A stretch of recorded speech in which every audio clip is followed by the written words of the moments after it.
Victor Furman, Aginas, we are live now. I'm Alan Steinfeld for Portal to Ascension on this epic, it truly is epic, 11 days of awakening. Victor, any comments about the last few days?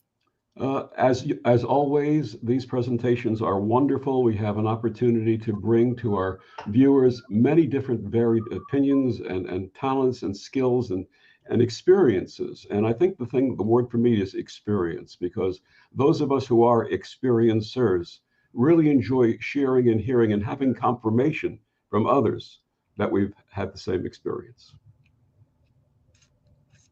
Um, yeah, but I think more, yes, we're having experiences, and experiences expand our perceptual field, which is why we're doing this, because we're in a moment of shifting our awareness of the nature of reality.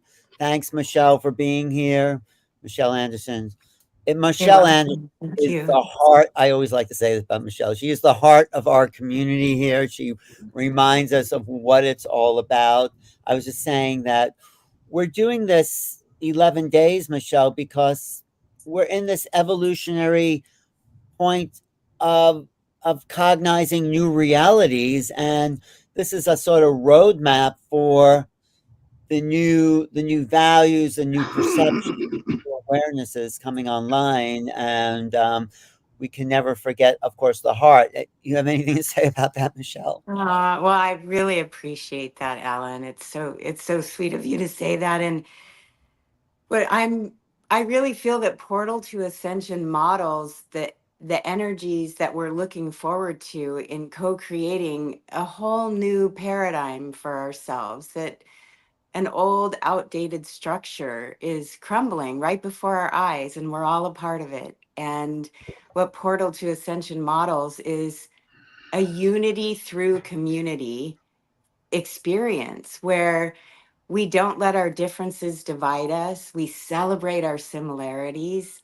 We act from love and compassion and forgiveness. You know, a lot of times I think we forget about that word forgiveness, and we stay in gratitude. And when we step out, we hold each other, and we realize that we're anchoring in something new that's really important in order for us to go through this evolutionary spiral. All of our souls are evolving, and each one of us can learn from the other.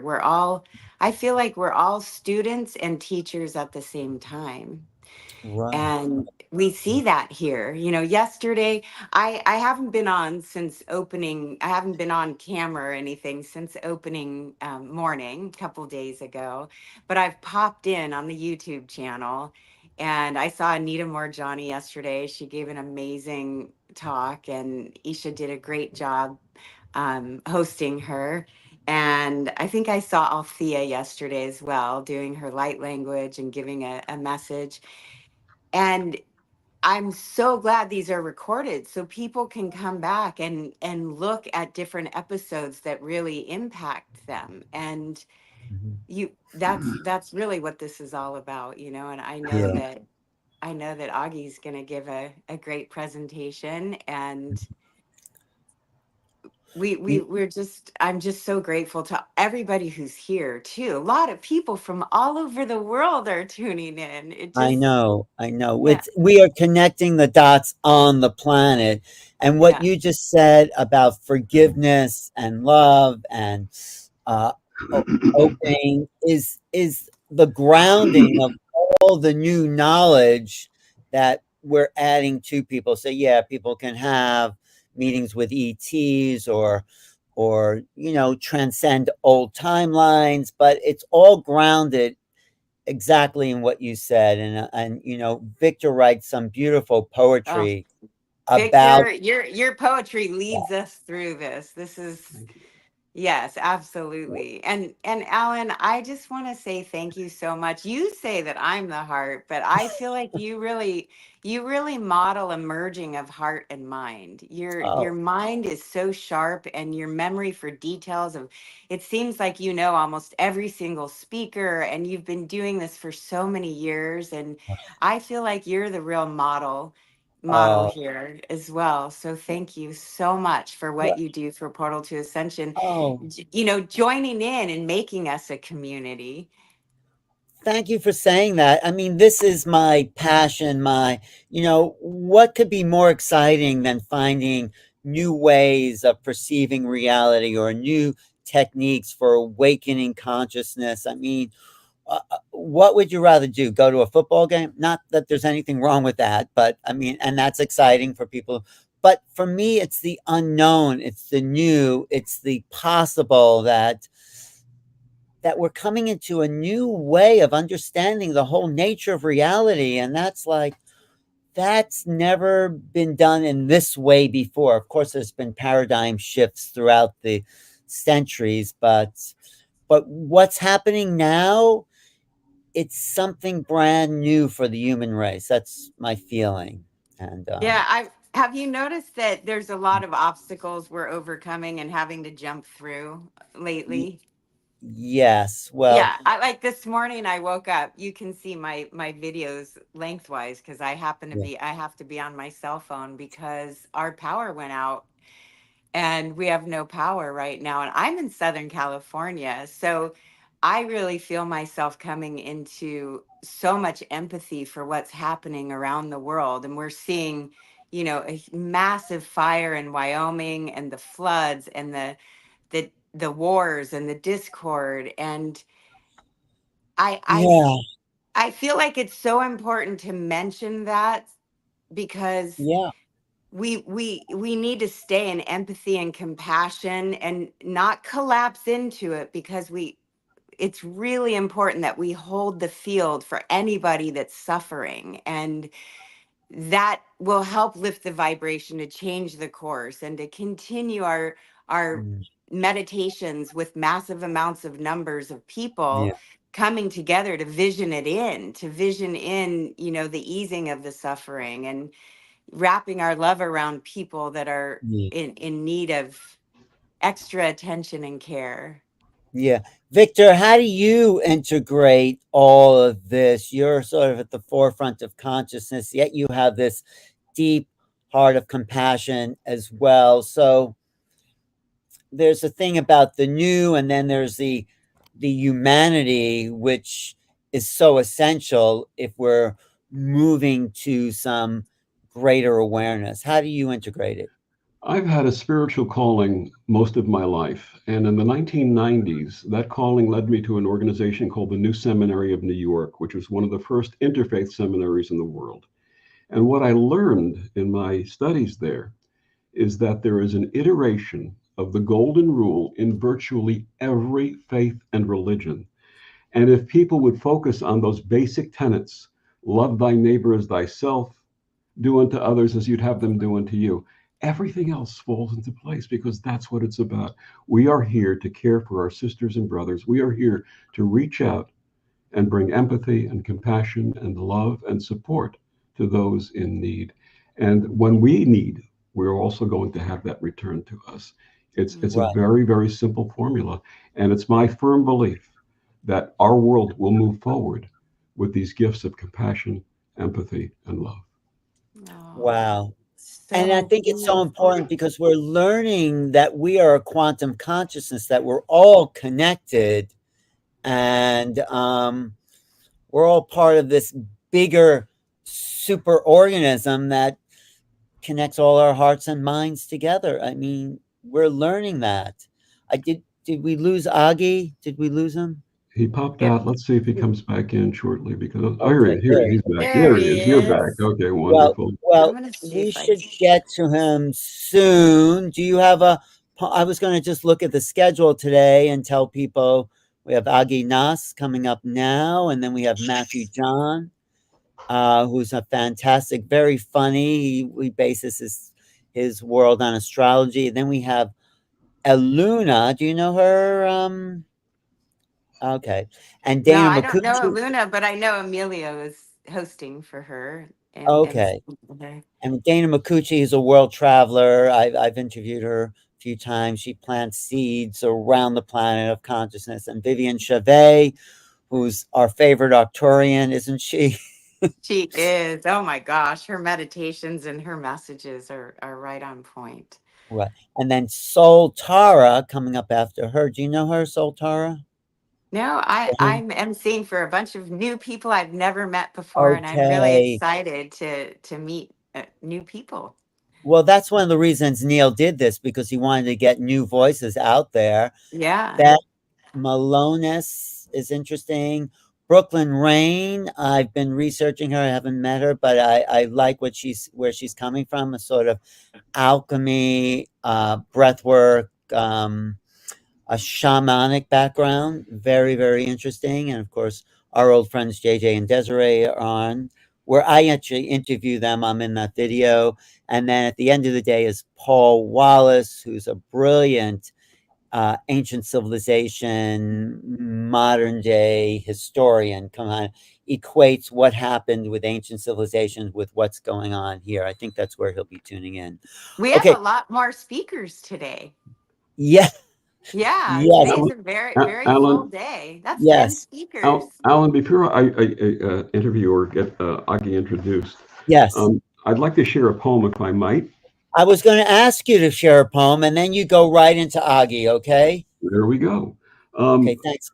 Thank you, everyone. One of the things that I learned in my life was that we must listen when others speak, whether we agree with them or not. We have to listen because in that listening, we're going to learn something, and it'll change our lives if we listen with our hearts. And this poem is called "The Gift of True Listening." There often are words that need to be heard without cutting in or positioning.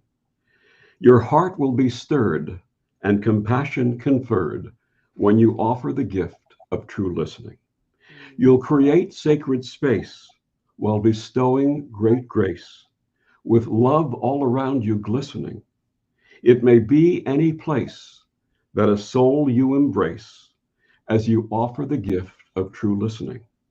So gift someone near you by saying, I hear you, lifting them up with your christening. And one day when you're due, you'll be heard too, receiving the gift of true listening. Wow. Wow. Wow. That I should hear you. Oh, that's I hear awesome. that should be an anthem here for Yes. our movement, our team. Thank you, Yes. Victor. Brilliant. That was Thank you. actually, if you want to put that in the chat after when Augie's speaking, just so people have those words to remind them, that would be great. All right. So I would take it love away, that, Victor. Victor. Victor, brilliant. And Thank you. Thank you. okay. Good to see you, Augie. Have a great presentation. Okay, yeah, I think Neil said that he was going to be back and make the introduction, or No, No, are we Victor Victor's will do recording now? So, Victor. Augie, I'm going to do the introduction for you. Victor and his buttery voice is going to introduce you to our audience. okay, And and he's going to be listening to you too, Augie. So we know that. We'll be Absolutely. oh boy, backstage. Okay. Enjoy. okay, all It is right. Well, my I got coffee in hand and I'm ready to go. So, it is my pleasure to introduce Augie Nast. Augie was born on a farm in Norway. He came to the United States at the age of 25 to become a professional pilot. He did so and in a partnership owned a flight school, air taxi and air carrier. After retiring from flying, he started studying the mysteries of the mind. He taught the Zoxpro Mind Development course, is a hypnotist, author of several books, was a TV talk show host for 6 years, and is a radio talk show co-host on Broadcast Team Alpha. He has been teaching classes on self-hypnosis, meditation, psychic abilities, astral travel, and universal success principles. Today, he'll be talking about the scientific evidence that we live in a self-aware, mind-created computer simulation, and will reduce the science to simple principles and analogies that everyone can understand. He will also share how we can reverse the aging process, as the Nobel Prize was given for its discovery, but nobody told us about it. And time permitting, he'll explain time travel and how it works with photographic evidence. Please join me in welcoming Agi Nast. Welcome, Agi. Well, hi there. Gosh, that was quite an introduction. That guy sounds pretty sharp. How in the world can I follow that? Well, anyway, I don't. There's so much to talk about. I'm not really sure even where to start. But there are.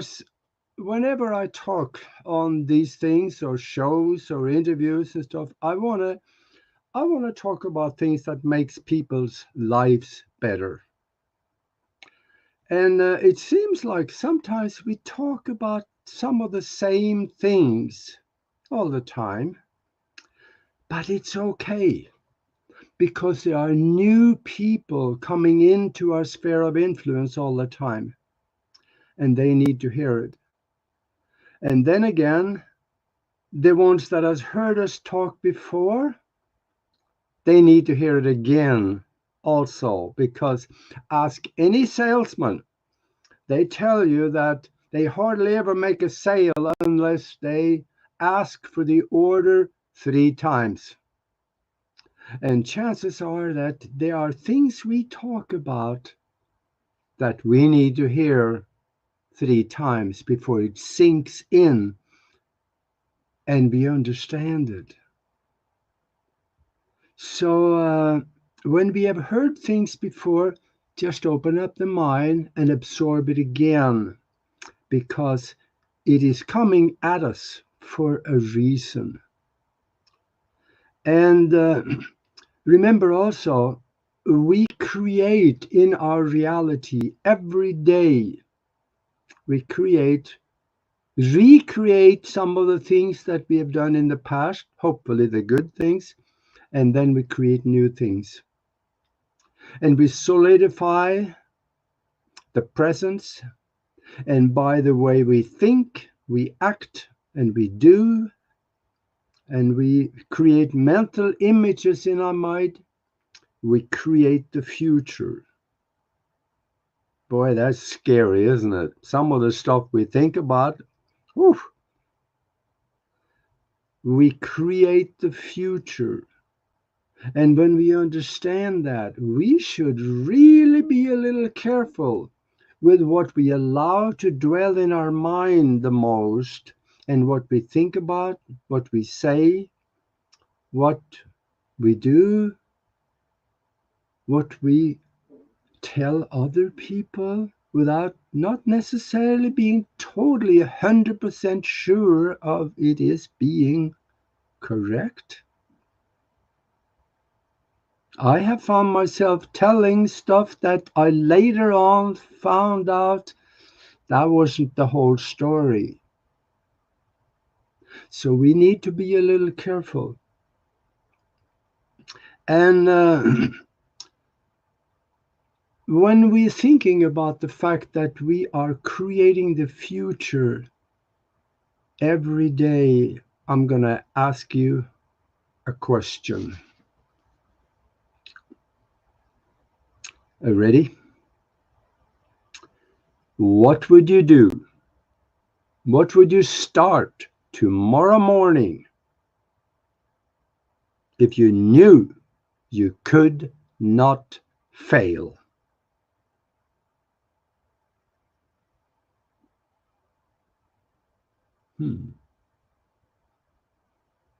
Yeah, I paused on purpose because I wanted you to think on that one. What would you do? If money and time was no object, what would you do? Let's say that Elon Musk came to you and say, I'm tired of the rat race. Hey, take my money. You go do something good with it. I'm going to go fishing. What would you do?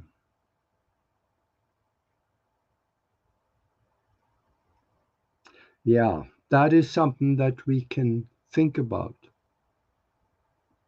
Because there's a saying, and that saying goes like, you will become like the people you associate with. That is why I associate with Greg Braden, Joe Dispenza, Bruce Lipton, Sadhguru, and many others. Paul Wallis, he's speaking later on today, Dan Winter, and all of the people on this panel. They have things to say that we all need to know. And we don't have to associate with people in presence, have them sit in the same room having coffee with them. That's not necessary.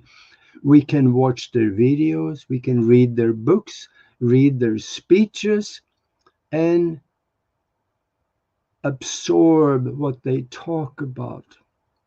Because what they talk about has a certain amount, it's a frequency that comes with it.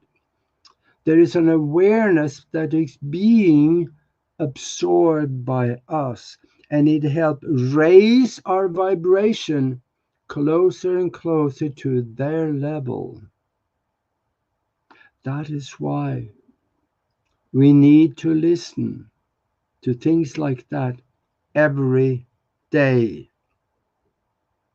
because we have the capability to go out and do the same things they do.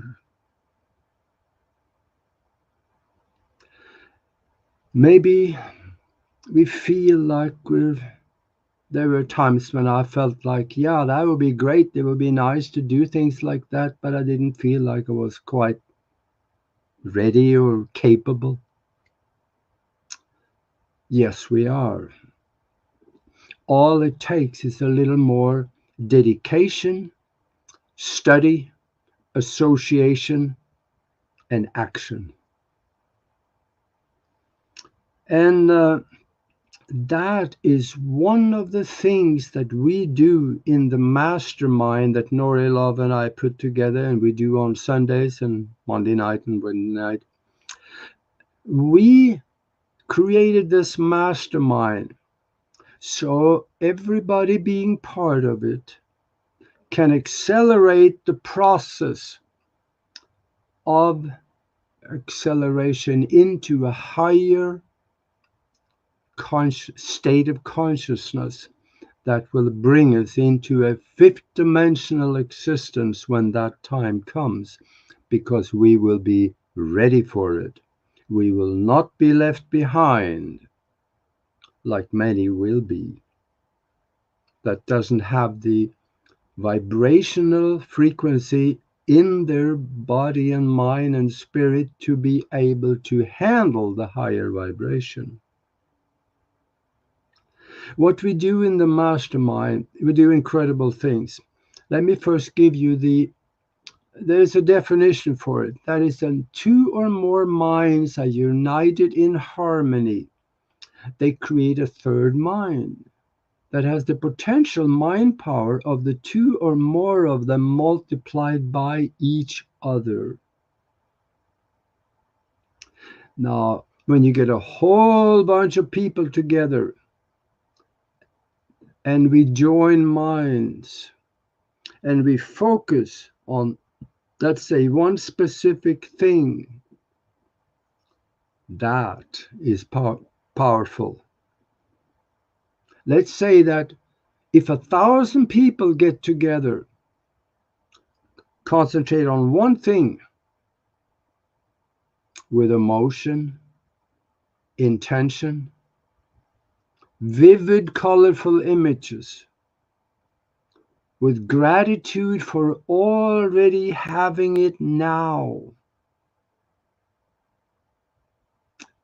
and we fill it with love, that becomes powerful. And that is why that mastermind is so powerful. We have done incredible things because doing that, we create the future. And how we do that is just doing it every day. Repetition is one of the things that is very important. And also, in our meditative state, when we do this creation of the future, we have to remember we are not the only ones creating in our reality. There are other entities, unseen influences even. They could be guides, they could be spiritual entities, could be angelic beings, light beings, or all the way to the universal mind. When we communicate with the universal mind and these spiritual entities, there's a specific language for it. Words are basically just don't really do much. It's the mental images and the emotion that goes with the words that the universal mind understands. That is why it's so important to feed whatever we want. We feed it with emotion and vivid, colorful images and gratitude. That is the best way to say thank you, and fill it with love. When we do that, we are using the language that the universal mind understands. And when it understands what we want to have happen, the universal mind look at that and say, wait a minute, wow, that is really strong emotions. He understands what he or she wants. I'm going to go and help on that. Well, I'm playing on words here, but that's kind of what happens.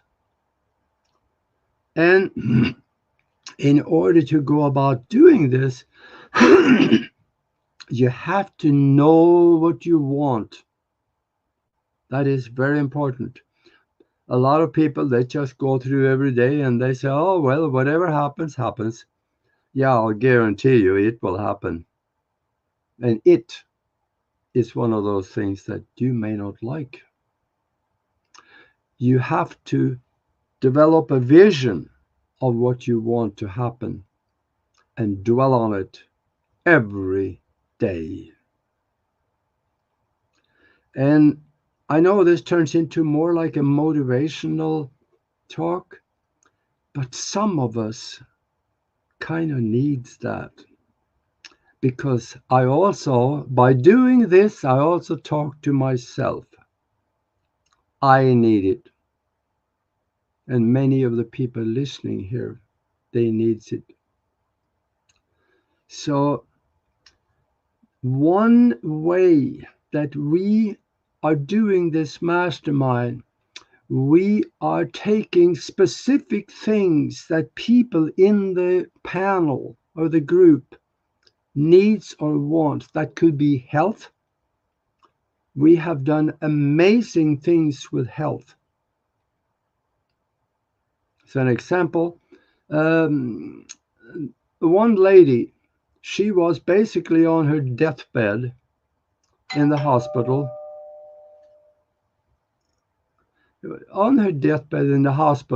And the next day they were going to start her on the ventilator, and you know that chemical, that pharmaceutical that basically shut down the breathing and kills them. They were going to start the next day, and we wrapped our mastermind around her, and we saw her in our mind. We saw her, felt her, visualized her and knew she was going to be walking out of the hospital perfectly healthy. And as you probably know, you don't walk out of the hospital. They won't let you. They bring you out in a wheelchair outside the door and then you walk. Well, at the end of that session, I made a flippant comment and I said, yeah, she'll be home tomorrow. I really didn't think about that. But her husband was part of the panel. So we probably accessed her through him or possibly directly. Late in the afternoon, the next day, her husband called me and he said, my wife is home. And I said, what? And he said, yeah, my wife is home. He said, the doctors told her that you recovered so fast that there was no reason for us to keep you any longer. How could that happen? That is the power of the mastermind, and that is the power of each individual person's mind if they do it right. We have a lot of accounts like that. People have had healings, gotten rid of pain and stuff, and also economic things. We call it mailbox money when money just shows up from a totally unexpected source. This is what can happen if you put your mind to work. And we do it in a large group, but each person can also create their own mastermind at home. Your family should be a mastermind. Families, they kind of usually want the same things. Let's say that you got a car that is on its last leg, or should I say on its last tire. Uh, Maybe you want a new one. You put the mastermind to work by visualizing and feeling and seeing it into existence. And you can make it show up. You find ways to make it happen. The universe get in the game with you and help you create it. See, this is something that everybody can do. I'm going to give you another example on how to start out with something like that. Let's say that there's something you really want more than anything else. Develop a picture of it or have a picture of it. Put it on your vision board. Everybody should have one. And you'll find out what a vision board is if you don't know. Put it on there and stand in front of it and stare at it for 5 minutes.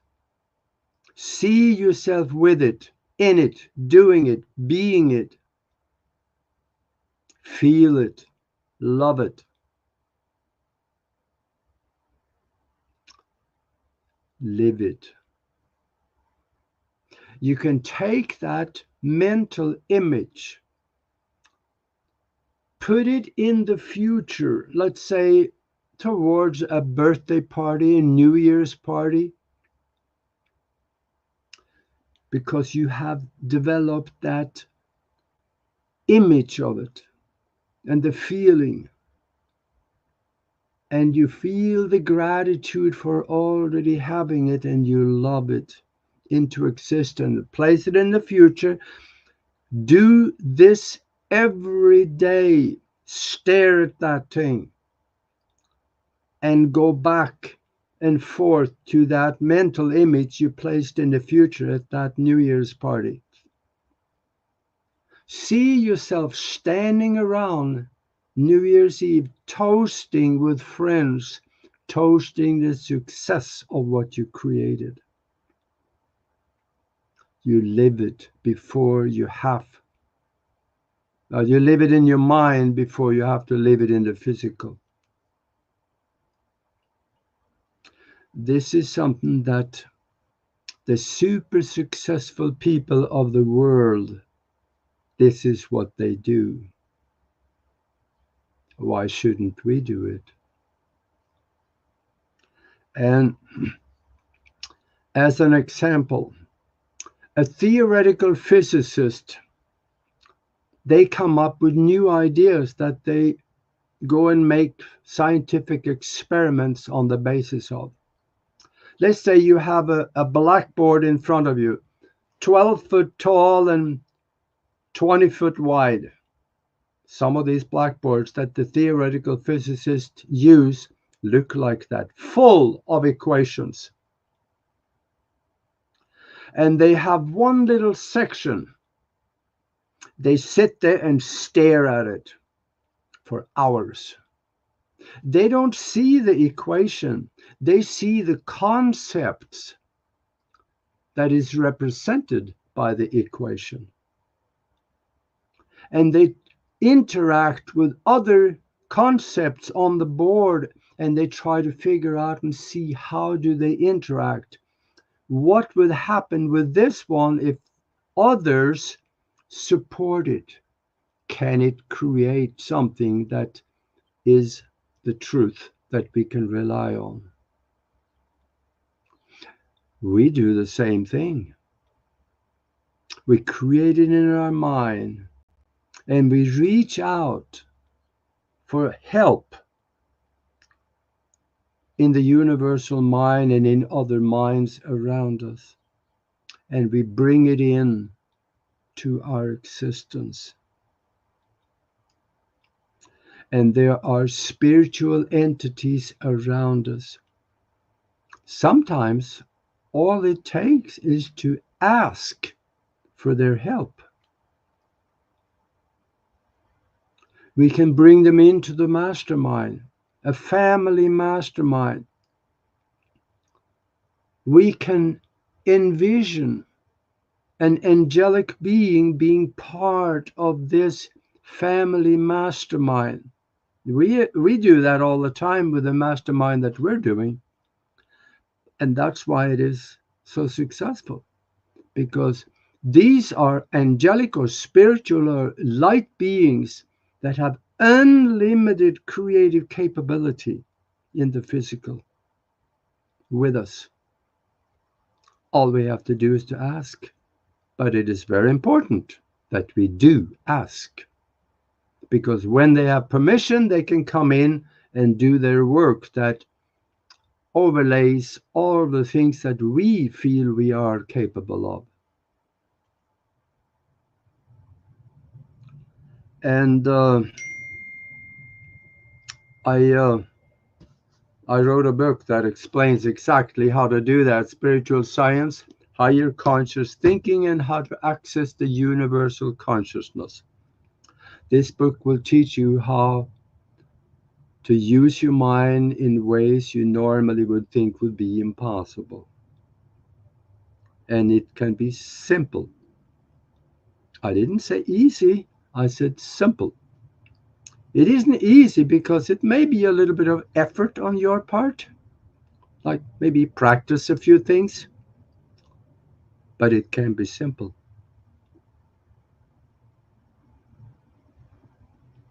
And one of the things is that can be very simple, extremely simple, is something that we put on our Nori Love and I. We have the YouTube channel Broadcast Team Alpha, and in the member section there, I created some videos, repeating videos for several hours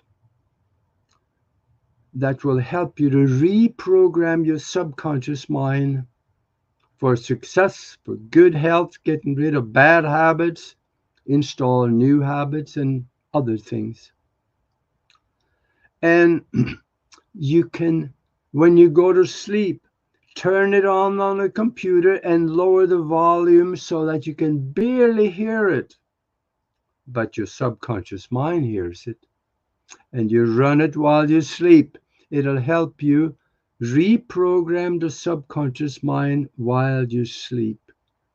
Because when you sleep, your brainwave pattern is down into the theta range of brainwave pattern.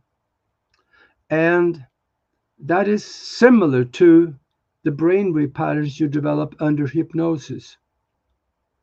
So you bypass the conscious mind because when you're sleeping, the conscious mind is not involved anyway. So you bypass the conscious mind, going directly into the subconscious mind and reprogram what is down there. Reprogram it for success or whatever you want it to be. That, you can't get any simpler than that, doing it while you sleep. And another thing is, I'm looking at the watch here. Okay, I'm good.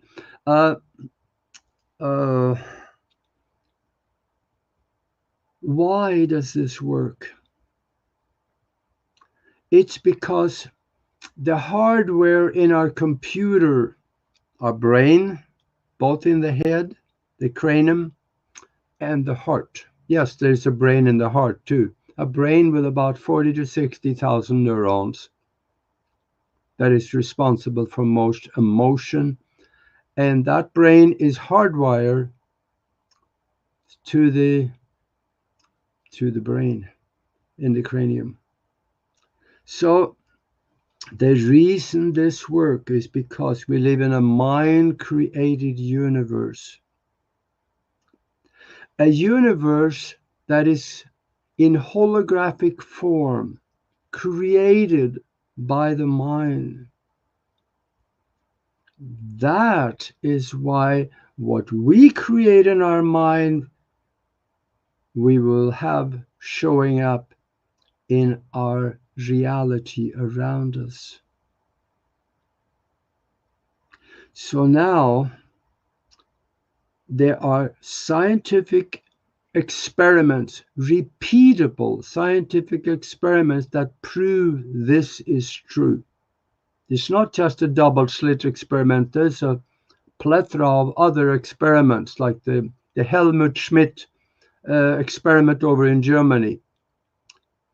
They prove that by thinking and visualizing, we can alter the future, which has already happened outside of the physical. And we can also alter the past in the physical. Yes, there are experiments showing it can be done. And the reason that I'm saying this is true is because, first of all, there's a scientist, a theoretical physicist named James Gates. He says that if we look deep enough into the equations explaining the fabric of space and time, we find computer language. We didn't put it there, it just shows up. Ones and zeros. That's how the universe is expresses itself in the physical reality. So if there's a computer language explaining the fabric of space around us, there's got to be a computer somewhere, right? I'm more interested in who's sitting at the computer. Let me point to him. It's you. And that tells us again that we got to be really careful with what we allow to dwell in our mind. We should direct our mind to create what we want to happen in the present and in the future. And it's so simple to do. All you have to do is to have some goals and create things in your mind that you want to have happen and go visit it every day. There's a good example, and I know some of you have heard me say this before, but maybe you need to hear it again because I need to hear it again. And that is, I'm a hypnotist. If I put you in a soft chair and talk to you for 10, 15 minutes, sometimes only 2 minutes, I tell you that when you wake up, when I snap my finger and bring you back out, you will see an elephant standing next to you in the room. If I do my job right and I snap my finger, bring you back out, you'll see that elephant. You can reach out and touch the snout on. You can feel the rough skin. You can hear him breathing. You can smell him. That elephant is absolutely real for you. So what happened? Did the real world go away? Yes, it did. Because I convinced you that you were capable of creating an elephant that was absolutely physical to you. Now that's done under hypnosis. What about if you do something similar while you sleep? That makes you create things also. And when you start creating things in your mind and projecting into the future, you'll be drawn up that timeline to it. And when the date comes, the New Year party comes, all you do is walk into it and it is yours. So, this is how we create in the mastermind and how you create in your everyday. Make sure your goals and your aspirations are big enough to make a difference. Create that vision board and engage some discipline. Visit it several times a day. Stare at it and feel it. Know it is yours. Watch the videos of Greg Braden, Joe Dispenza, Bruce Lipton, Sadhguru, and mine. And Broadcast Team Alpha. In the video section, you will find some really amazing things that Nori and I have put together. Ask the spiritual entities to get in the game with you and create with you. Because you are the hands and the feet of the spiritual you. Put it to work. Because these entities that is outside there wanting to help you, they have unlimited creative capability in the physical with you. Ask them to help. Now you also, when your mind reaches a point where you can understand and totally accept that you have unlimited creative capability, you can do these things also. You remember that guy about probably around 1900 and just 92 years ago? He's supposed to have walked on water. You remember that guy? Yeah, everybody laughed at that. Said, yeah, sure he walked on water. Yeah. I have no problem with that. Because everything is mind created.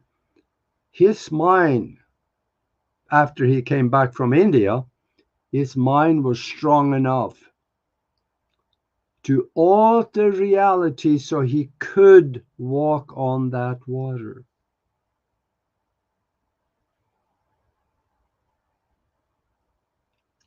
We need to think a little deeper than we do every day. And how am I doing on the time so far? Am I okay? Or did I run over? No, you're good. About 5 more minutes. Okay. So what I have talked about so far, some of you have heard it before. but step out of the crowd. You may have to change your association a little bit. Maybe you gotta get some new friends. There's 4 new friends that I think you should get. If you don't have them already, you should get them immediately. And those 4 friends are Greg Braden, Joe Dispenza, Bruce Lipton, and Sadhguru. 5, include me. Because when you start associating up like that, you will be rising up. And your brother-in-law that has never done anything of excellence in his life, quit listening to him when it comes to financial advice or spiritual advice or anything. Of course, I'm playing on words again. Yeah, I know your brother-in-law is pretty good, but you know the concept. You may have to replace some people in your life. And the really hard part is that could include family. That doesn't mean that you have to flush them. You can love them from a distance. Don't have to associate it much with them. Let's say that you're together for a Christmas party. Be polite, but you don't have to listen to their advice and absorb their energy into your life every day. Because there are people, energy vampires, that will keep you down because they want you to be down where they are. And then there are a few people that need to be flushed. I have done that with a lot of people.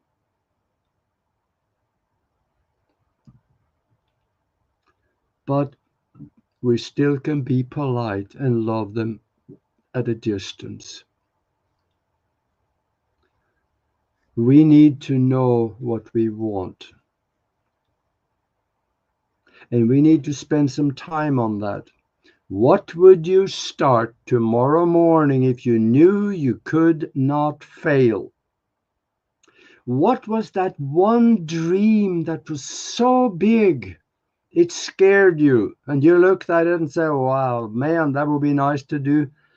But it's too much for me. I'm just one person. I can't do that alone. And man, oh man, it would be great if I could. It would help thousands of people. But you left the dream behind because you thought it was too big. And of course, you ran it by your brother-in-law and he laughed at you. So you left it behind. Bring the dream back. Associate with different people.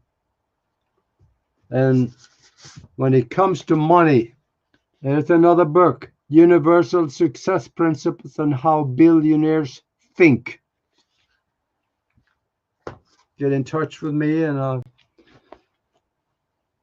you can get that book.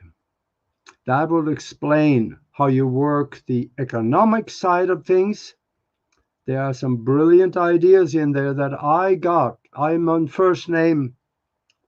Well, actually, I was on first name with 3 billionaires. One of them I can't find anymore because he was on the board of directors of HSBC Hong Kong and nobody can find him anymore.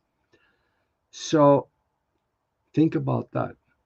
These people, they think different, they act different, they are different.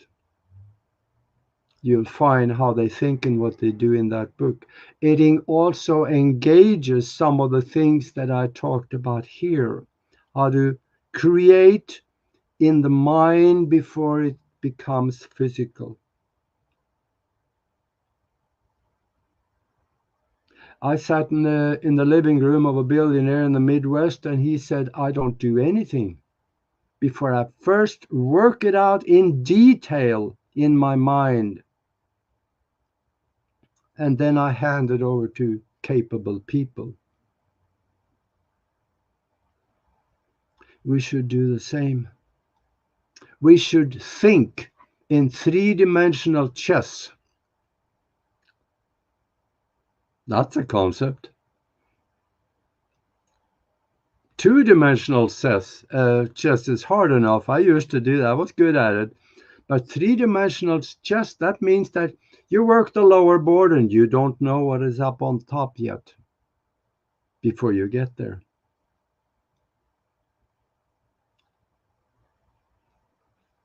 So if there's any questions out there, just feel free to ask.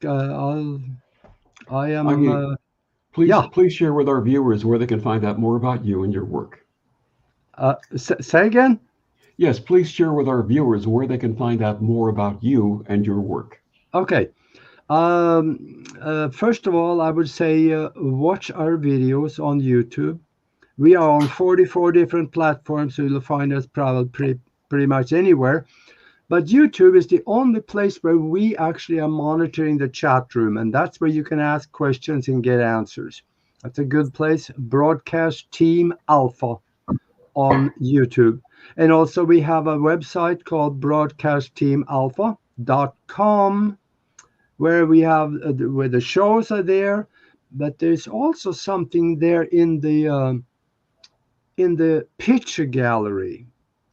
We have 5,000 unbelievable pictures of things that should not exist, but it does. Like NASA prints of pyramids on the moon, and anything from there on out into the obscurity of our reality. I've got pictures of it.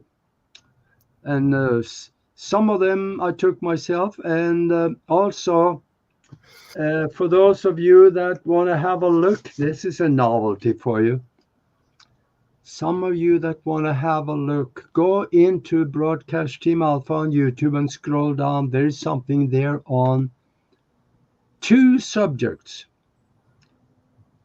astral travel and also time travel. In this book, Spiritual Science, Higher Consciousness Thinking, and How to Access the Universal Consciousness, I'll teach you how to do those things. It is simple in some ways, but there is a little effort involved. So besides that, you can go to Broadcast Team Alpha and you can send us a message. I'll get the email and I'll get back to you and we can communicate. And anybody that buys my books, I am totally available to them for consultations and whatever that questions that you may have. And I never charge for that because you're on a journey. I want to just help you get where you want to go. I love that about you, Augie. I love how your heart is so in service to the betterment of humankind. And I think your message today was perfectly timed. I really, really appreciate the way that you reminded us that we create the future. And no matter how advanced we think we are spiritually, it is so important that we each hold that mantle for the other and remind ourselves, each one of us, you know, we may have forgotten for a moment while we're caught up in the swirl around us, and that you really grounded in that message with we create the future. And I like the way that you talked about who you associate with. I also feel that we can add to that when we are associating with, through listening to messages or watching YouTubes from people that we would consider always having a higher vibration to magnetize into, that when we're taking on those vibrations, we can be those vibrations as well. Yep. So, you know, you gave a perfect visualization of maybe a holiday dinner where your whole family is around and maybe your family doesn't know some of these concepts, and that each one of us can be that which we wish to see in the world. And that's a Gandhi quote, paraphrasing a little bit, but I think those are timeless messages for where we are right now, for where humanity is right now. And every speaker on this platform, one of the things that I want to give Neil so much credit for is he really does magnetize to himself beacons of light.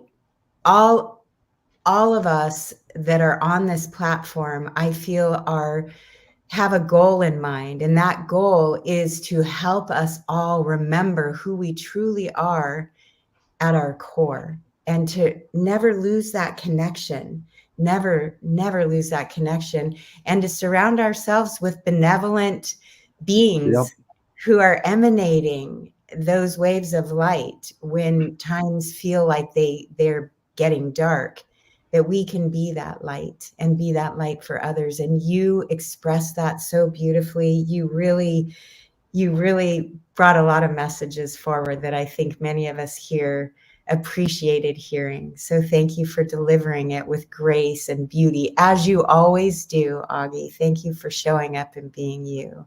Yeah, you're so welcome. Now, there's one thing that I really didn't talk much about, and that is our health. Because if we don't have our health, we really got nothing. We got to make sure we stay healthy into really old age. And that's another thing.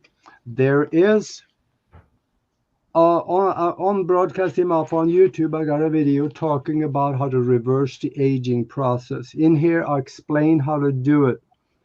And the thing about it is that the Nobel Prize was given for the discovery of it, and nobody told us. But there is a way to do that. And I'm doing it. I'm almost 80. And I'm just, there is a simple thing that you can do, because the body is a self-correcting machine if you give the body what it needs to replenish itself. And when we do, we stay healthy. I've never been sick in my life, except for when I was 7. My mom took me to the hospital to take my tonsils out, and it wasn't my idea. But we can, if we are not healthy, we can become healthy. If we are healthy, we can stay healthy. If we do the right thing, I'll talk about it in the book and also other places, so you'll find it. But that is one of the most important things, our health. We got to stay on top of it, and it takes discipline. Especially now, where, there are many toxins that are in the air, in the water, and in the food, especially. And our body is a beautifully designed machine. And I think that now that things have amped up as far as chemicals that we're being exposed to on a daily basis, and microplastics and all those kinds of things, that it's so important to find the detoxes that work, that get out the heavy metals, that get out the glyphosate we're being exposed to, and to really focus on where our water's coming from, what's in our water, what's in our food, and really researching what we're putting into our bodies. Whole foods that were grown organically or naturally. If we can grow our foods ourselves, that's even better. I can't wait to read about what you've done to keep yourself so healthy all these years. Can we put that in the chat, Victor, where did we put it's broadcast Team Alpha on YouTube, and that's the basic connection point where they can get everything else and connect with you. Yeah, that's a good one. Mm-hmm. Broadcast Team Alpha. Yeah. Broadcast. And then the website, broadcastteamalpha.com. That is a place where you can contact us directly. Broadcastteamalpha.com. And I'm on Facebook, so it's just friend me over there. Well, actually, that's a little tough. I got 5,000 already, so but you can get me anyway. Wonderful. Augie, thank you so much for this wisdom and the sharing and your beautiful heart. Thank you. Well, I got rewarded more than you guys did, because it makes me feel so good every time I do one of these talks. I love it. Great. It's reciprocal. And we're super excited to introduce our next speaker. I think Victor's going to introduce a personal friend of mine, and I was happy that I get to see here and wave away at Matthew John. Is he in the house? He's in the house. Neil, can you move Matthew onto our screen? And I'll do the introduction. There he is. Hello, Matthew. How are you? Hey, my friend.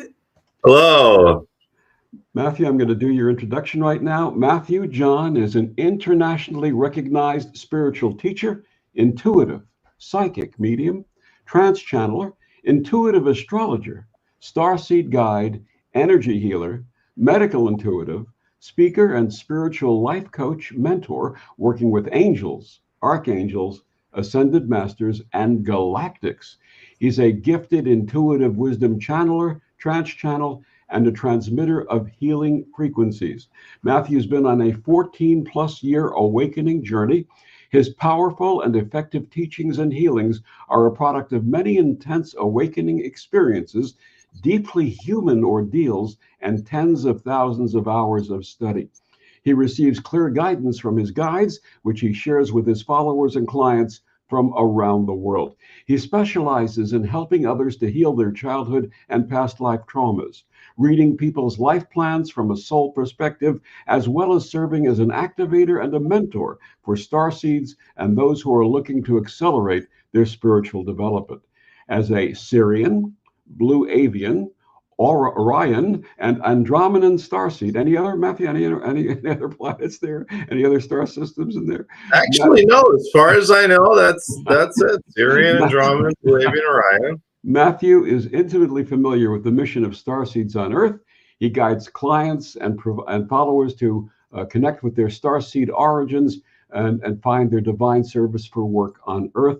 He's a spiritual leader for the golden age. He has an innate ability to see the big picture, and this is why he is so effective in assisting his clients and followers to heal, transform, and accelerate their awakening. And Matthew has become a darling friend of mine. He's absolutely part of my soul family. I'm a little Pleiadian, by the way, so that's why I asked you if you had any Pleiadian in you. But it's my pleasure to introduce Matthew John. Thank you, Victor. Wonderful. Thank you, Michelle. I am so sorry to get to see you this year. I'll be seeing you multiple times next year, so I can't wait to come out west again.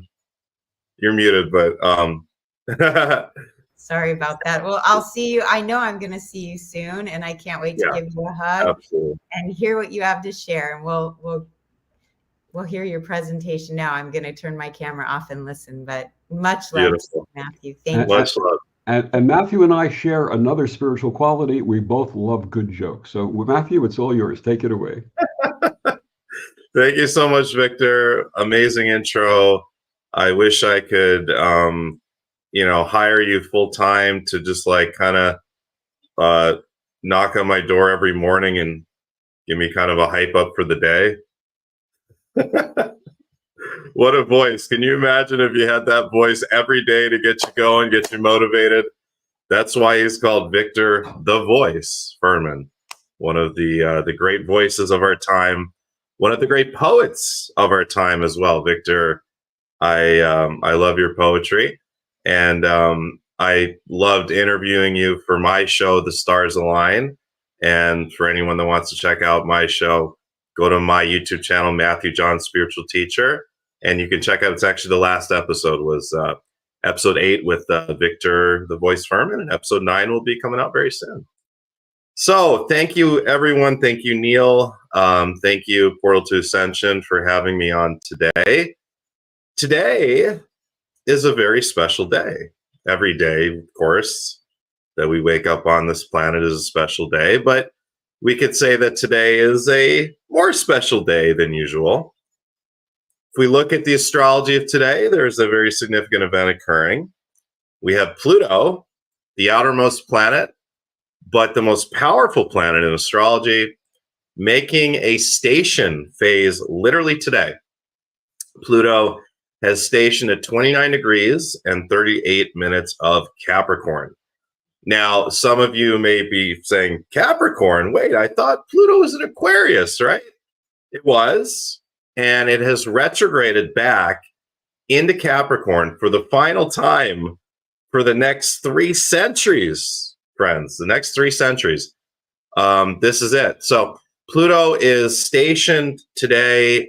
It will be pretty much stationed for the next couple days. For all intents and purposes, when I look at charts, I kind of look at, okay, when is the next minute that it enters? When will it enter 29 degrees and 39 minutes? By the way, seeing a comment here that was smooth. I mean, what do you get when you get three professionals at the art of speaking all at once? You get smooth segues. So I'm not surprised, and neither should you be. 29 degrees, 38 minutes. When it moves to 29 degrees, 39 minutes, it will then be moving in forward motion. After the U.S. elections, as we enter mid-November, it will ingress into Aquarius for the final time in this cycle, and will be there for the next 20 years. We had a little preview of Pluto in Aquarius earlier this year before it went back into Capricorn. We had an earlier preview last year for a period of a couple months. And whenever Pluto changes signs, it's a major transition point for the planet. And I'm going to talk about not just how it's a transition point for planet Earth, but how it's also a major transition for us as individuals. So first, for the planet, right? What does it mean? Well, Capricorn is about structure. Capricorn and Aquarius are so interesting because they're so diametrically opposed in a way, even though they share qualities. Any signs that are right next to each other will also share some qualities with one another, right?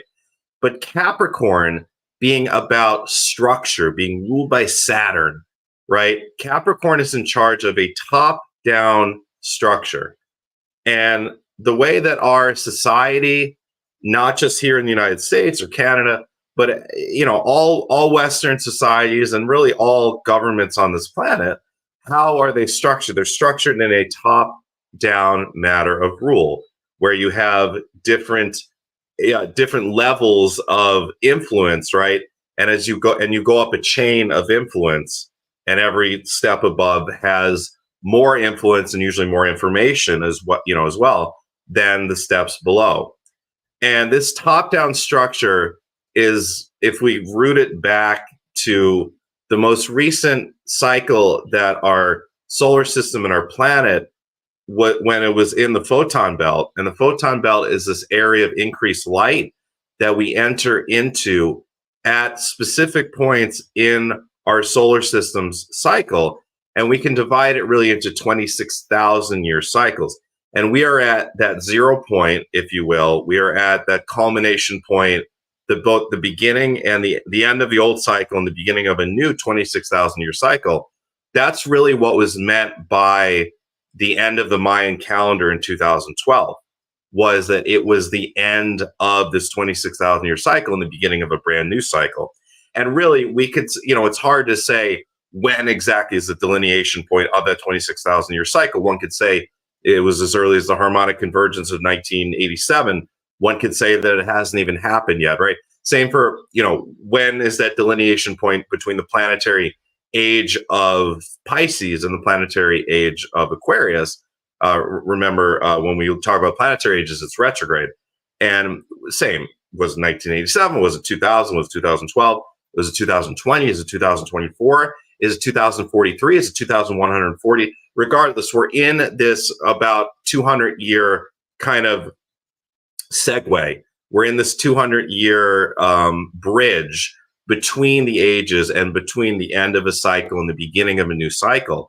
Now, we enter into the photon belt, which is this area of increased light at the center of the galaxy, twice each cycle, at the end of the cycle and mid-cycle. Mid-cycle was 13,000 years ago, and you guessed it, that was Atlantis and Lemuria.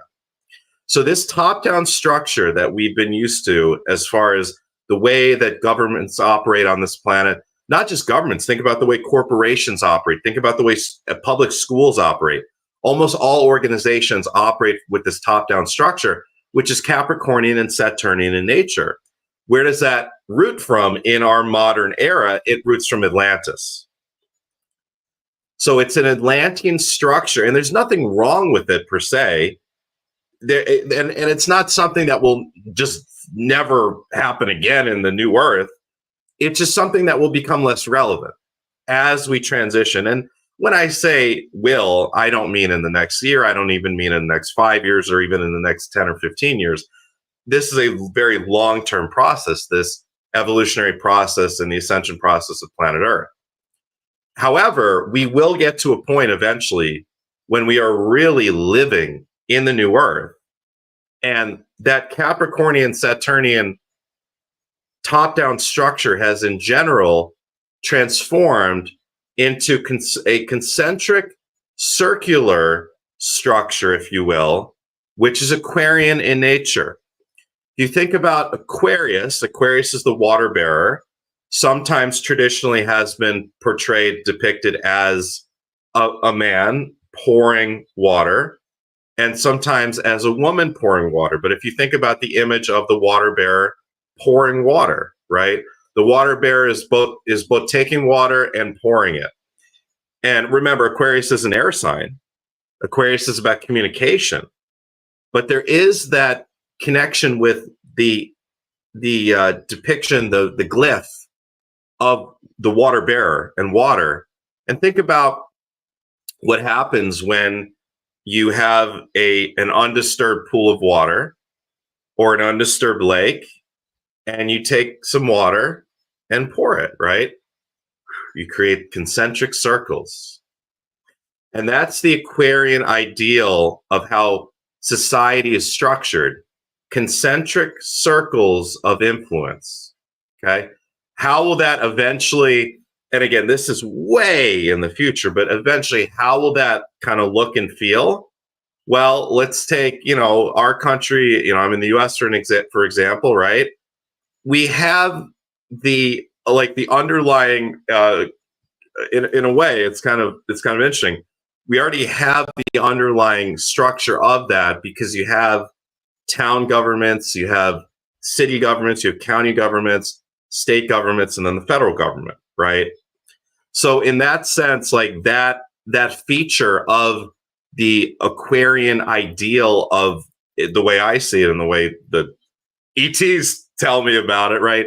About how we will be ruled as societies and how we will rule one another, essentially, or rule ourselves. Really, is more reality of it.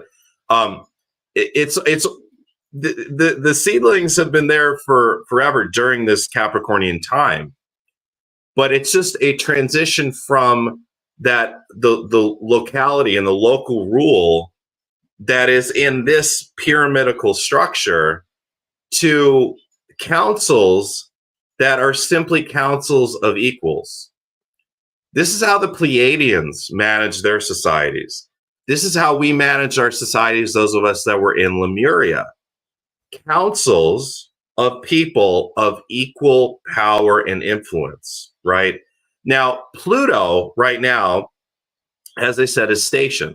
So Pluto is super exalted, okay, right now, and it will be over the next week. Pluto is the planet of power. So Pluto represents all of the misuse of power on this planet. And it is not even remotely difficult to find everyday examples, every single day of those that are in power in politics, in corporations, in media, and in entertainment, and so on and so forth, in the medical world, so on and so forth, that abuse their power for influence and money, right? And everything that comes along with influence and money. All of the things that the ego really loves that come along with influence and money. And that Pluto rules over that, right? So the Pluto is kind of has this role in holding this Saturnian pyramidal structure in place, because the reason people want to get up a higher echelons and ladders of that pyramidal structure is because of the Plutonian draw, the magnetism of power itself, right? The downfall of Atlantis and Lemuria was Pluto in astrology. The downfall of Atlantis and Lemuria was the Plutonian greed and desire for power. that's it. The downfall of Atlantis and Lemuria began in Atlantis. It began Atlantis for a time, if you didn't know, was a very high level functioning society, functioning with peace. Everyone living on the continent for a time was very affluent and was living in peace. There were no battles, there were no wars, and there was little political conflict. As we started to move more towards the final stage of the age of Leo here on this planet, which, as I said, ended 13,000 years ago at the mid-cycle, we started to kind of spiral downward, and not just in Atlantis, later in Lemuria, and in other continents on the planet as well. And the beginning of that spiral downward, although astrologically it was always meant to be, was those in Atlantis, some deciding that just being affluent and living in peace wasn't enough. That one needed to be in a place of power and influence that was greater than one's peers. Pluto and that desire for power and influence is the downfall of all societies. We can think of so many, not just like Shakespearean plays, but movies and historical stories of power being one's downfall, and being the downfall, hubris and power being the downfall of an entire society, right? Well, this is what happened in Atlantis. You got these factions, different groups that began competing to not just rule over their followers, but a desire to rule the entire continent of Atlantis. And then eventually this perverted idea to rule over the entire planet, right? Which all dictators throughout history and all wannabe dictators, right?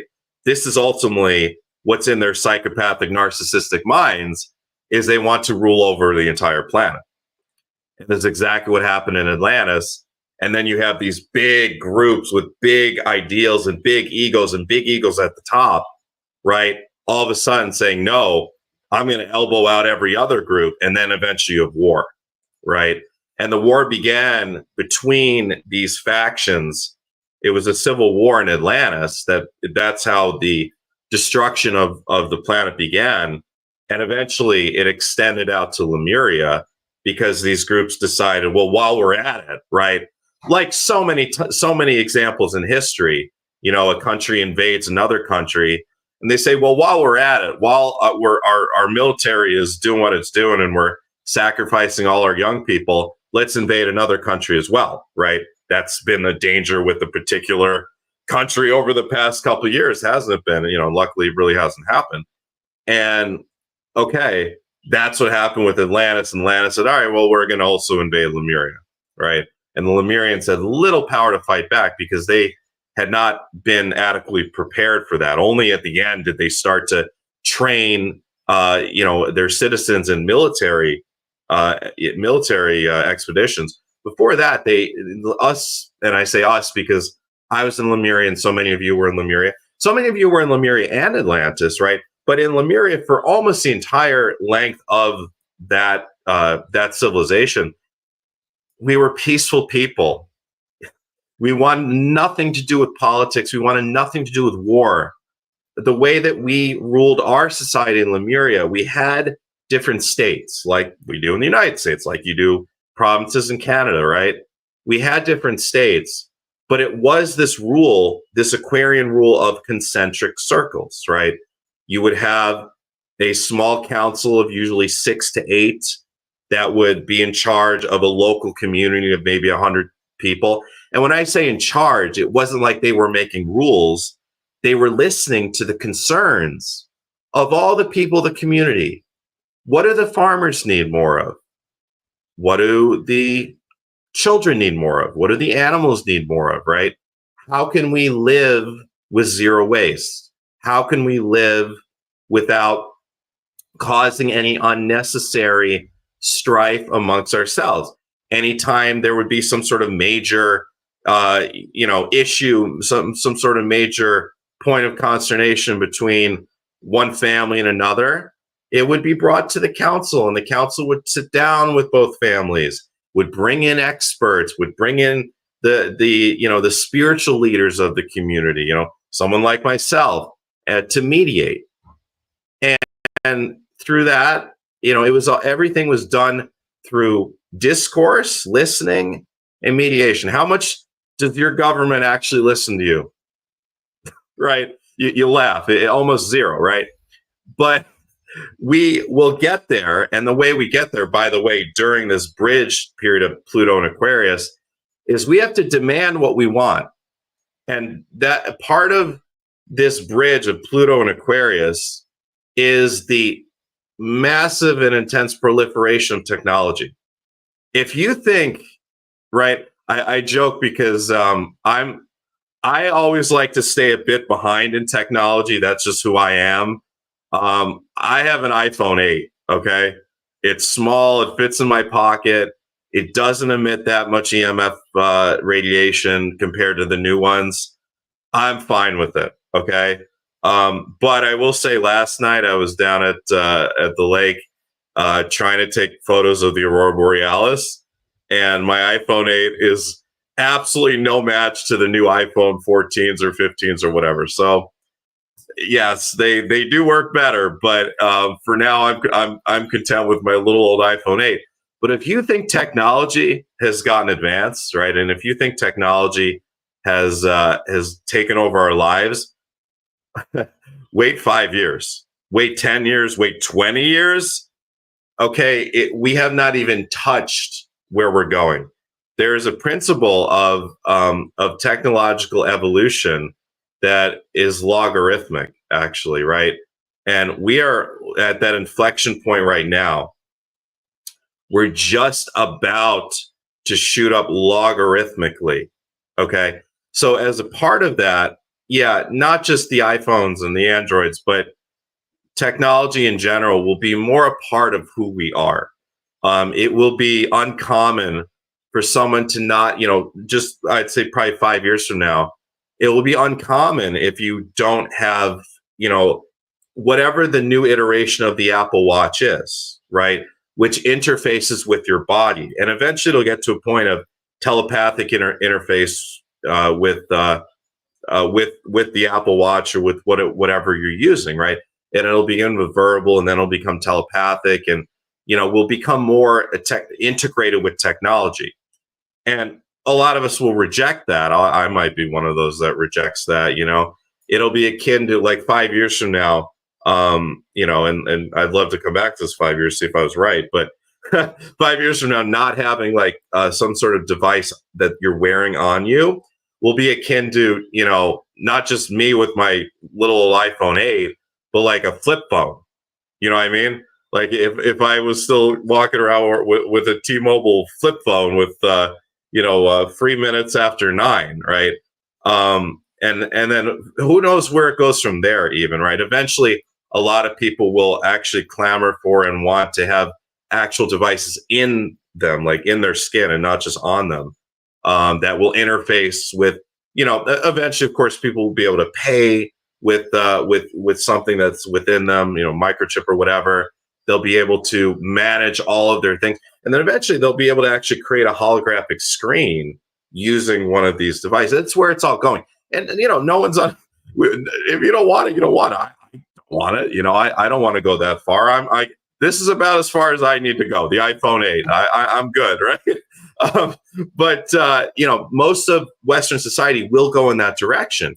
But although that, in a way, may be the dark side of Pluto and Aquarius, and of course, it's not all dark. Every astrology teaches us that there is no right or wrong. There is no good or bad. It's different manifestations of and different results of what the planets are doing and what the transits are doing, right? But aside from that, another exciting feature is the proliferation of, if you think social media right now is integrated with our lives, which it so is. Most of us have become so addicted to just like you wake up in the morning and what is the first thing you're doing? You're scrolling, right? 20 years ago, we didn't do that. When you had your your T-Mobile flip phone, you couldn't, right? What are you going to do? You're going to lay in bed and you're going to take the time to dial, like, okay, you remember how hard it was to text? You have to go like 4. Okay, I got the C out, and then we're going to 8. Okay, got the A out, right? It took an hour to text one message. So, that's why I was like, yeah, call me after 9 when my minutes are free, right? But nowadays we wake up and immediately we're interfacing with technology. We're interfacing with social media. The last thing we do before we go to bed, we're interfacing with technology, right? Well, that's going to become even more, right? It will be rare eventually for even people of the older generation. Think about it, because the older generations continue to change, right? And, people that were not of the older generation 20 years later, they are. And eventually, almost everyone in the world will have some sort of social media presence, right? Almost everyone will be engaged into this interweb, this interfacing proxy that is social media. And with that, there's, of course, the dark side of disinformation and misinformation, is that anything that anyone in power would want the people of a particular place or the planet itself to believe, it's very easy to influence. But there's at the same time a counterforce. There's a counterforce that comes as a result of that. The type that are being talked about now, I mean, like, this experience of this hurricane season, right? These hurricanes are brutal, and I've been looking out, and nervous for all my friends that are in hurricane zones. But at the same time, it's brought this discourse to the table about weather, hasn't it? Right? It's it's not that it's what creates these things, but it's an aspect of what can potentially strengthen them, right? And that discourse has been brought to the table, and that discourse hasn't been brought to the table in a mainstream way before this. It hasn't, right?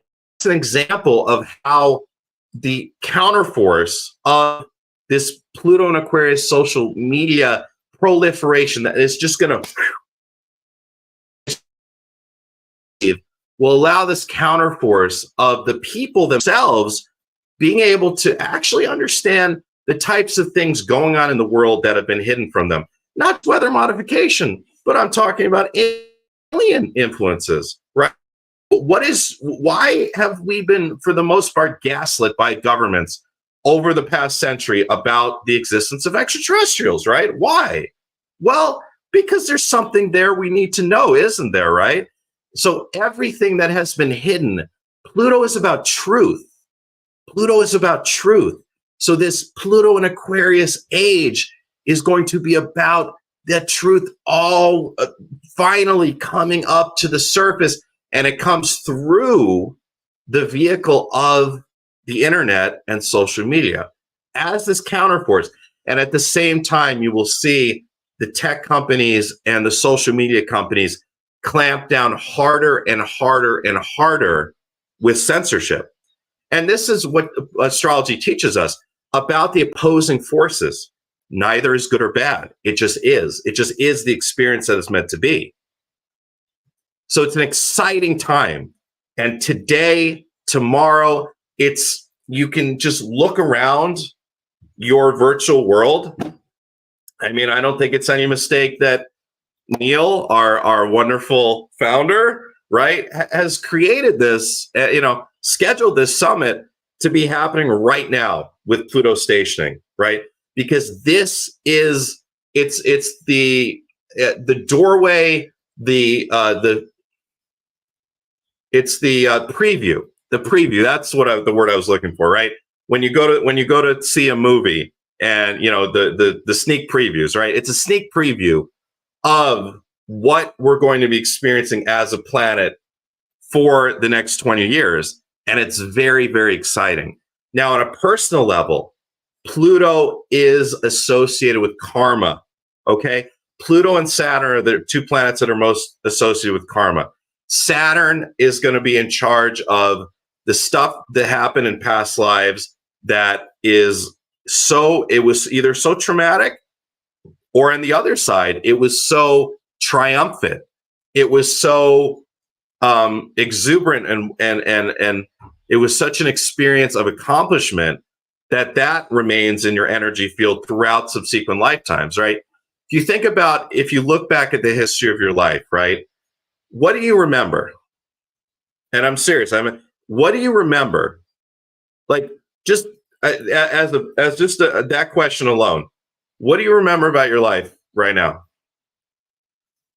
The images going through my head are experiences and, exciting moments. I'm seeing myself walking in the desert in Jordan, and it must have been in 2000 and I don't even remember 9. I don't even remember 2009 maybe.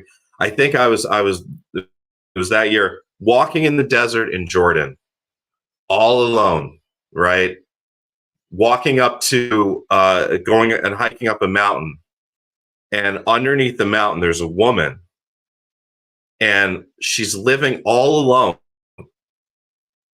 Arab woman living all alone with her goats, her pigs, her cattle, no one else, just her. Washing her clothes in one of those old-fashioned, washboard things, right? Hanging them out to dry. Having this wooden well where she would store water, right? Living all alone in the middle of the desert. And the juxtaposition between her and me, this, 20-some-year-old crazy kid traveling the world, listening to Green Day in my headphones, right? With my iPhone, with my Mets baseball hat, representing a sports team that's a giant corporation, right?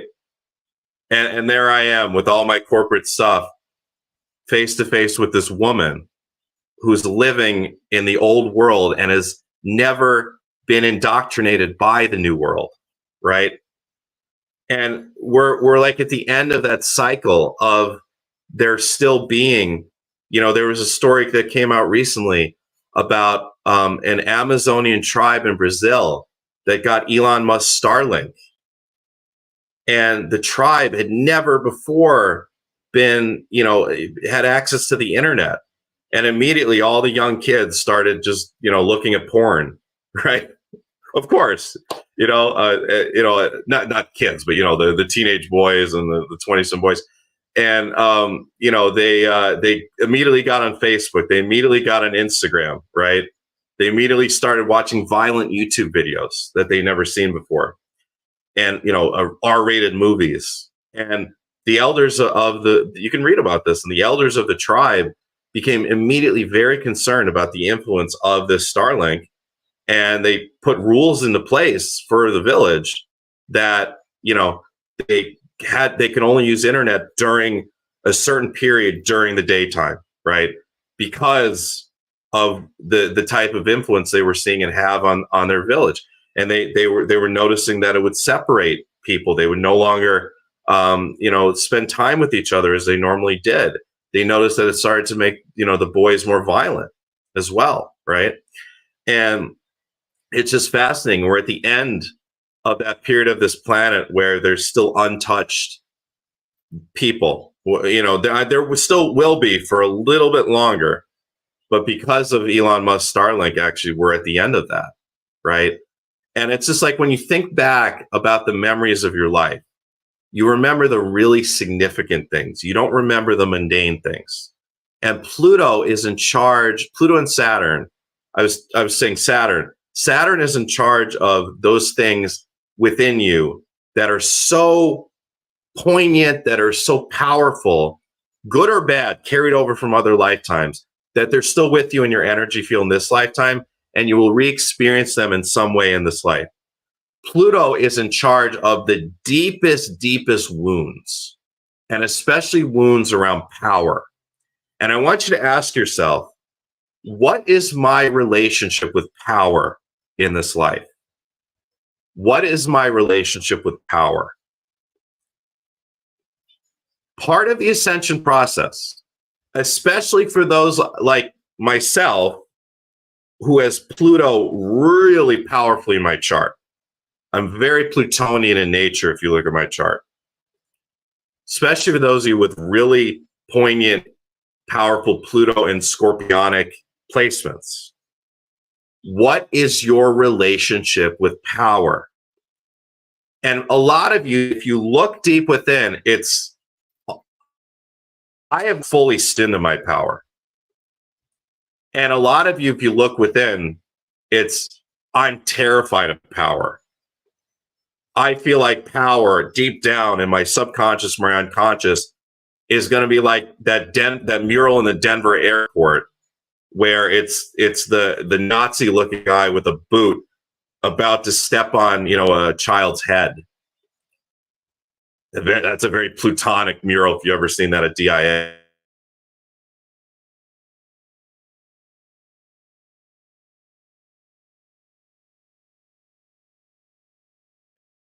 Innumerable aspects to it. One, and we really, in order to ascend, we have to come to a place of alchemy with every planet in our chart, every planet that influences us. And as we're talking about, you have to come to a point of alchemy in this lifetime with the experience of power. So for some of you, what does that mean, practically speaking? It means you've been hiding. You've been hiding too much. The time to hide is over. You have to get out, step out, shoulders back, and say, here I am. Take or leave me. Here I am. For some of you, it's going to be the realization that you've misused your power. Yes, light workers are not immune from misusing power. No, they are not, because now that I've started to be around some of the expos, gatherings, believe you me, there's people in our New Age field that misuse power. It's very common. And there's people in every single industry that misuse power. Every industry, every walk of life. So maybe it's the realization that you misuse power, and that's okay, because we're all learning. And how do you alchemize that? And it's going to be going into that feminine softness that is starting to overtake our planet. That rise of the divine feminine, which is of the shadow masculine. The shadow control Capricornian top-down masculine is being taught by the softness of the divine feminine. The divine feminine representing the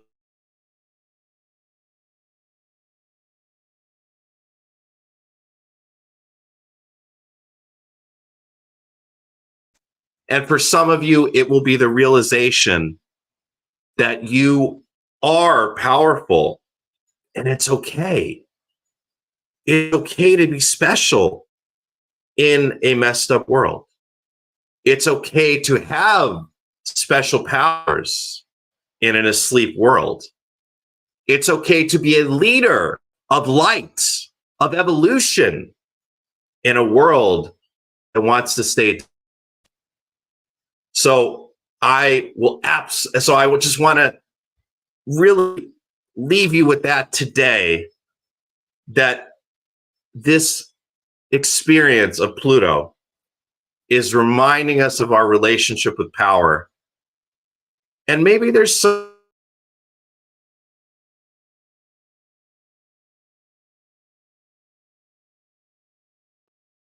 environment.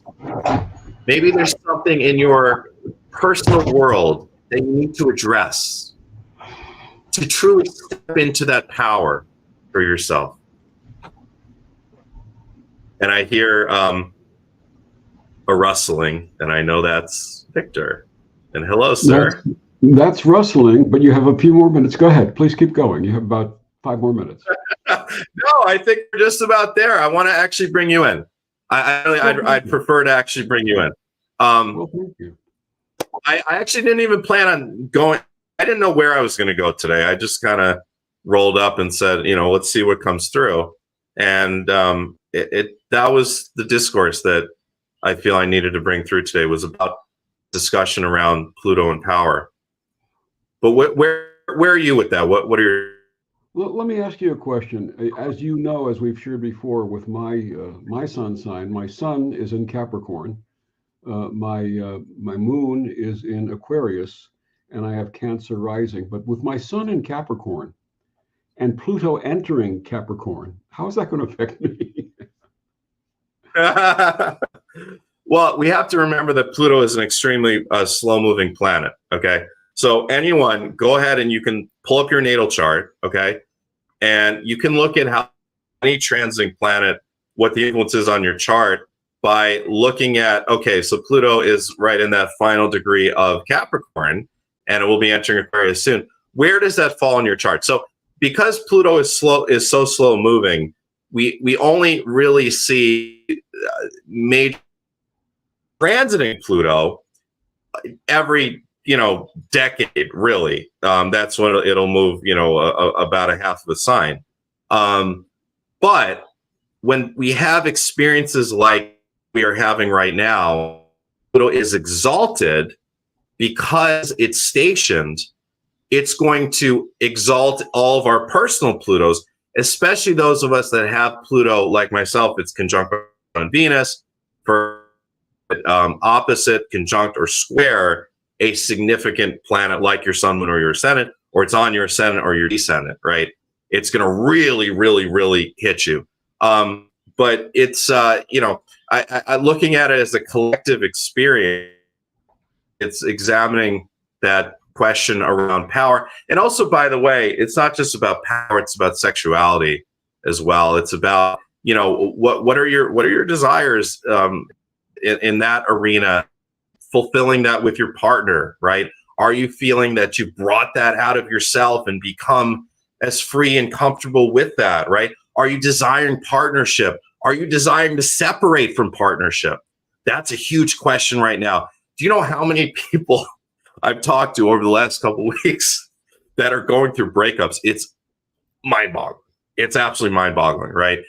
And it's not just about Pluto station. It really goes back to the Libra eclipse that we just had, the solar eclipse in Libra. Libra is the descendant. Libra is about relationships, partnership, and it's this make or break. Literally the title of my last astrology podcast, which, by the way, go to the Higher Self channel on YouTube. You can check out my full moon podcast. I've been doing that for 5 years.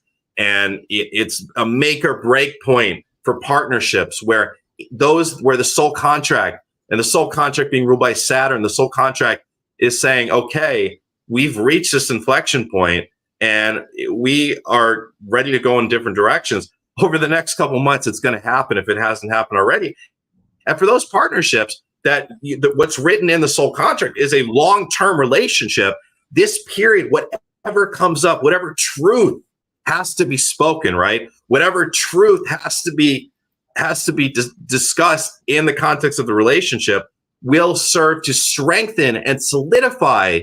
There was this beautiful grand trine on this most recent eclipse between Venus and Scorpio, grand water trine, which is very emotional. Venus and Scorpio, Mars and Cancer, and Saturn retrograde in Pisces. And that Saturn piece of it, a grand trine is about stability. And that Saturn piece was creating this stability for those relationships that are meant for stability, but also it through the context of opening up the Pandora's box of karma that hasn't yet been fully dealt with between the two partners that will then have to be. And then the Mars and Cancer is about the emotions felt through that. And the Venus and Scorpio is about the truth and the passion, right? When I think about like fifth dimensional new age marriages and relationships, to me, the benchmark of it, the foundation is truth and desire. There's so many stagnant marriages and relationships where that desire has been lost. And as a byproduct, the truth is not there anymore. The emotional experience is no longer truthful. And you know what happens, sadly, to a lot of people that are in long-term relationships, marriages like that for decades, the body will then reflect it eventually. Whether it's cancer, or whether it's Alzheimer's, or whether it's something else, the body will end up reflecting that stagnation of the marriage. I've seen it countless times throughout my career and coach people through that and help, where I could. But when, fast forward into this new age, right? It's not just about technology. It's about us as humans and how we relate to one another, because the ascension process, a positive feature of the ascension process, is this ladder up a pyramid. Whereas we go up that ladder, we are conglomerating. We're in a survival mechanism, in a survival mode, to grouping with one another. And it starts with two. And then that two becomes a family. And then that family becomes a community, right? So the foundation of that in the new age is truth and desire. You desire to be in a relationship. You wake up every day and you want to be in that relationship. You wake up every day and you want to be truthful in that relationship because you want to be in that. My brother, what a joy to be with you again today and to hear your wisdom and your sense of humor also, because you and we are absolutely soul brothers. There's no question about it, and have traveled together as soul family. And I'm looking forward to finally, I'm looking forward to finally meeting you face to face in New York the next time you come. It's going to happen. It's going to happen. I'll be there in March for another workshop. Wonderful. Wonderful. Absolutely. Thank you, Matthew. Thank you so much. And now I believe who's joining me to introduce Emilio. Emilio is coming. Hello, Emilio. Good afternoon. Good afternoon, brother. How are you? I'm wonderful, today? Brother. And I'm going to hand it over to you, and you are going to be introducing Iluna. Beautiful. Where is she at? Where is she at? Hello. Oh, there she is. There she is. Oh, so good to see you. Where are you now in the world? In the world, I am in Egypt. Can't get enough of this place. Yes, I am. Beautiful. For those that are just tuning in, we had just finished a 20-day initiatic pilgrimage with Iluna in Egypt, in the ancient land of Kem. And when we think of the word honored, I think it gets thrown around a lot these days. And I will not say this lightly, that I am beyond honored to present my beautiful soul sister, Iluna. Seeing the way that she led this journey literally felt like an initiation. I felt like I was in a past lifetime being initiated as a priest all over again. And she is exactly what the world needs right now. And I can say that from my heart. Iluna has dedicated her life to going into the darkness, the most extreme depths of the human condition. And she has beautifully pulled out the magic of what it means to be a soul here on earth. Also, I wanted to honor Neil's vision of treating this as a ceremony. So I know that Iluna is very fond of ceremonies. She led many, many ceremonies in Egypt. But everyone putting their hand over their heart to really welcome this beautiful wisdom that is about to flow through. Iluna is a student of the universe, an Akashic channeler, a psycho-spiritual healer. She's devoted to the esoteric teachings of the ancient mystery schools, walking and guiding as an initiate and conduit of the divine. She doesn't call herself a teacher, even though she's earned a master's in Montessori education and has studied everything from medical anthropology to transpersonal psychology. Rather, she shows up to the world as a guide that points us in the direction of our truest self, which is actually what her name means, Iluna. A 3-hour-a-day meditator, she walks the walk of a humble student who is continuously channeling high vibrational information from beings such as the Pleiadian priestesses, the Arcturian Council, the 3 guides who are Hermetic scholars and contemporaries of Thoth, the Atlantean. And just when you thought it didn't get any juicier than that, she's recently begun to connect with the cosmic dragons that are supporting humanity in this great remembrance. In her work with others, Iluna has facilitated deep healing and helped to return people to what she calls the sacred temple, their heart center. She knows that it is in the heart center that all beings can receive healing through the restoration of the sacred, the birthright of sovereign knowingness. Last year, she was shown by her guides that she was to soon begin channeling publicly. And since then, she has magnetically attracted a beautiful tribe of humans that are seeking wisdom. And on a personal note, she is my guide, my friend, and a priestess that I hold dear in my heart. You are all in very good hands with this one. She never plans anything that she says, so I have no idea what she's going to talk about. But all the wisdom that pours through her is straight from her heart. Welcome, Alunia. We got to know, what are you most excited about to talk to us about today in your life? Well, first of all, thank you very much. My heart is overflowing from that introduction. Thank you. You know, it's interesting. You're right. I don't plan what I say. And what my guides have been talking to me about a lot is this next phase of the awakening process that humanity is in right now. And it's interesting because the person who was just on, Matthew John, was speaking about this from an astrological perspective. And I didn't realize, I'm not an astrologer, and I did not realize that that is kind of the theme in astrology. The way that I read it, though, and what I've understood from my guides, is that humanity is ready for the next phase of awakening. And that is really what I am excited about. I have come here not necessarily to wake people up in the initial stages. And what that feels like to me is more having those introductory conversations of, you know, is everything as it seems? Do you think that there is an unseen world that can be tuned into? That's kind of the beginning stage of awakening. And so much of humanity is now in the second stage. That is what I am the most excited for, is helping people who are in that phase and bringing people who are still in the first phase, who are kind of exploring, into the next phase. That is really what I am the most excited about. And that is what I believe I'm going to talk about today. Well, I'll let you take the floor. Take us wherever your heart is guiding us. And again, it's so beautiful to see you. Thank you. And same. Yeah. So something that has really become clear to me, as I mentioned, is that humanity is in the second, what I consider to be the second stage of awakening. We are just in the beginning phases of that. And you may ask, how many stages of awakening are there? I don't know. It's a great question. And really, that's part of the mystery that we all get to be in, that we get to play in together, is this mystery of what is the awakening process and how many stages are there. This second stage, though, this is about spiritual maturity. And so there is a whole bunch of knowledge that we have gotten as a collective, and that we have also retrieved from the darkness, from the unseen realms, from ancient wisdom. We have retrieved a lot of knowledge. So there is a lot available to us now. There's a lot on the table for humanity to pick and choose from of, does this suit me? Is this part of my belief system? Do I want to know more about that?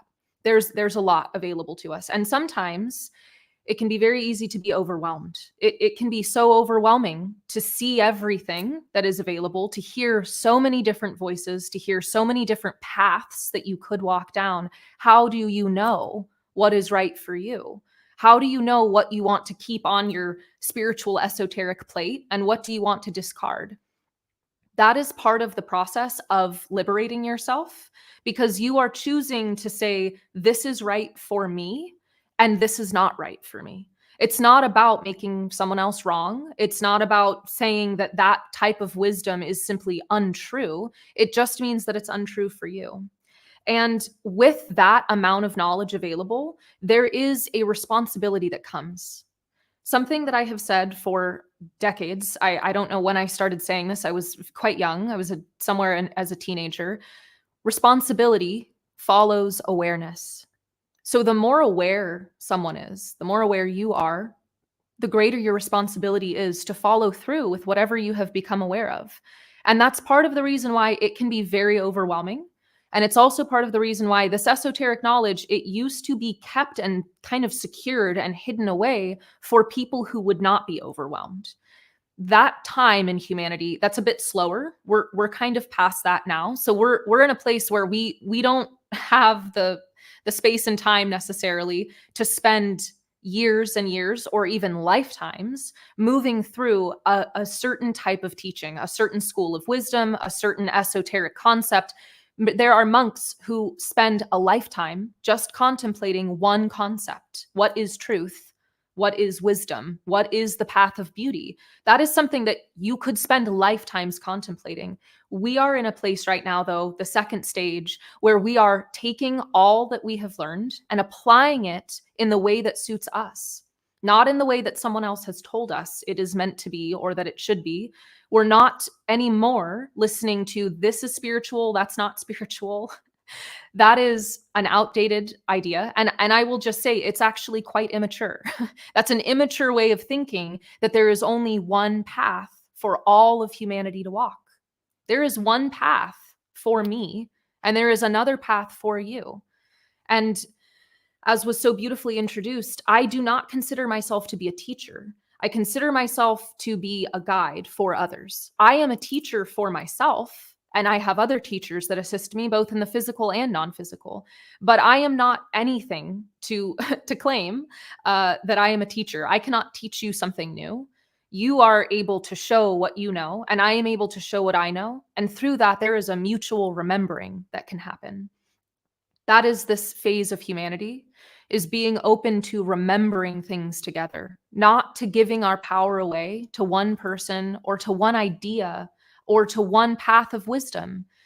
By doing that, we are limiting ourselves. And the whole idea of awakening, the whole idea of ascension is that we are moving beyond limitations. We are not accepting that this box is the only box there is, that it's the only place that we are allowed to operate within and from. And we are also not here to tell others that there is only one box for them to operate within and from. We are here to understand and take the lids off of all of the boxes so that we can see what is in everything. That is where the beauty gets to arise from. There is so much in humanity within our own sacred selves and within the collective. There is so much here. And if we limit it, we're going to miss out on the beauty. We're going to miss out on what is possible for ourselves, but also for the entire collective. So I really like to listen to my heart. I talk about that a lot. If there's one thing that I teach, then I guess it's about listening to our heart. It's about how to listen. And that is something that I have been practicing consciously for quite a while, for over half my life now. I have been practicing what it is to listen to my heart. Your heart, it tells you everything. Your heart knows the way home. Your heart knows what is true for you. Your heart knows what is wisdom for you in this life at this time that you receive it. My guides often say that if there is a piece of information, even whether it's channeled, whether it's an astrology reading, whatever it might be, if there is a piece of information that feels very dense and heavy, and you are feeling squashed by it, you're feeling limited by it, that is something to really look at and consider, is this serving me or not? Because sometimes the heaviness and the feeling of being locked in, you're learning something within a confined space, and there is truth and wisdom that can come from that. But if you're there for a very long time, like weeks on end, that is probably something to let go of. That's something to be released, and just hold it lightly. My guides always say that. Hold whatever comes to you lightly. They consider it to be, they always give me this image, and they're giving it now, a diaphanous piece of cloth. So a piece of cloth that is diaphanous means that it can blow easily in the breeze. You can kind of see through it. It's opaque. That is the way that you hold ideas that come to you. If it is a part of your truth, you can trust it is going to become part of you. You are naturally going to integrate that into your being. You do not have to force anything. Your heart does not try to force. Your heart just allows. And so when we allow our heart to allow, more and more can come through. And that is what I would like to have happen for each person. I really want each person to be open to their heart. And that is really my main job. There is a beautiful quote by Victoria Holland, I believe is her name. She says, "I am not here to teach you. I am here to love you. Love will teach you." That's it. If we can all just love and hold love for others, we are showing up as a guide because love is present and love will be the teacher. So this next phase of awakening that humanity is going through, it includes, as I mentioned, spiritual maturity. That means that for those of us who are more aware, who practice self-awareness and who practice awareness of the unseen, we have, in a way, more available to us. Just as most of us would want to do with more resources, when more material resources are available to us, we share them. We are not greedy with them. The same is true with awareness. But this time, the resource that you're sharing is responsibility. You are sharing your awareness by being responsible for yourself and for your own internal reactions that are taking place. And so that means not being offended when someone presents an idea that is contrary to your own. Because if we were all the same, it would be rather boring. It really would. Variety really is the spice of life, and food would be very boring without any spice at all. It would be very boring. And we are not here to have a limited experience. We are here to have an unlimited experience within the confines of this third dimensional reality. And that's where it gets to get fun. When we are able to allow our hearts to just do what they do, to guide us, when we allow ourselves to play in the mystery and not feel like we need to have all of the answers all at once. We don't feel like we have to stay confined in the box that we have made for ourselves, and others don't have to stay confined in the box that you are trying to put them in or that they have made for themselves. When that no longer happens, life becomes joyful. Life just becomes a space where we get to experiment and we get to see how far can I push myself? How far can I take myself out of this third dimensional reality while still being connected to this physical body? That is where it gets very fun. And that is a place where I play. It's one of the ways that I'm able to connect to the Akashic records and connect to other beings who are in different dimensions and other realms, is really just by being playful, by being curious, and especially by listening. That is an art that I believe is being a bit lost. It is being a bit lost, the art of listening. It's something that I have been taught throughout my life from beings in the seen, but especially my guides in the unseen, is about the nature of listening. Listening, it does so much for yourself because you are able to listen to what is happening inside, listening to your heart, which is the first place of guidance. When you move beyond that, though, once your heart has opened, when you have opened to your heart, is really what happens, by the way. Your heart is open. You have to be open to your heart. Once you have become open to your heart and you're choosing to listen more and more, you are able to hear more and more that is within you, but also that is all around you.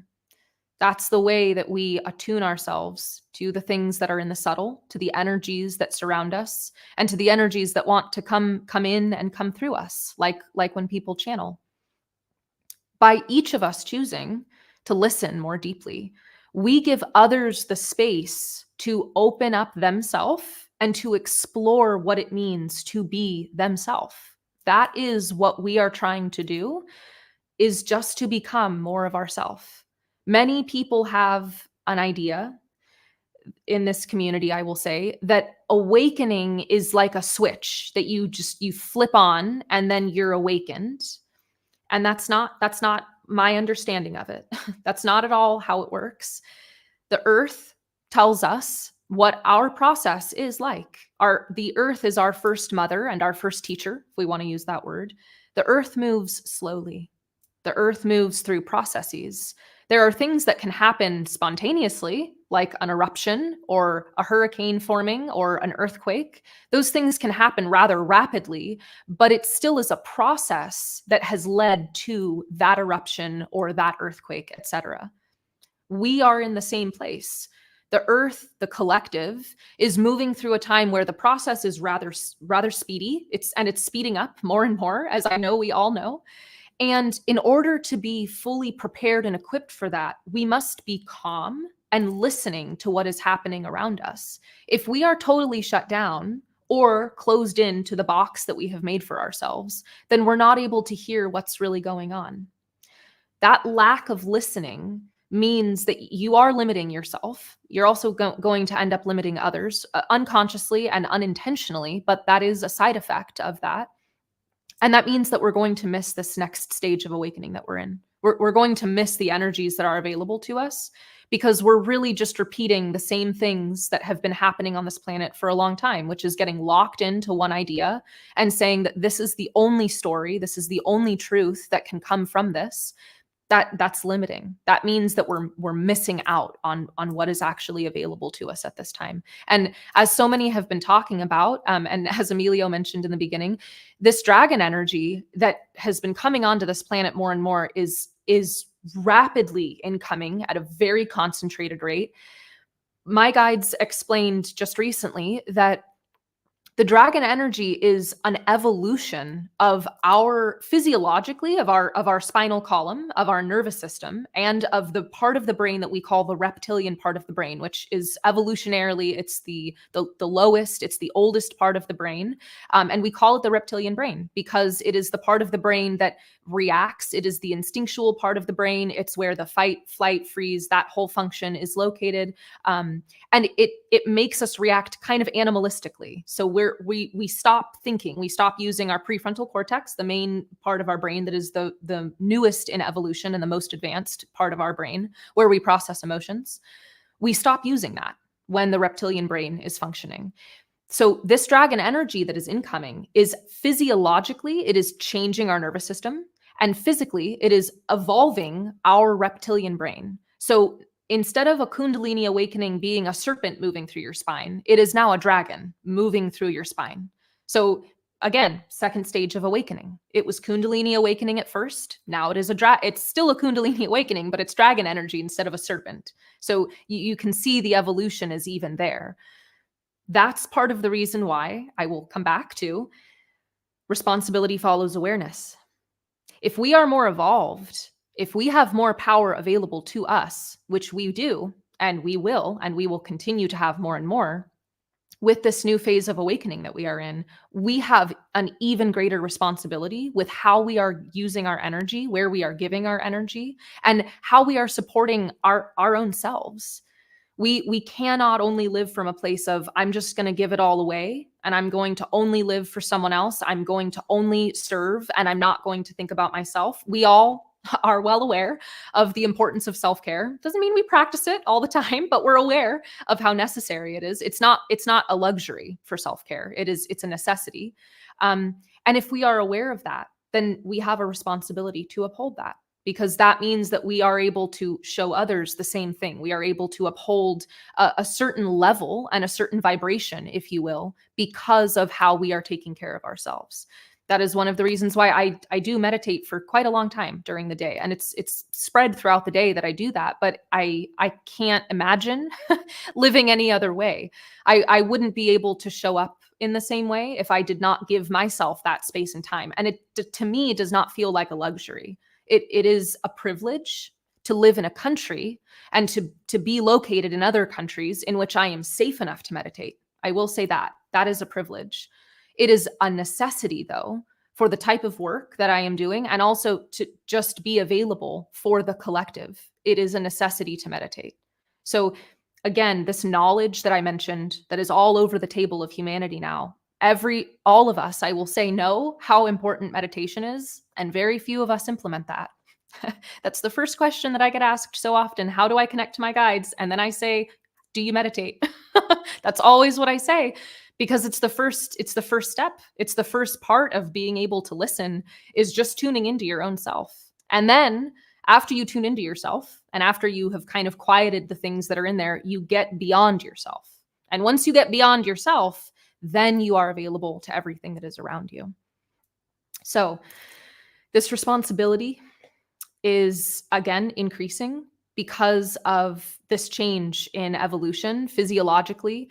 I'm very curious to know what that's going to look like, because with our reptilian brain changing, with our nervous system shifting, that tells me that this is also a time where we are kind of ramping up on the planet for a lot of changes.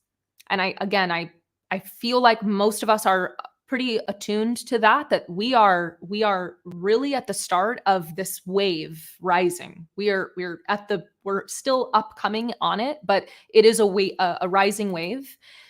That means our bodies have to be prepared.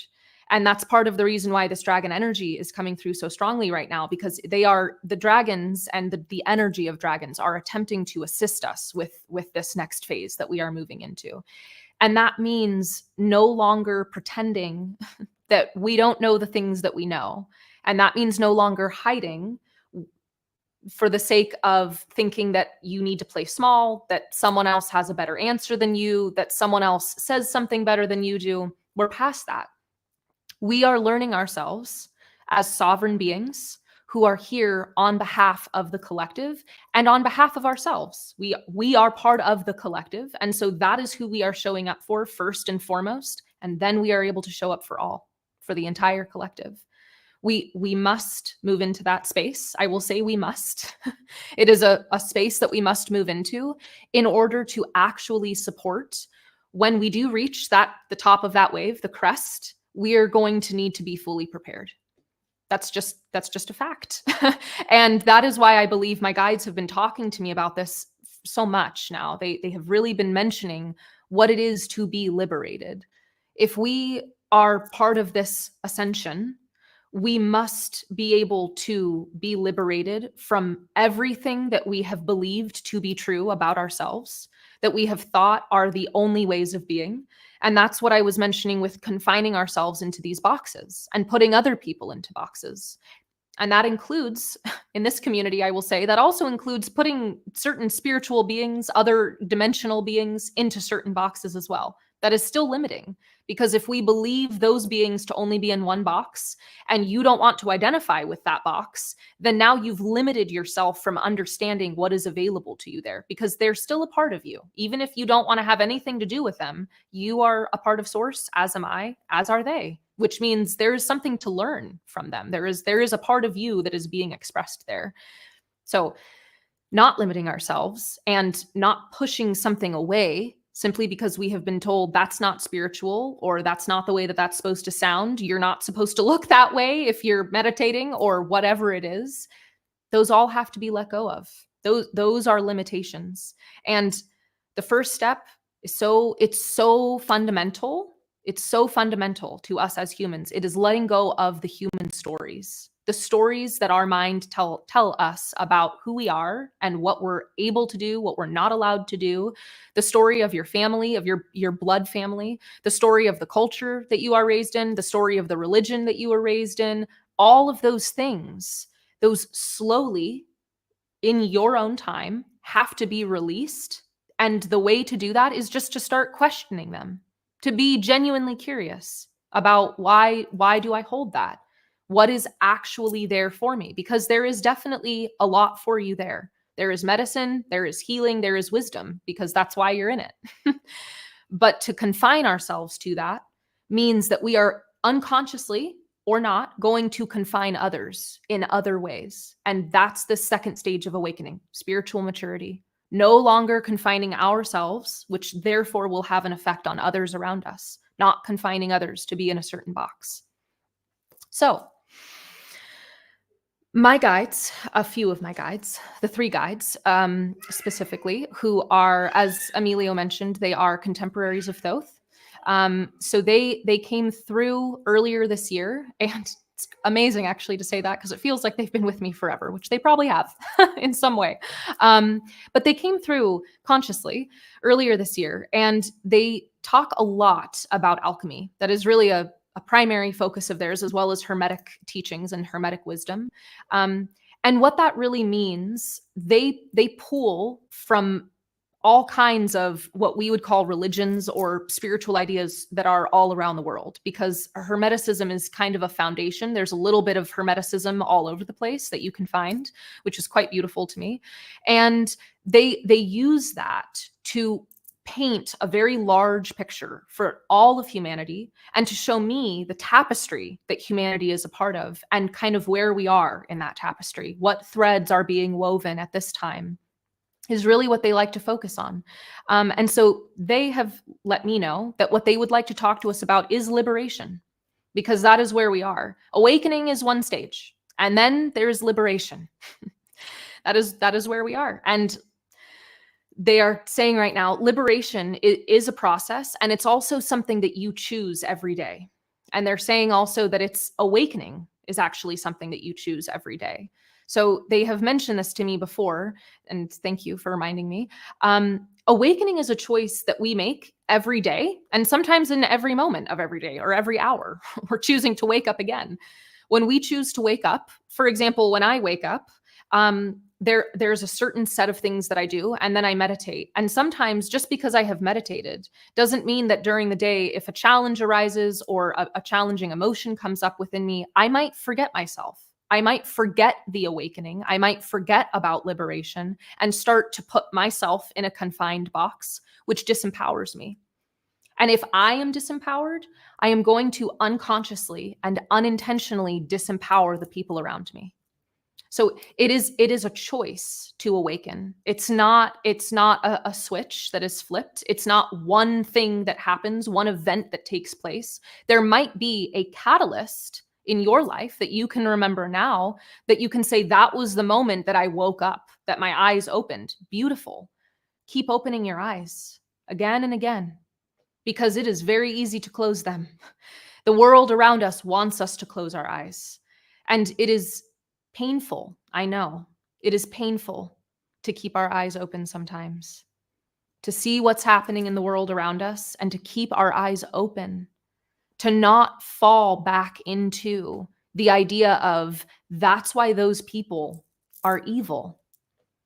It's very, very easy to fall back into that as a human, because we have stories and we want to close our eyes when it becomes painful. Whether it's something that is just personal that we are going through or dealing with our own pain, or whether it is something in the collective. When it feels painful, sometimes it feels scary or overwhelming, we close our eyes again. That is what we are growing out of. When we liberate ourselves, we no longer want to close our eyes. We no longer unconsciously close our eyes. Because when we have liberated ourselves, we are fully free to have a complete experience on this planet. And we allow others to have a complete experience on this planet. It's not about trying to understand why is that their experience. It's not about understanding it. And I'm going to just say right now, don't try. Just don't try to understand it. With your mind, don't try. Just let it be what it is. If it's not for you, then just say it's not for you and let it go and go back to what is for you, because that's where you're going to find more awakening. You're going to find more of yourself there, and you're going to allow yourself to be free, to be liberated. And by letting go of whatever someone else is doing or a group of people are doing, you're allowing them to be liberated. It's not about trying to understand and make everyone the same. We don't actually want everyone to be the same. We want everyone to be their fullest expression. We want everyone to be the same in terms of liberation, but the way that liberation looks and even the way that liberation might feel is going to be different for each person. And that is what we want. We want to allow all of the varieties of experience and all of the expressions of the divine to come through in our own self and to come through in everyone around us. So my guides have been speaking a lot about this concept of what it means to be a spiritual or awakened person. They've been speaking to me about that a lot and have really opened my eyes to the ways that I have confined my own self. It's certainly a process that I am going through and will be going through for I don't know how long of this conscious liberation and waking up every day and in every moment. So they are telling me that the three guides are telling me that they would like to come through now. Thank you. They're saying it was a lovely introduction. So I'm going to let them take it away, and it will just take me a moment to tune in.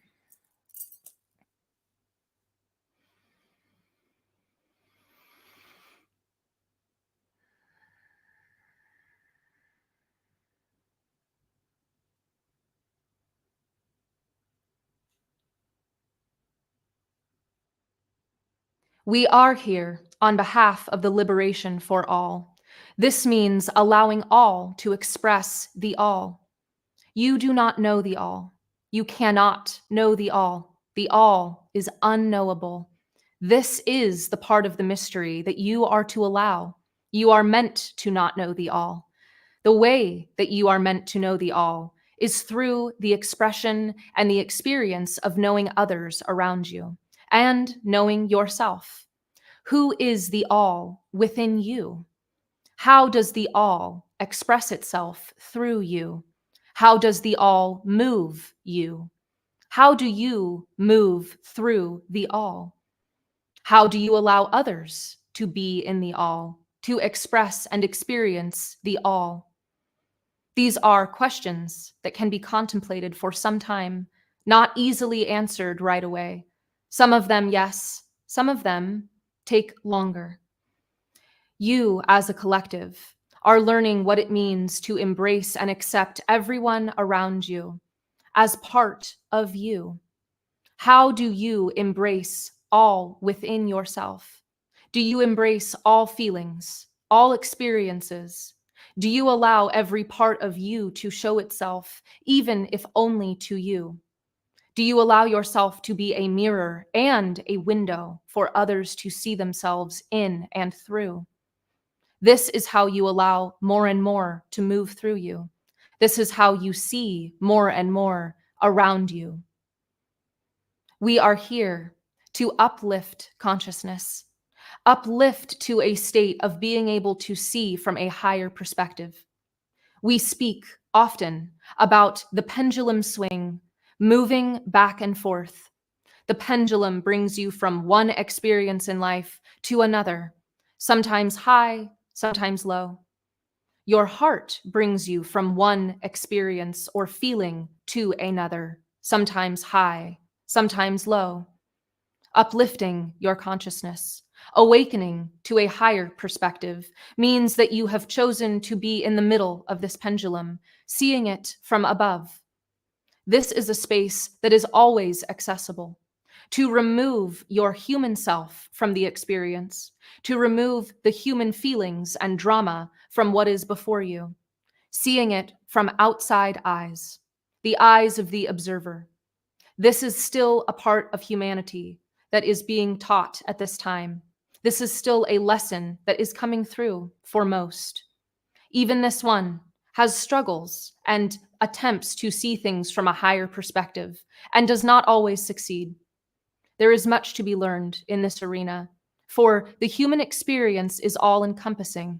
It is meant to take all of your senses, all of your attention, and direct it into one space.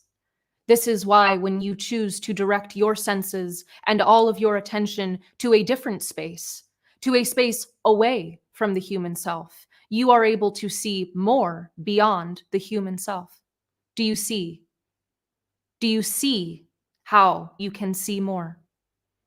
When you remove the energy, the attention that is placed so easily on what is around you, on the feelings that arise within you, you are able to see more and more. Listening is part of seeing. You cannot see what you do not hear. You cannot hear what you do not see. You are able to understand only a small piece when one of these faculties are employed. You are opening to a space where all faculties are online simultaneously. How do you taste the divine? How do you move through the divine and feel it within you? What do you see when you look around yourself? What do you see when you look within yourself? All experiences are part of the divine. The divine is having an evolutionary experience here on earth as your soul embodied in this physical form, animated by spirit. Allow yourself to experiment. Allow yourself to be in play, to be in joy while you do so. That is where the greatest experiments, the greatest successes come through, is in play, in joy. This is how children learn best. They learn through play. They remember and learn through joy. Allow yourself to be in that space. Bring yourself to that space. Do not wait for something outside of you to bring you to a space of joy, to bring you to a space of surrender.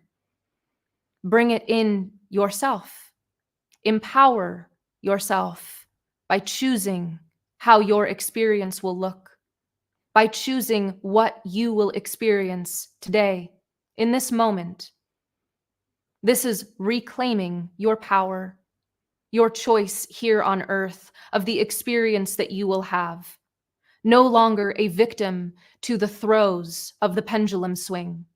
No longer a helpless victim being tossed about by the winds of change, the changing tides on the planet.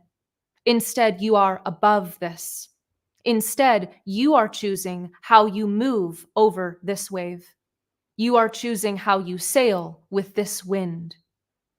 This is self-empowerment.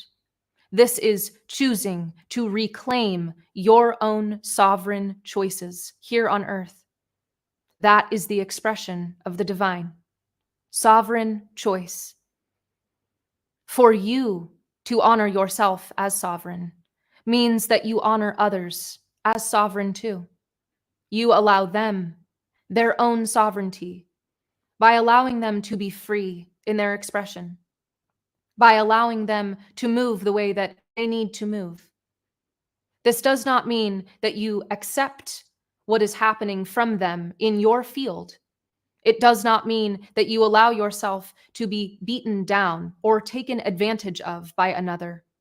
It means that you choose consciously and with your heart what is appropriate for you, what is connected to your highest good, your highest learning.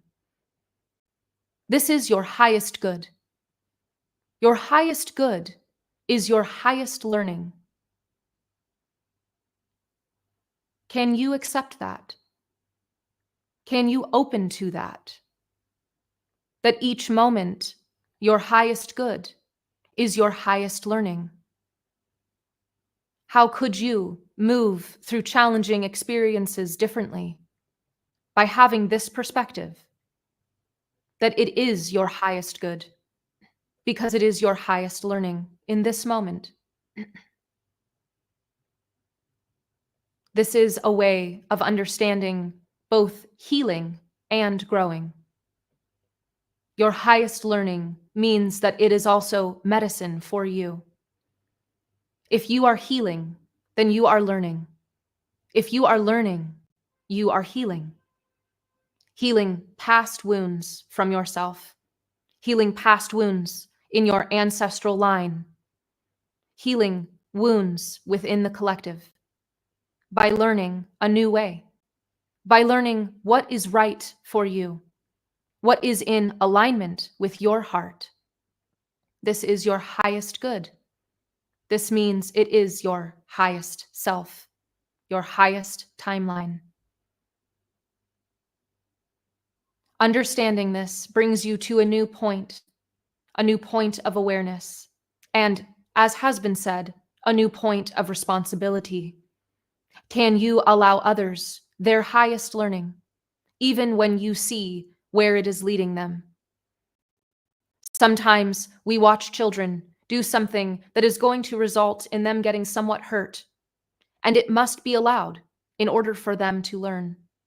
We do not stop young children when they are learning how to walk. You allow them to walk. You allow them to fall. You allow them to pick themselves up again. This is the same for those around you, and can be difficult when your emotions are tied to theirs, when their own well-being is tied to your own. There is a separation that is necessary. There is a distinction from self that is necessary here. To understand that another has entirely their own experience. You are meant to allow this other to have their experience as you have your own. Humanity is arising to this space, to this level of development, allowing others the freedom to choose what they will. No forcing, no exploiting, no demanding. Allowing their heart to lead them where they go, and you allowing your heart to lead you where you go. This phase of liberation, this phase of awakening, this is how more and more in the collective will be welcomed. Those who have not yet fully awoken have much fear in their hearts. They are held down, weighed down by this fear. If they feel forced, they are not choosing for themselves. This means they are not liberated. They are not sovereign in their being. And that is the very aspect that you want to see changed. That is the very aspect that we want to uplift humanity from. The weight of fear, the shackles of not being sovereign, the chains that bind you. You are meant to be free. You are meant to experience this earth as a sovereign being. And only by allowing others this same freedom can the world be free. And when there is freedom, there is peace and unity. For it is freedom that binds together. It is freedom that is shared for all, rather than pain, sorrow, the heavy weight of fear being a binding agent as it is for so many on this planet. Freedom becomes this thread that connects all. Freedom, the remembering of sovereignty. This becomes the connecting thread for all. And that is the all. And more than anyone can know. We do not know the all. We experience the all from this dimensional space as we experience the all. And every experience of the all is merely that experience, not right, not wrong.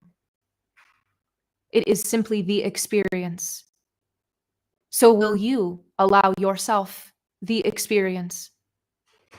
Will you allow yourself the freedom to experience the all within you?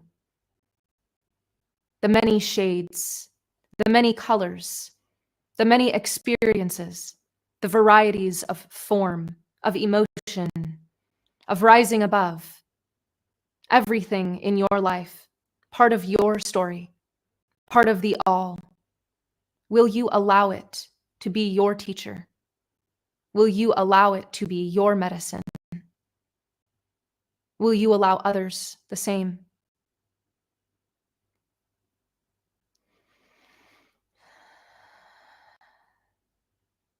These coming months for humanity do herald change. There is much in the way of uprising. There is an energy on the planet that is making beings quite restless. They cannot sit still any longer because there is this nudging feeling that something is amiss. That energy is going to grow more and more. And those who are not yet quite awakened will wake up quite soon. Are you in a space to welcome them with love in your heart, just as they are? Just as they are now, full of fear, full of questions, full of doubt. Can you welcome them anyway? Can you welcome these aspects of yourself anyway? This is what it is to rise above, to be in the middle of the pendulum, to see things from a higher perspective. Will you bring yourself there so that you may welcome others to join you? Responsibility. The leaders on this planet, as you all are, have a responsibility to be welcoming, to be open to each experience that presents itself to you. No judgment. Curiosity to invite deeper knowing. Curiosity to invite the mystery to open itself more. Judgment closes. Curiosity opens. Open yourself and open others. This awareness has now been given, and you have a choice to accept this responsibility or not. We welcome each of you to call on us as you need. We are guides for the collective. We welcome you to call on us as you need. Always present, we are here to serve and uplift humanity. We thank you for allowing us this space, for allowing us to come in a bit deeper with some sharpness. We do not always give easy truths. We do not always offer what is considered to be a lightness in terms of a message, but we do offer truth.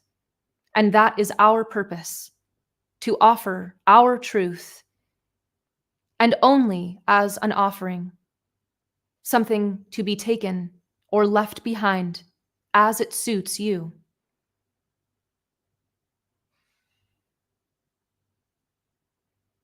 There is much love in this group.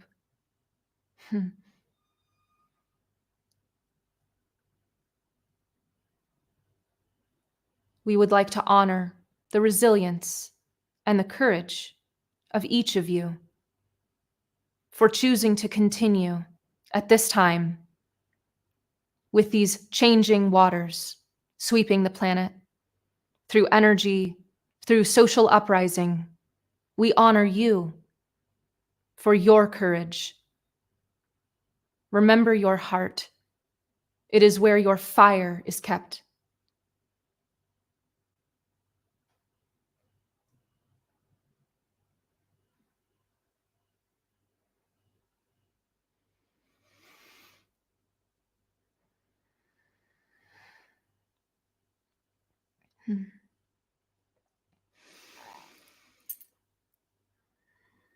Thank you. Thank you. My energy stays with me. Your energy stays with you.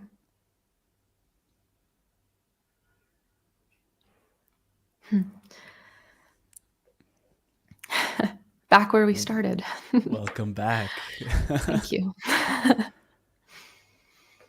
That was very profound, very deep, and just inviting everyone to close out with a deep inhale. And on the exhale, drop all of that wisdom straight into the center of your heart. And allow it to be with you for the days to come. Allow yourself to contemplate. Allow yourself the space to allow whatever messages needed to reach you and needed to subside in your subconscious. Allow that information to gently drop in. I know truth by the way that it feels. And every time you speak, every time you open your mouth, I can feel the truth. And it is such an honor to see you in your greatness, in your light. And just to close off, where would you send people to connect with you, with your work, and more of your messages? Thank you. If you would like to connect with me for free, I am on YouTube for free. I send out many messages on there, many videos come through. Usually it's monthly updates and more that you can find on YouTube with Alunya Noel. And also my website, alunyanoel.com. There is a membership platform that I have in which I offer monthly meditations, live Q&As, and also a special kind of secret, if you will, not so secret, channeling series called Channeling After Dark, in which I go for quite a while. I usually look into things for about an hour or an hour and a half. And those are just topics that are interesting to me or pertinent and relevant. It is where I first learned about dragon energy, for example, and the ways that it's impacting us. It's very interesting. So if you'd like to see more of that, that's at illuminaNoel.com. It looks like we're back in Egypt with that new background. I love it. Already missing Perfect. those pyramids. Already missing them. Mm. Well, we have much to catch up on, and thank We you so do. much for giving us all your time and your wisdom. Thank you. And thank you very much to Portal to Ascension, and also Neil Gower and the whole team. Thank you very much for having me. This was beautiful. And thank you, Emilio. Thank you. Hello, Michelle.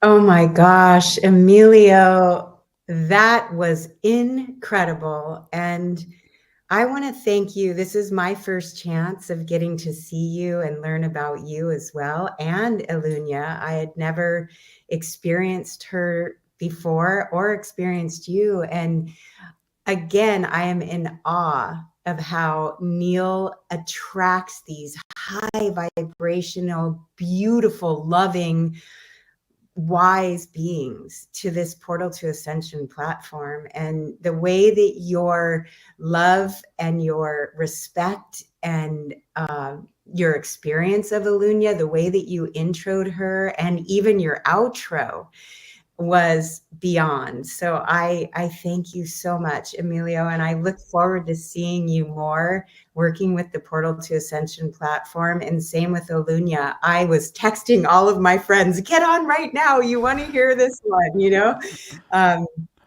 And I thank you so much, and thank you to Ilunya. There were a lot of people writing in, including Neil, with quotes, you know, of what she shared. Responsibility follows awareness, and I think you put in quotes.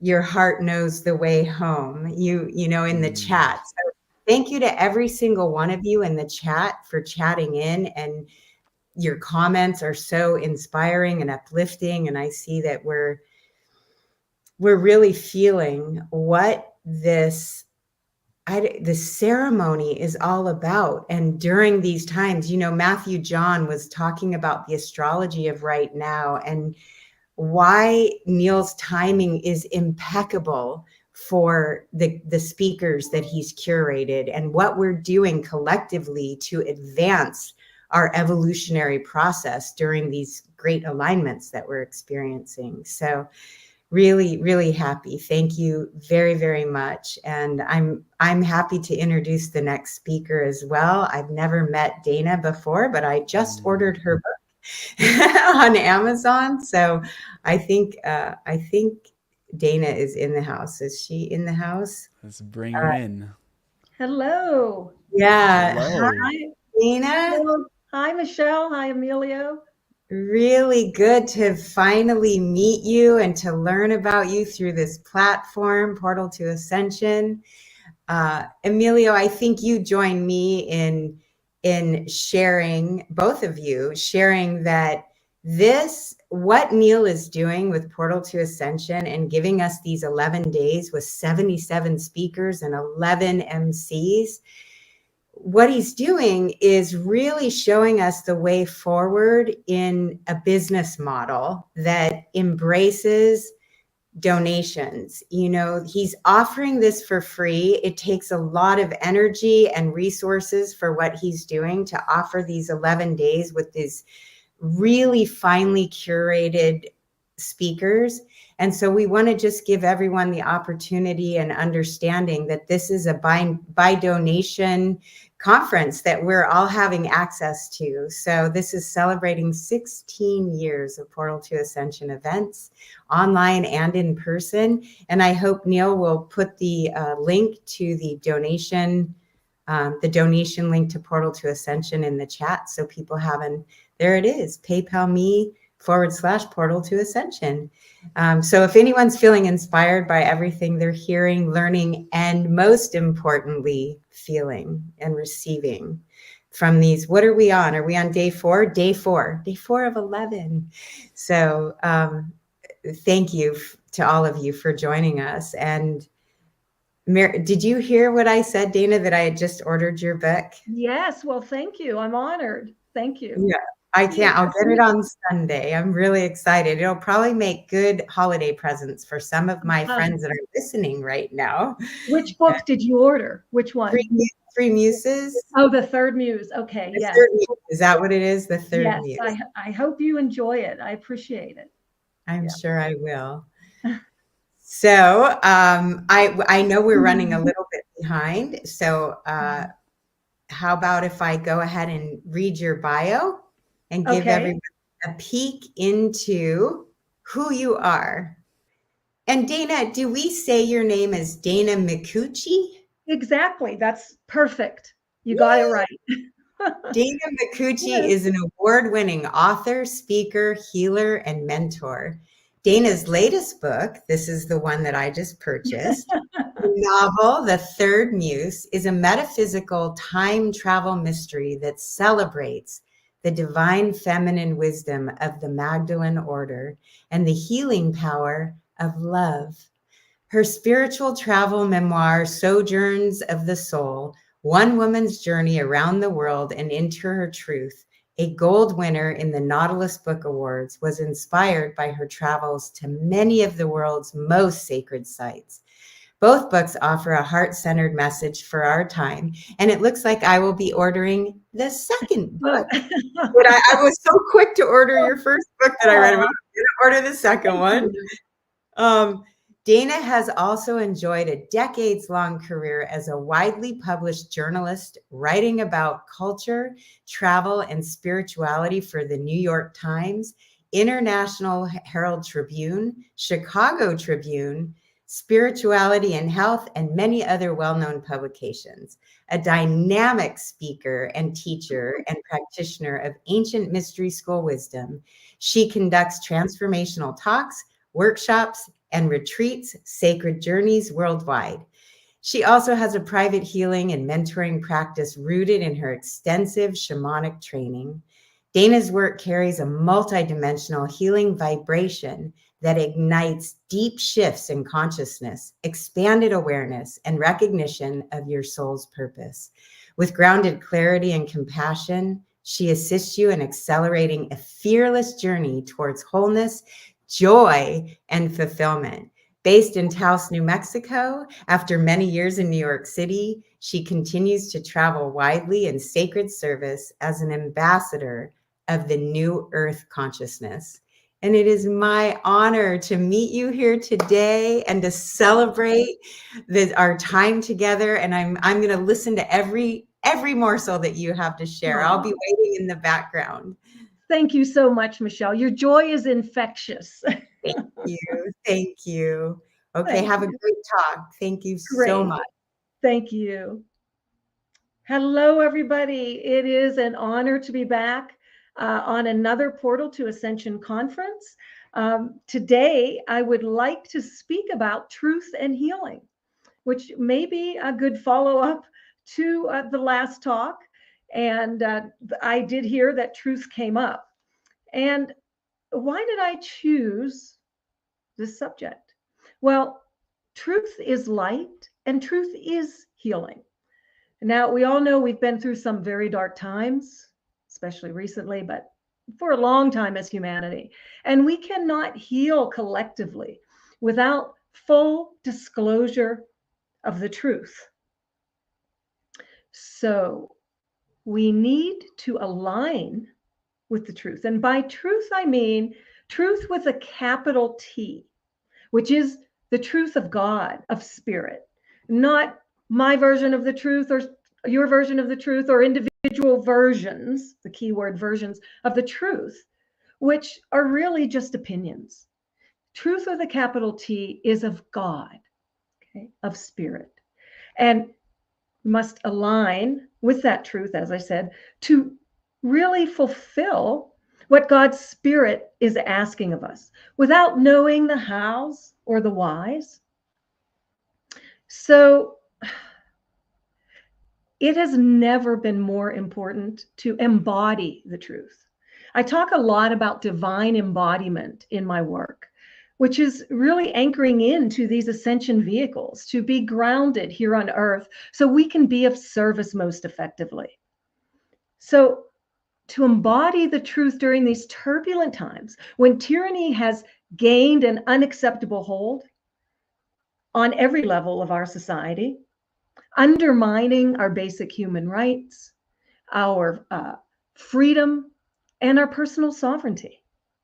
So I find it interesting that Pallas Athena, the ascended master Pallas Athena, who is the goddess of truth, also serves on the emerald ray of healing with Master Hilarion.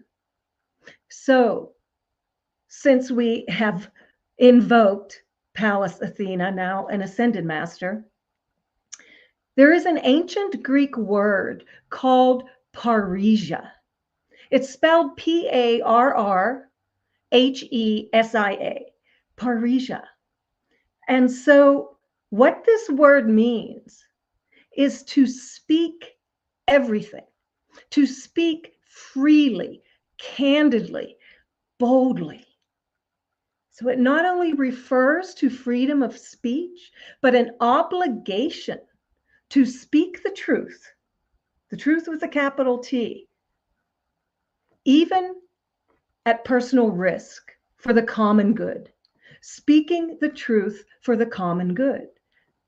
Now, when we embody the truth, we want to think the truth, to speak the truth, and to act in truth so that we are fully aligned, right?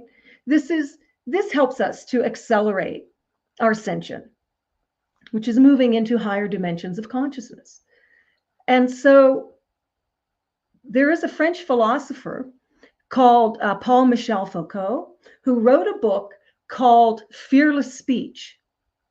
And in this book, he calls someone who uses parrhesia, as I've described it, the obligation to speak the truth for the common good, even at personal risk, is someone who is willing to take that risk. Now, it doesn't have to be a life or death gamble, although at times it could be. So we could take a risk in speaking the truth, let's say, to point out to a friend that he or she may be doing something wrong. What do we risk? We risk perhaps incurring their anger, compromising the friendship. That's a risk. Another, parrhesiastes, someone speaking the truth at personal risk, would be a public speaker, for example, who is on a stage speaking to perhaps thousands of people, but speaking the truth that goes against the dominant paradigm idea of what the truth is. So this particular person could risk his or her reputation, their popularity. That's another risk. In extreme circumstances, yes, speaking, thinking, of course, and acting in truth can be a life or death gamble. And truth can indeed be dangerous. We've seen many people speaking the truth in various ways on the public stage. And perhaps you live your life in full alignment with the truth. Let's say behind the scenes. It doesn't have to be public. So acting in this way and speaking in this way with an uncompromising devotion to the truth has led to the ultimate sacrifice for some well-known individuals that I may point out now, who would include Jesus of Nazareth, whom I call Yeshua, Martin Luther King Jr., more recently, John F. Kennedy, for example. There are many others and many more unknown. Women in particular have suffered greatly throughout time for boldly speaking the truth. Speaking truth to power.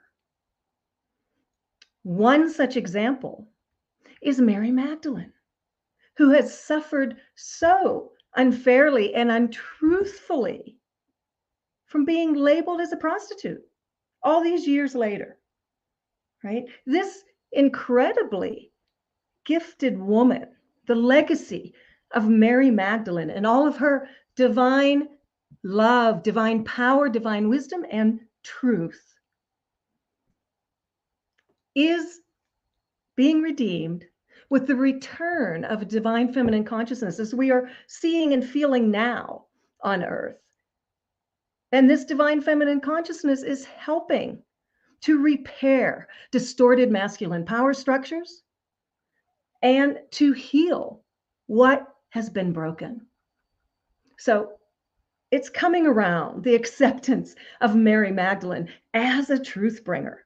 And she was a threat back then to many around her, particularly the males who followed Yeshua. So there is an ancient text, an ancient Gnostic text called the Pistis Sophia, which means faith and wisdom. And in this text, it is recorded that Yeshua said to Mary Magdalene, Miriam, speak in boldness, you who will bring light upon everything. Wow.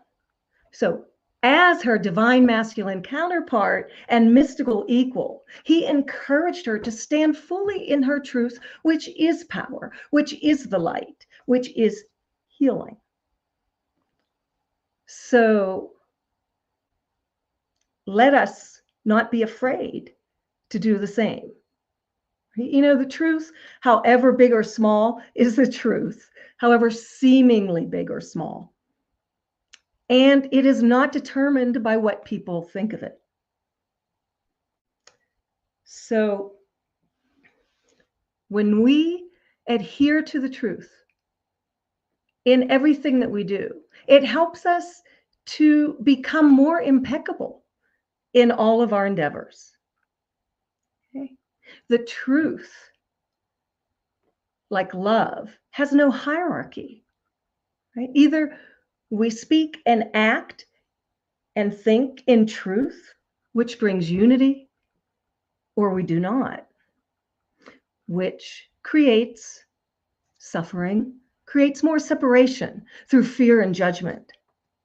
So getting back to healing, why do we need, and remembering that the truth is healing. The truth brings light, the light is truth, and truth is healing. What does healing mean? It means to be made whole. Okay, to be a whole and complete human being. And why do we need healing now in our time? It's because on some level, all of us as a collective have bought into the idea of separation, of our separation from God's source, which is not a truth. Okay, but on some level, we have bought into that illusion. So that's why we need healing to bring us back into that oneness, into unity consciousness. Now, how did the masters heal? The masters, any number of them, let's say Babaji from the Far East. I'm very close to the Essene lineage, so I will use Yeshua as an example. They held their attention so much in alignment with the truth of who they were, of who they are, which is their immortal God presence, their I am presence. And that attention on this truth, inviolable truth, never wavered. It never wavered. So being so aligned with their individual immortal God presence, when someone came into their presence, these masters didn't necessarily, quote, do anything. It was the frequency that they held. It was where was their attention. Their attention was focused at the heart in alignment with the mighty I am presence, the electronic body of light, if you want to visualize it, that is about an arm's length above the crown. That connects you through a tube of white light extending from your heart to your I am, to God and beyond that source. So imagine to be in that stillness where your attention never wavered, where you were not held hostage by the pendulum swing of emotion. And because they held that frequency and that attention, the person who came to these masters to be healed, and by the way, you have this ability too, we all do, would essentially heal themselves because they would look into the eyes of the master who would behold them in their wholeness, in their mighty I am presence, their immortal God presence. And when the person saw themselves reflected in the eyes of the master, they moved back into balance instantly. So it wasn't as if, like I had mentioned, that the masters, quote, did something, right? It was about who they were, who they are. And people say, well, what can I do to create more healing? Let's say in my own life, and also for the awakening of humanity. How can I help with this? Well, you can do the same. How you can help is to continue to refine and sustain your ability to hold and emanate the light. So that in essence, you also are not, quote, doing anything. It is who you are. You're actually walking the fine line between being and doing. Yes, we do take action in the world. That is important for sure. But right now, to refine and sustain your ability to hold and emanate the light is no small undertaking. However, we can all do this, continuing with the deep inner work that we've been doing for many years. And if you haven't begun, you may be inspired to start. And that's basically saying that when you walk into a room, let's say, it's not like you're going into that room to extend healing, because that's coming from the ego. It's because of the frequency that you hold that healing effortlessly emanates from you, and you become a healing force through your very presence. And so one way to keep refining and sustaining your ability to hold the light is to keep redirecting your attention to your heart center. I gave a talk on the wisdom of the heart last time, to that unitive space, the still point, where there is no separation. And then in connection with your mighty I am presence, your immortal God presence, the truth of who you are, a spark of God, constantly. It's a practice, and you just keep redirecting your attention over and over again to your heart center in alignment with the truth of who you are, your I am presence. And the more that you train yourself to do this, you will find that it's going to happen effortlessly, that you won't be as distracted. We all have distractions. You know, we're humans and we have tasks and responsibilities. And yet, at the same time, we can be that stillness, that truth. We can be so aligned with our Christ presence, which resides here in the high heart center, connected to the high heart being the place from which we experience universal love for all beings, for everything. We can continue to reside in that space. And so that act of observing oneself, where is my attention? Bringing your attention back to the still point in alignment with your truth, your I am presence, is, I feel, for me, one of the most powerful practices, is a foundational spiritual practice for me. And it helps us to become that transformational force of healing in the world.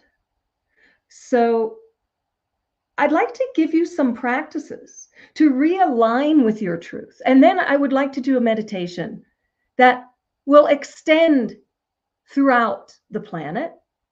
Because when we gather together in truth, like we are in this Awakening of Humanity conference, we are sending ripples of light, truth, and healing, which are one and the same, into the time-space continuum. Because we are meeting heart to heart, aligned with our truth. So, what is another way, in addition to the constant self-reflection and self-observation and redirecting your attention consistently to the heart in alignment with the I am? Another really powerful practice, and I may have mentioned this before, are the I am decrees. Because by giving a decree, so much happens. A decree would be, for example, I am invincible. I am unstoppable. I am powerful beyond measure. I am limitless. I am infinite. I am divine love. I am divine wisdom. I am divine power. I am my Christ presence moving through the world. I am always one with the heart and mind of God. Whatever you want to create, these are some of the I am decrees I use. I try to use them as much as possible, and I especially like to do them on my walks in a walking meditation. So what happens when you acknowledge and place your attention upon the I am presence with reverence and appreciation, what you are doing is creating kind of an invincible, what I call membrane of light around you.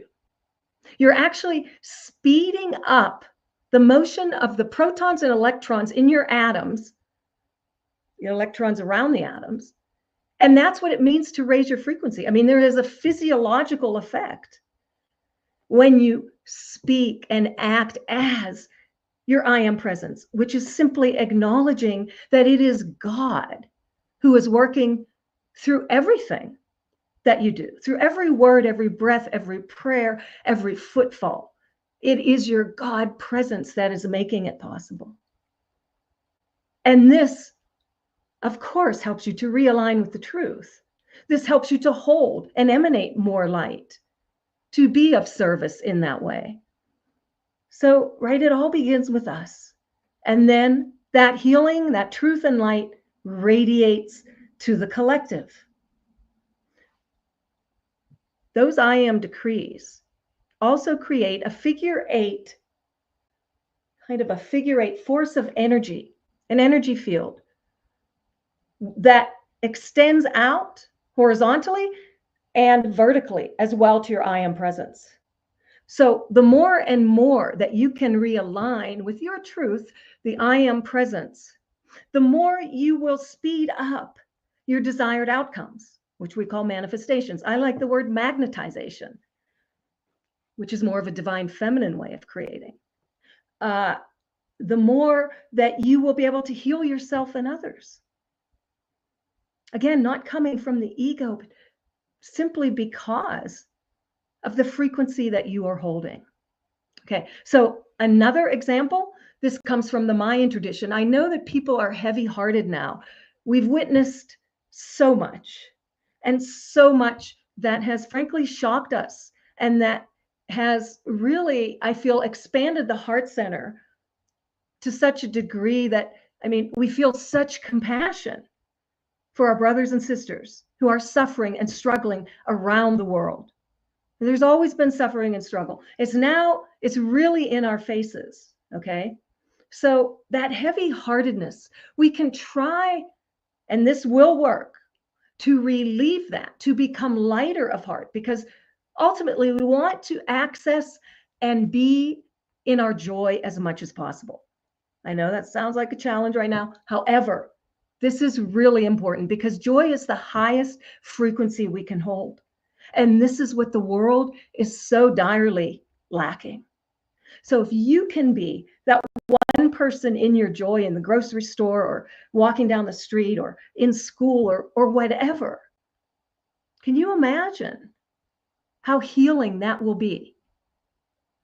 How uplifting and inspiring to everyone around you. So one way to come more into the lightness of heart, to free yourself of discordant energies, emotions, and thoughts is a Mayan practice of simply raising your heart to the sun. The sun is very healing. The sun is a major ascension accelerator. By the way, we have so much solar activity, and this is greatly accelerating everyone, even if people don't realize it. And you just breathe in the energy of the sun on the wings of the wind in through your heart, and then you just blow out with a powerful breath all of that discord, the heavy-heartedness, whatever it is. It's great if you could do it in front of the sun, actually, but then if not, then just visualize the sun in your mind's eye.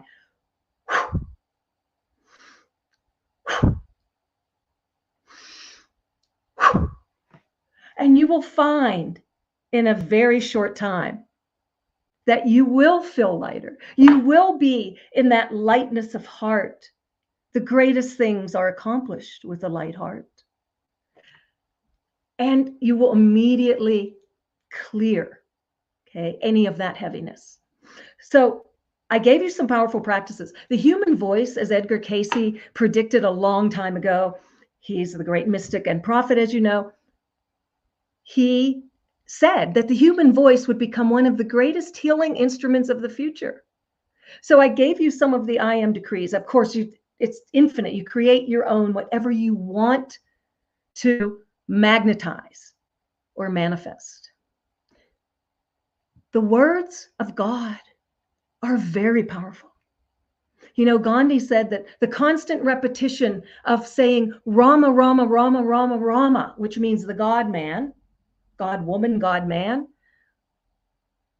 that integrated state of being fully connected with your own immortal God presence, your I am, he said that solved all of his problems. And look what he went through. And that was the secret to his success, he said.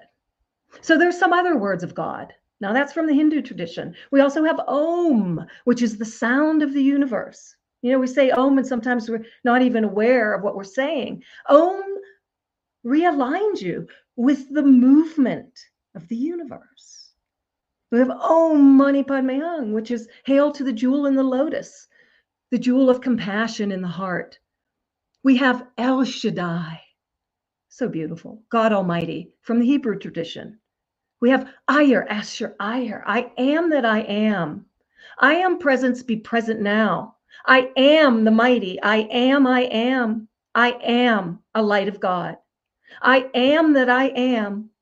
I am, I am, I am. Just some of the few healing tools that I use. So I would like to take us now into a meditation that this is for planetary healing. Of course, we know that when we heal ourselves, and that involves realigning with the truth of who we are in every moment, acting, thinking, and speaking the truth in full alignment, which means being authentic. Okay, I'd like to take us into an emerald ray healing meditation. So let's ground deeply into our bodies, taking a few deep breaths in and out through your heart center, letting go of all the cares, worries, and concerns of the past day and weeks, breathing in and out through your heart center. As you now see an emerald ball of healing light forming at your heart and high heart center, see and feel this emerald ball of healing light, which is the truth, which is healing, which is the light. See and feel it growing bigger and bigger and bigger until your heart center is gleaming with the emerald healing light. And now send this ball of emerald healing light throughout your physical body to any areas that may need healing, that may need to be brought back into balance. Send it down through your legs, your feet, your arms, your hands. Send it into your blood, your cells, your molecules, your atoms. See and feel this emerald light streaming through your entire physical body.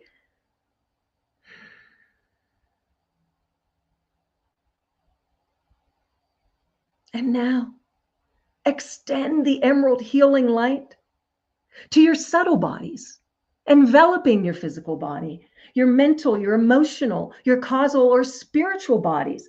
See and feel this emerald light now permeating your subtle bodies, your entire auric field, until you are glowing with emerald healing light. Take a few moments to really feel this.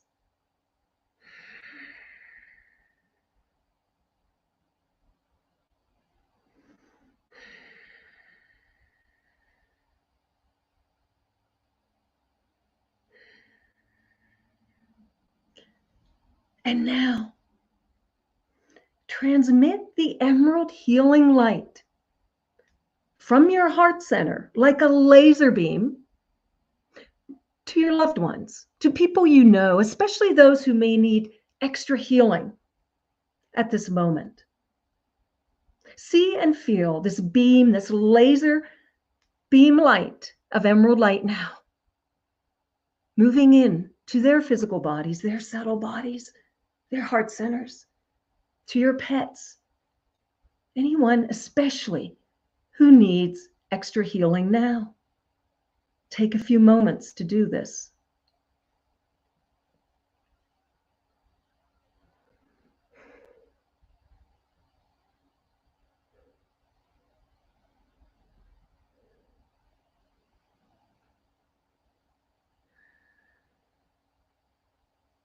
And now, your loved ones are gleaming, radiating the emerald healing light, and any other beings that you know. And now, you are going to extend the emerald healing light from your physical body, your energy field, and your heart center directly to areas of this planet, of beloved Terra, that need special healing now, where people are suffering and struggling.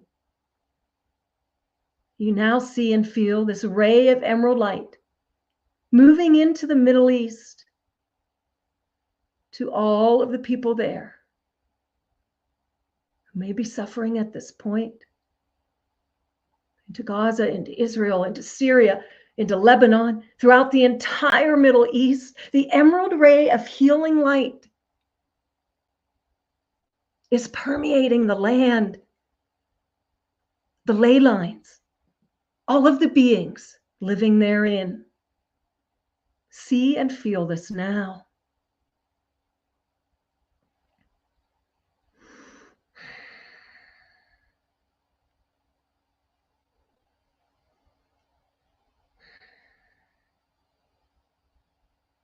And now, as you continue to radiate the emerald healing light, transmit this emerald healing light now to the American Southeast,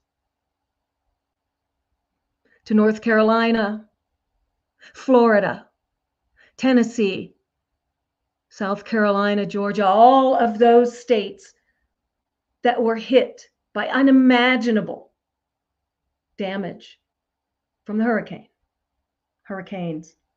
See and feel the emerald light now lighting up this land and all of the ley lines and beings therein.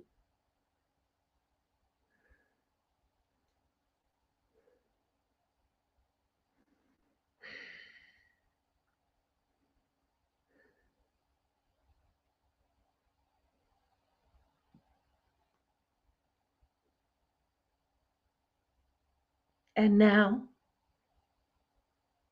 send another ray of emerald healing light to Hawaii, to Mexico, and anywhere else in the world that needs special healing now, anywhere where the people, the beings, the wildlife, the pets are suffering and struggling.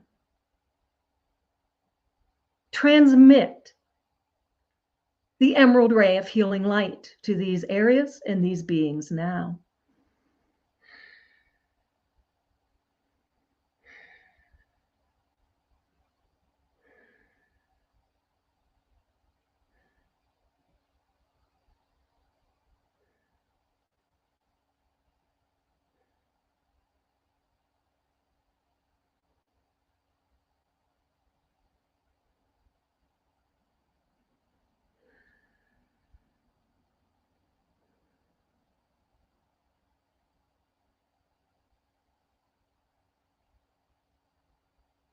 And now, see and feel the emerald ray of healing light, which is the truth, extending from your heart center throughout the entire planetary grid. As you see and feel this grid light up with threads of emerald light, interconnecting all places, all countries, all nations, all people, Mother Earth. See and feel this grid light up now with the emerald ray of healing light.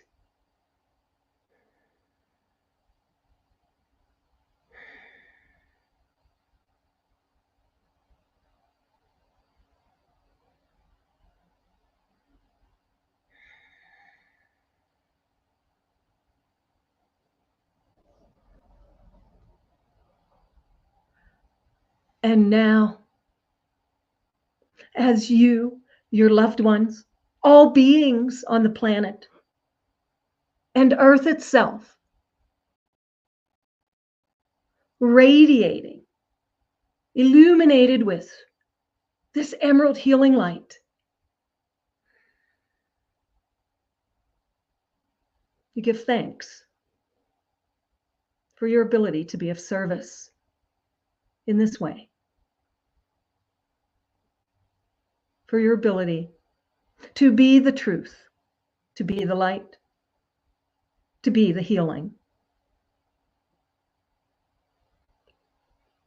that our planet so needs now.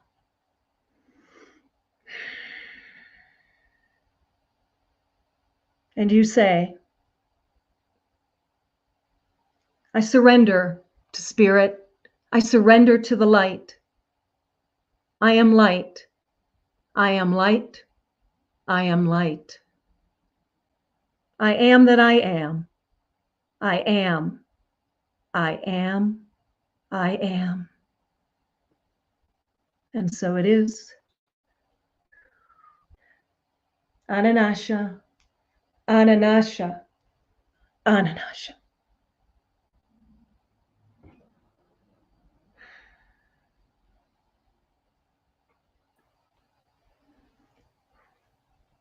Wow. Wow. Dana, thank you so very much for everything you shared. I resonated so much with this wisdom teaching about truth and healing. And there were so many nuggets of quotes that I was really resonating with. You know, the truth, like love, has no hierarchy. Wrote that one down. Healing means to be made whole. Wrote that one down. I feel very aligned with the Essene lineage as well. So I was very much resonating with what you were sharing. And I thank you for that meditation. And that's one of the things that I feel is so important during all of these talks, that when we can harness the energy with all the people that are here in the chat and send our energy to all places where there's suffering. There's even more that you didn't mention. You covered a lot of ground. I didn't mention, I know. I'm like, okay, I have friends in Wyoming. There's 100,000 acres there. The Emerald Healing Light. I have friends in the Ukraine that had rockets come down near their property and animals hurt. Sending healing light there too. So thank you for absolutely bringing us into that awareness and to send the healing to all those areas. And, you know, I think it's a reminder for all of us to really work on keeping that love and compassion within our hearts and bringing us back to that 0 point and keeping our connection to source ever more present. So I thank you so much. We're running a little bit behind, and Vivianne Chavalt is with us. She is going to be transmitting from Uluru, Australia. So it's 4 a.m. there, and she woke up to be able to come online with us. And I see Alan's ready to come and introduce her. But Dana, I am so looking forward to reading your book, gifting them to my friends, and just really appreciate you. I hope to be able to contact you and invite you onto Awakening Code Radio, my radio show, and Oh, we'll have wonderful. continue on Thank you there. so much. People can You're- look me up on my website, danamacucci.com. I'll put Thank that you. in the chat there. Okay. Thank you. Hey, Michelle, Hey, that was hey, great. Alan. Yes. Thanks Yeah, for go ahead. joining us. I'm so happy Vivianne is here. She is another amazing human. Thanks for waking up early and for bringing the energies of Uluru onto this platform. So powerful. Well, it's great. I know what it's like to be with Vivianne at a sacred site. Oh, not this. You hear the sirens in the background. Anyway, yes, and when we were sitting in the pause of the Sphinx, she did a fantastic transmission from her Arcturian family, and it was very powerful. And Vivianne, you're just so beautiful and open in your communication, and so important to be a bridge between this world and these other dimensional realities. So I'm happy you're at another beautiful sacred site that's one of the real chakra foundational points of this planet, holy site to the Aboriginal Australians, and they're the oldest continuous civilization on the planet. They've had a spiritual culture for over 60,000 years, and this is their sacred center. And they would meet every year. They didn't have calendars, but all the tribes of Australia would meet at Uluru every year at a date they felt was the time to meet all over the continent. So I'm so interested about what this transmission will be, Vivianne. How are you doing? Well, both Michelle and Alan, it's such a joy to see both of you. And Alan, as always, you always have such the kindest word, and Michelle, the gentleness in presenting who I am and what I do. So yes, like everyone, I am Vivianne Chauvet. So a little bit sleepy here. You have to forgive me. It's 4 a.m. in the morning, and for us, it's already Saturday. So we're, a day ahead. And yesterday, Friday, Austrian time, we went directly to Katajuta and Uluru. So we did two very sacred sites here, and we had a chance to meet with one of the grandmother of one of the Aboriginal original tribe here. So we were able to communicate, be with her, and speaking in their original native tongue, and have received a teaching and to feel the connection. And what I did is I connected to her ancestral lineage, and I can feel so many of them coming through her and communicating. So there's such a vibrancy here in Uluru. It is indescribable. You have to be on site to really feel it. One of the things that really amazed me is that when we were in Katajuta, the connections there, the Stone Nation, really start to speak to me because, we've been told never pick up a rock, leave the rocks in nature. Leave them where they are. And I asked the Stone Nation, what is it about the importance of respecting the stone? And they start to tell me to interweave a tapestry of history. So they tell me that they're storytellers, literally. So each stone become a part of a very large ancient archives of history. So when a stone is removed from the site, it's like taking out a piece of that archives.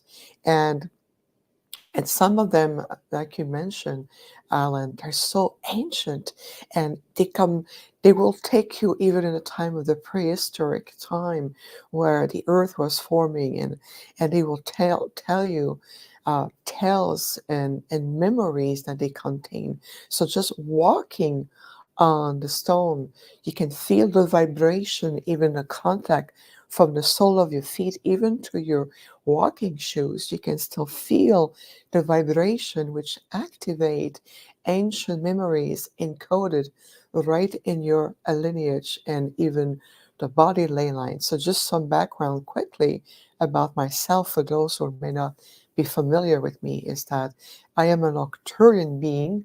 I'm a direct Arcturian representative and ambassador for this very, very ancient intergalactic delegation, and I am in a hybrid human form.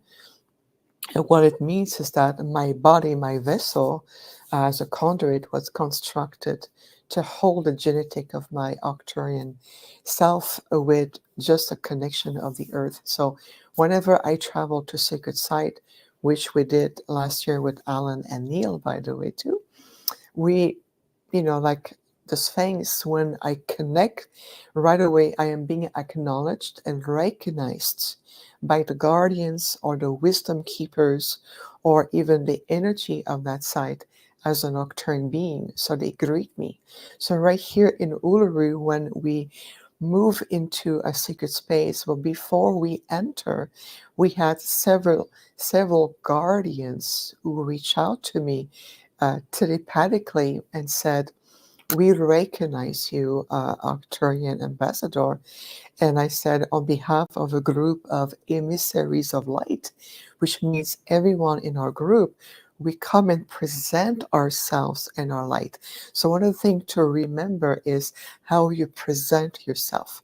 So your energy, your intention, what you carry in your field will be transmitted.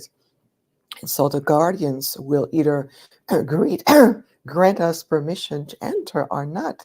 But because I knew the protocol and I was able to express the desire of being of service, as opposed to we're there to take pictures and look at the beauty of the land and touch the rock and then leave, we are there as a spiritual oriented group to be of service of the land, to clear the deep distortion in the grids and to help to heal thousands of years of wounds.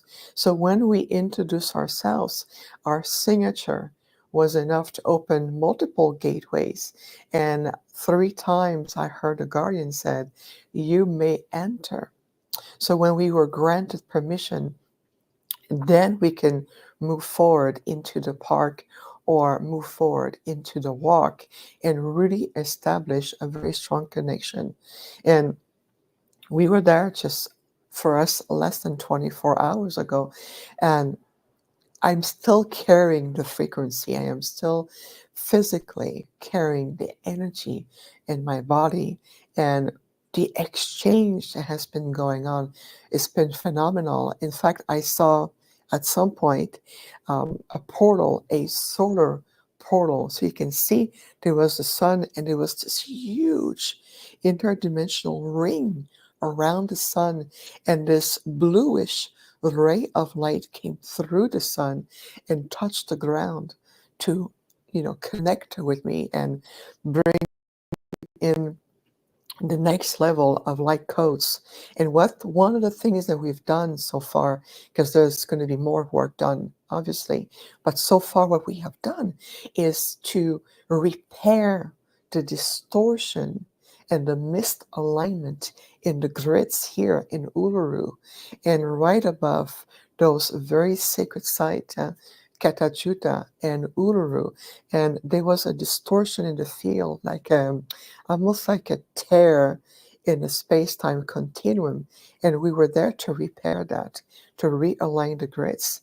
So I'm jumping into the energy of Uluru, obviously, because we are literally physically on site, even though you can see my logo behind me, the light language of Arcturian light language.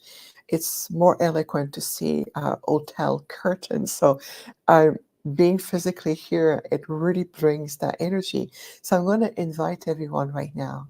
Let's slow down your mind. I know you've been receiving incredible amount of information, transmission, exchange, but just tune in for a moment. Let's just take a few minutes in your heart. Let's just tune in, if you would please, with your eyes closed. Let's just tune in and feel the sacred lineage of a multitude of generational, ancestral, the original aboriginal tribes, and the guardians, the wisdom keepers, the land of Uluru, Australia, to feel the energy of the Stone Nation and many, many guardians on the land. Just feel and breathe into it, to allow this a sacred vibration to become a part of you, to settling in all this agitation and mental energy and everything that you may have received. Just allow yourself to ground into a higher presence, grounding into centerness, grounding in loving presence. And let all generations of the wisdom keepers and the gatekeepers here in Uluru to speak to you, to gently connect to your heart, to your spirit, to even connect to your body as a sacred temple, a vibrational conduit. Let's take a deep breath and release. Beautiful. So really, the invitation is to allow that connection to take place. So it was just a little bit of an introduction. I'm going to be presenting a workshop around Uluru and what has been going on here, all the transmission, the messages, what is changing, and especially in the upcoming new Cosmic Gateway of 2025. So I'll be presenting a workshop at the Conscious Life Expo in February of 2025 at the LAX Hotel in Los Angeles, California. And I know that many of you are going to be there at the Conscious Life Expo. So the Saturday morning, I'll be presenting. So come and you'll see we'll take a deep dive into the teaching here. And of course, the teaching of the star nations, the ancient guardians, the ancient masters. And then I'm going to be taking a deep dive. But today, for our time together, I would like to explore a little bit about the quantum DNA. And the reason why I chose this topic around the quantum DNA is because if you feel there's an intersecting movement in the timeline, and what it means is that we can feel, sense, and even physically perceive that the timelines are really shifting. So what it means is that right now we are in that conjunction point or a convergent point. And so we can feel that the third dimensional construct has, we have known things physically, how things are really been shifting here on the planet, whether it's physical field, spiritual field, whether it's, the structure of the world. It's everything that we feel that's pulling and almost like tearing apart. That's because that third dimensional linear time construct is really morphing, is transforming.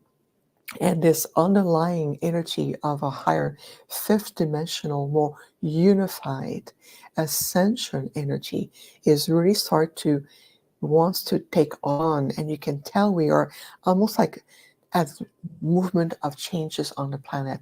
Think of it as the Hopi prophecy, the Hopi prophecy rock.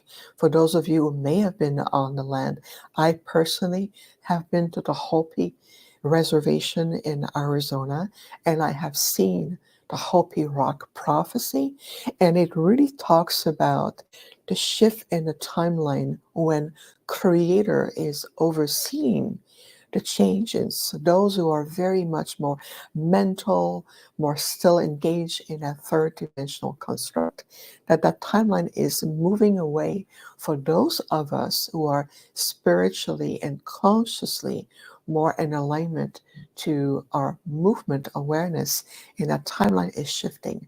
So from an intergalactic perspective, we are shifting into that awareness, and we are observing that on the quantum DNA level, there's a lot of transmutation taking place. And what it means is that all the memories of previous incarnations, or the imprints or the ancient blueprints of all of your previous incarnations, are really interweaving itself into a matrix or a new template for your quantum DNA.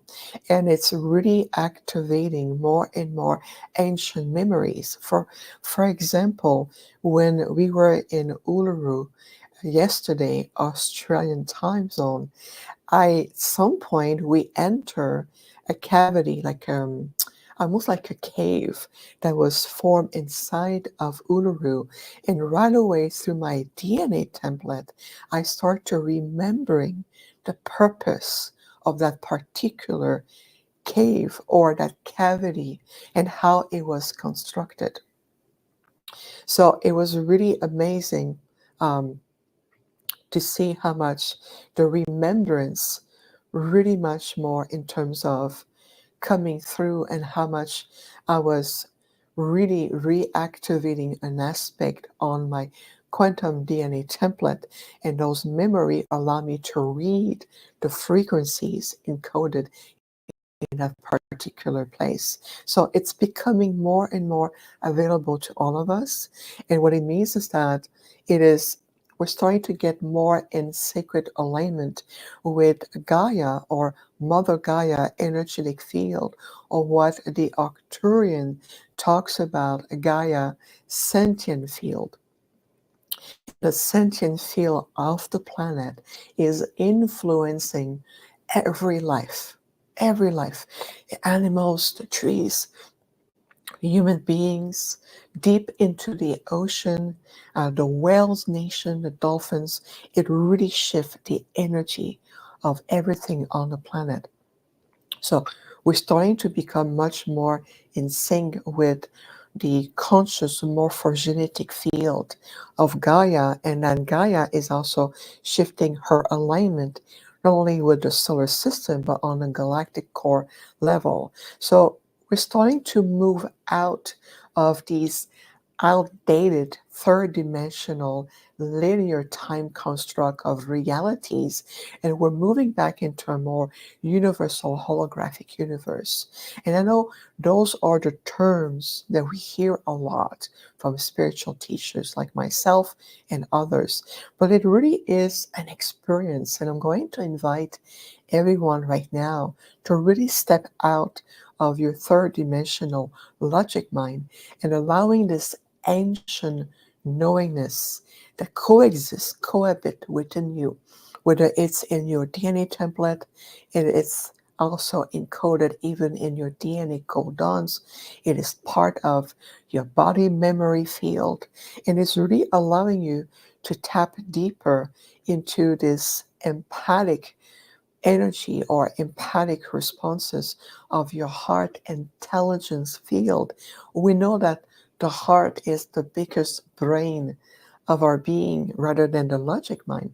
So we're starting to get more in that sacred realignment within ourselves, where we understand that we are multidimensional holographic beings, and how the synergy of even our DNA are really unlocking, unlocking all these keys or master keys of understanding and knowledge. So this is why we want to bring a little bit of energy around the DNA, and to recognize that as your soul, the eternal, infinite being of light that you are, in the multitude of past incarnations, or what we call past time cycles, whether you lived 1,000 times on this planet, Gaia, or as a Sirians, or a Pleiadian, or an Andromedan, or you were simply maybe, pure energy. All these encoding of previous incarnations or lifetime cycles, it's starting to become more accessible in terms of akashic memories right into the DNA. So We prefer the terms of looking at your DNA in terms of reawakening as opposed to reprogramming. There's nothing to reprogram. It's more in terms of shifting that consciousness to reawaken what is already within you. So think of it this way. The 3D personality that we all developed and move into, and we have stories and, family and, places you live, education, all of it. This 3D personality and all its traits becomes just like a cap or a veil on top of your original divine blue design, the blueprint of your being. So when you start to allow the dissolving, the transformation, or the release of your attachments to that 3D identity, what happens is that naturally your soul blueprint start to resurface. That's what we call the reawakening. It start to come back and it start to release knowingness, intuitive, deja vu, synchronicity, a sense of expansion. Your awareness become much more acute, and you start to live your life in these beautiful synchronized movement. This is what we call the grand reawakening within you. It's a reversal of a thought system. Rather than to reprogram something with something else, we prefer to have the approach of reawakening and reversing these old thought systems to really unlock them so they can be dissolved. And then the natural organic remembrance of who you are, your soul purpose, your innate qualities, your gifts, everything that makes you unique become accessible to you. Does that make sense? Yes, absolutely.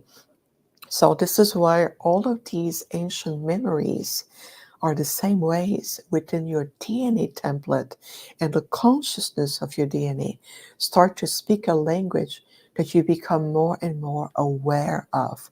It is the same thing with your body template. And listening to your body internal language, or listening to the language of your heart, start to really feel. How many of you are able to hear the tones that your nervous systems produce? Yes, your nervous systems has internal gateways of universal connection, produce a very beautiful synchronized series of tones. Oftentimes I can hear the tones of my nervous systems. So what do I do with this? I tune in, I release the 3D mental mind who asks questions and wants to know more, but never really retain important knowledge. Instead of it, I connect to my heart, I take a deep breath, I ground myself into my being. I become more centered, and then I simply redirect my focal point to the tones that I hear. I can even see the movement of those tones to my nervous systems. So it's a way that I do to readjust my vibration and the frequency. And especially right now, traveling across the world, and we've been gone for over a month already. Believe me, it's become very handy to reattune my vibrational state and the frequencies, because I receive so much and as I give so much through the environment. So it really all interconnected. So if you feel it, you can already start to perceive this inner calling, this invitation to tune in. So the DNA will be becoming more and more of a foundational support system as you continue to rise in your awareness. And it's going to be important to really filter out the outside noise whether it's ingesting too much information. There's a difference between information and quality of knowledge, because you can really oversaturate your mental field and it can create disruption in the GI tract or the digestive system when there's too much information absorbed, but there's no knowledge really applied. So instead of it, I'm going to invite you to really tune in and extract very important key of knowledge that's supporting you on your day-to-day life, rather than to absorb too much and then become overwhelmed and even emotionally saturated. That's just a little bit of an beautiful Arcturian wisdom here. And as you will see is that the quantum DNA of your own structures is evolving, is shifting.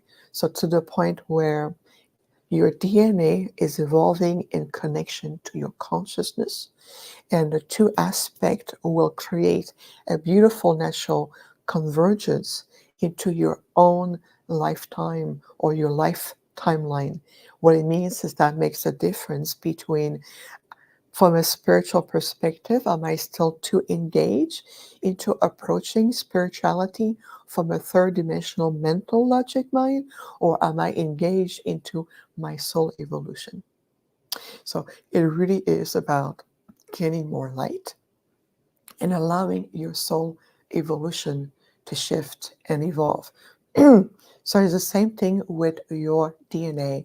It comes a time where the human race will be able to attune itself to their own DNA, watch the structures, how it evolves well beyond a 12 strand, and it will continue to evolve and reveal more light codes, encoding, instructions, information, whether it's from galactic origins, whether it's through ancestral lineages, whether it's also to your own soul akashic records.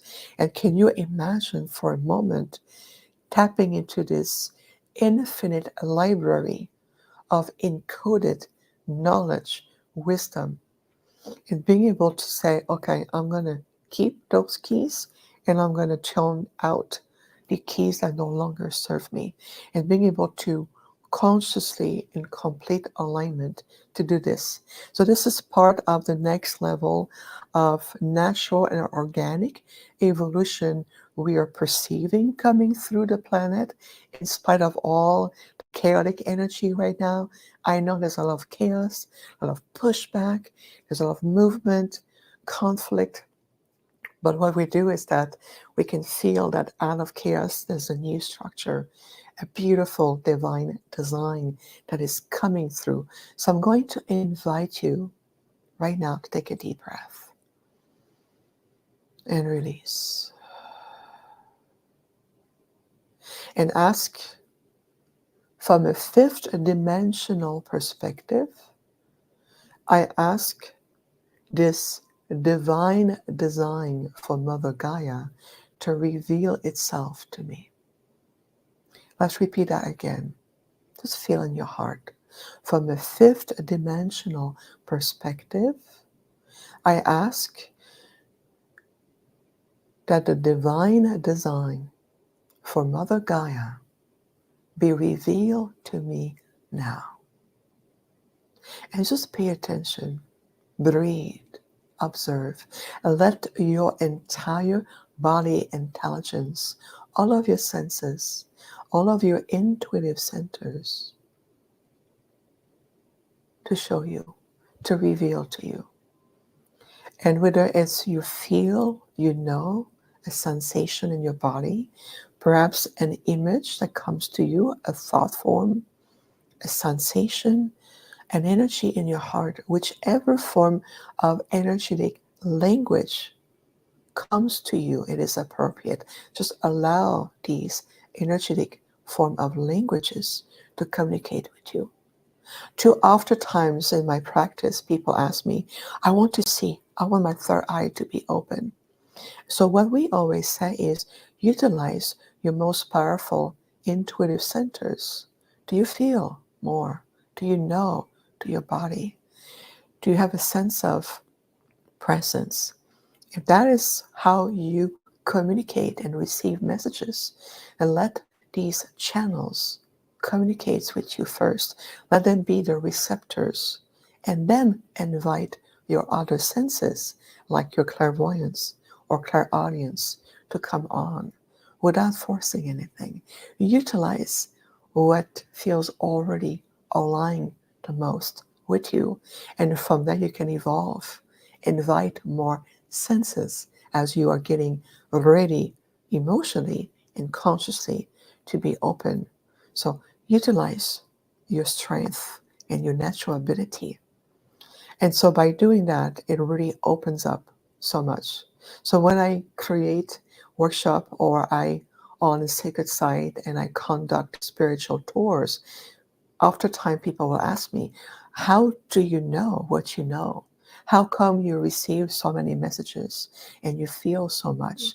And the answer is because I allow the entirety of my being and all of my gifts to be active and be of service. So there's no mental blockages because I push my mind too much. It's all of my being. Now you may say, well, you are an Arcturian being, so it's natural to you. Yes, it's true. I have this ability as an Arcturian. At the same time, I'm still coexisting with you in this third dimensional field.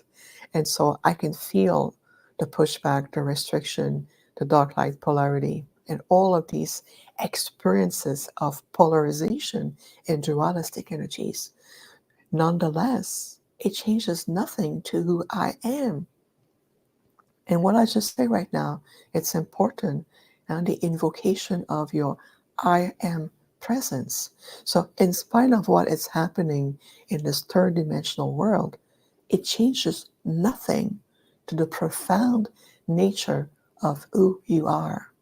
So this is why I'm sharing that with you. So just to maybe take a moment to do a little breathing exercise.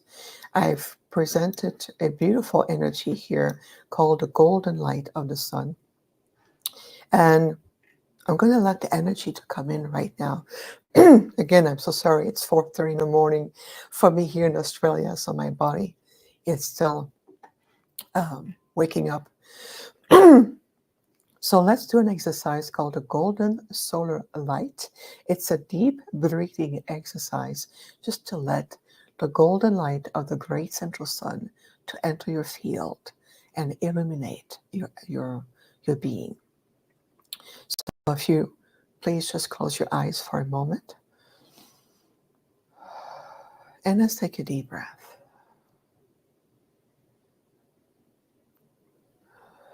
Bring yourself back in complete centeredness with the intention to bring all of your presence, mental energy, emotional, spiritual, and physical. Just allow yourself to be fully present. And as we are now breathing a little deeper, we're going to open the energy to the great central sun and to bring the golden solar light to your crown chakra right above your head, your crown of enlightenment and universal communication. Just feel your crown of the universal communication receiving now this golden solar light and allowing the golden solar light of the great central sun to move through your spine, opening your spinal column as an energetic matrix or an energy conduit to revive, restore, and rejuvenate all of the nerve endings along the spine, all the corresponding organs, body systems, naturally bringing into sacred alignment all of your internal channels and your energetic vortexes known as chakras, and to feel the energy moving down your sacrum. And to your sacrum, it is the seat of unification between your divine self and the human aspect of your soul experience. So let's bring these two aspects in unity within your sacrum with peace and universal presence down to your tailbone. Keep breathing into the golden solar light past your feet and deep into the earth, Mother Gaia, also known as Terra. And allow the golden solar light to completely replenish your energy, clear distortion, confusion, and allow your own energetic field to re-expand. So breathe into your field as you're expanding. Beautiful. You can open your eyes now. The key element to remember here is that when you feel retracted through influences, negativity, fear, stress, uncertainty, utilize the golden solar light. Open your crown of universal communication. Use your spine as a conduit. And what is important is reopen your field. Instead of being retracted, re-expand. And feel internally what changed. Your heart rate, your heart calms down. Your breathing reopen. You start to release stress from the body and even the muscular memory. Your muscles remembers. Clear that. Ground yourself in that loving, conscious presence. Very quick reset that allows you to have more discernment, clarity, and utilizing your intuition as a guidance system. So those are just little points that I want to share with you in the field, the energy. So deep breath, everyone. There's one more thing I'd like to share. A very beautiful event that I'm going to be a part of, thanks to Alan and Neil, of course. I am really excited about being part of the Galactic Origin Cruise, December 14th to the 21st, right in the winter solstice. We're going to be traveling to the Mayan timelines, and I'm going to be talking about this 12 years after the Mayans finish. And I'm going to share with you right now on my screen. I have it. There you go. The beautiful posters. I'm going to bring it, if I can allow it. There you go. The Galactic Origin Cruise. So yeah, this is a flyer that was made for me as a speaker. Join us. The official website is right here, galacticorigincruise.com. It is still time to sign up. And if you use my name as a referral, I'm going to offer an exclusive private group event for those who will come under my name as a referral, as a thank you to you. It's going to be phenomenal. And the energy of all, from Belize, Cozumel, the Mayan temples, right into the Bermuda energies. And especially it is 12 years after the end of the Mayans calendar. And I'm going to explore the significance of the Mayans timelines into the new cosmic gateway of 2025. So really excited about this. Here I am again. So make sure you sign up, and we look forward to seeing you. That was absolutely incredible, Vivianne. Thank you. I like to look sometimes at the comments, and I see people saying how soothing your voice is. And I was thinking the same thing, that when I when I had experienced the meditation you did. I think it might have been at Portal to Ascension in San Diego.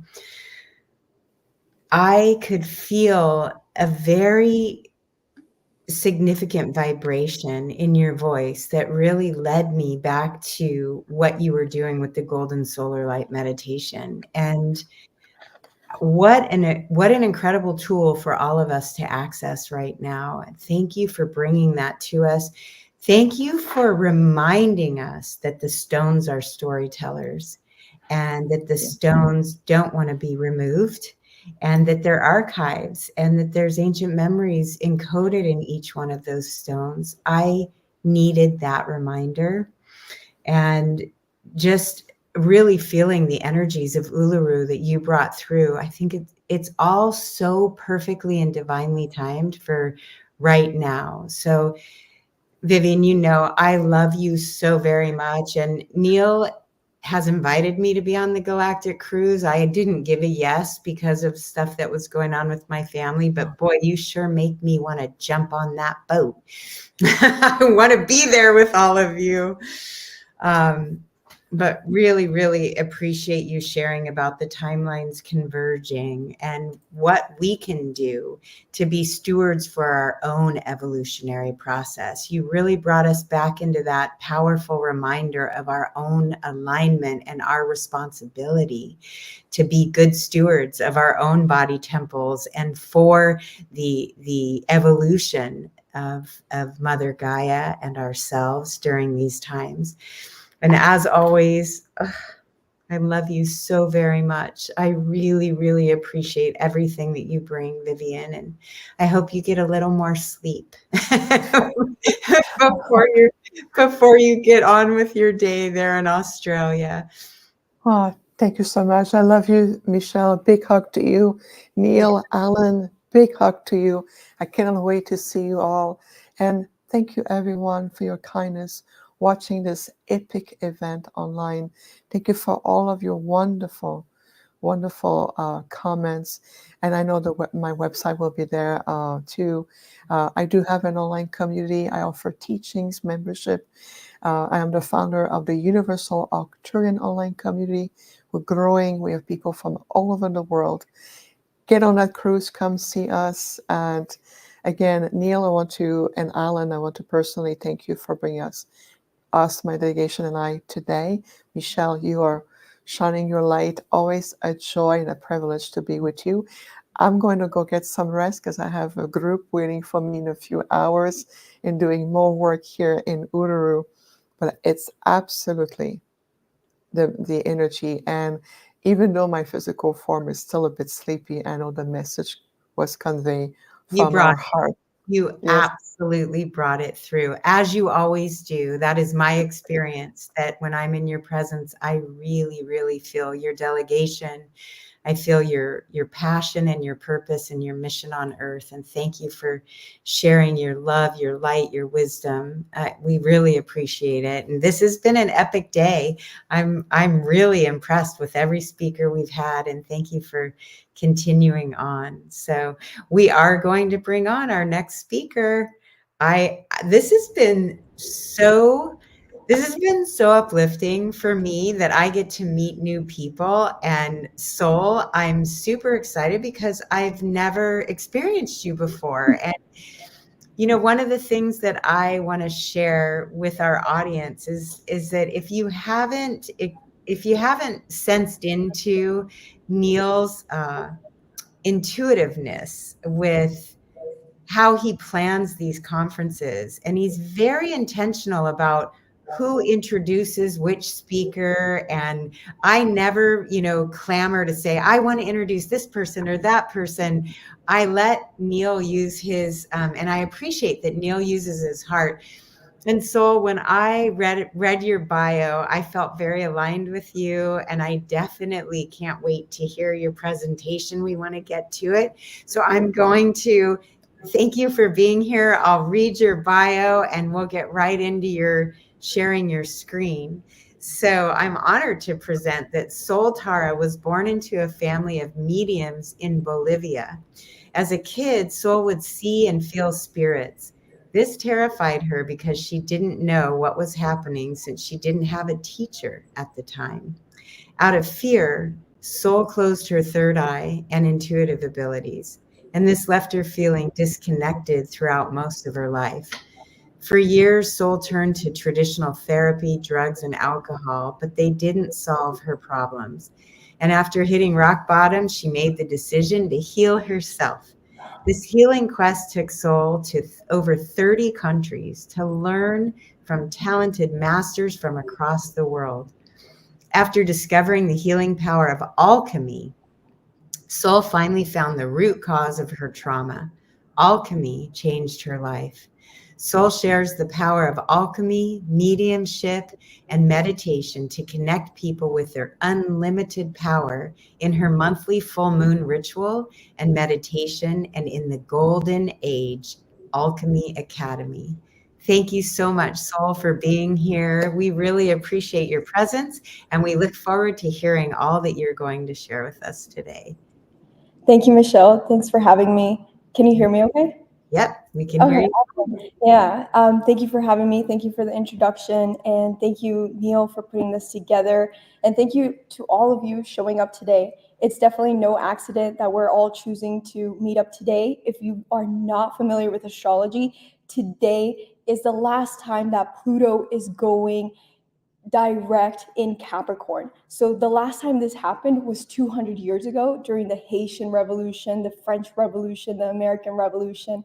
And now it's going to start to move into Aquarius for the next 20 years. So this is what you hear people talk about, the age of Aquarius, and it's all about this, what we're doing right now, connecting with community. So thank you for showing up today, for your soul family here. And I 100% agree. It's no accident that I am presenting right after Vivianne, because I'm going to be talking about how our DNA is waking up with the solar flares. And I'm curious to hear from you in the chat. Let me know, did you have trouble sleeping last night? Have you had migraines or random tooth pains that will last maybe for 10 seconds and then they'll disappear?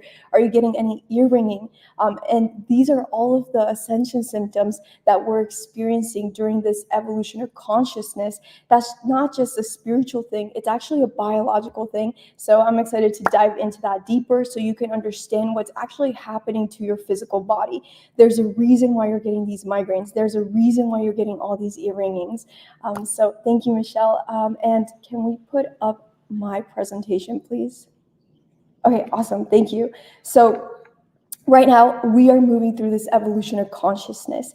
And the last time this happened was about 12 to 13,000 years ago in Atlantis. And again, it's no accident that we're choosing to meet today when Pluto is entering this Aquarius sign for the next 20 years. That's going to happen in November, but today is a big marker point for closing karmic cycles. So it's an opportunity for us to close karmic cycles in our own lives, but also at the collective level, where we are not choosing to destroy ourselves like the Atlanteans, but rather choosing a new path forward for humanity, because this is what Mother Earth, what Gaia wants for us. And I know that that's what you want for us, and that's why you showed up today. So thanks for showing up today. I cannot control my PowerPoint, so can you go to the next slide, please? Okay, so again, it's no accident that I'm presenting right after Vivianne, because Vivianne was talking about the importance of the Mayans and how now it's a 12-year window after the Mayans had forecasted that we would be entering a new cycle.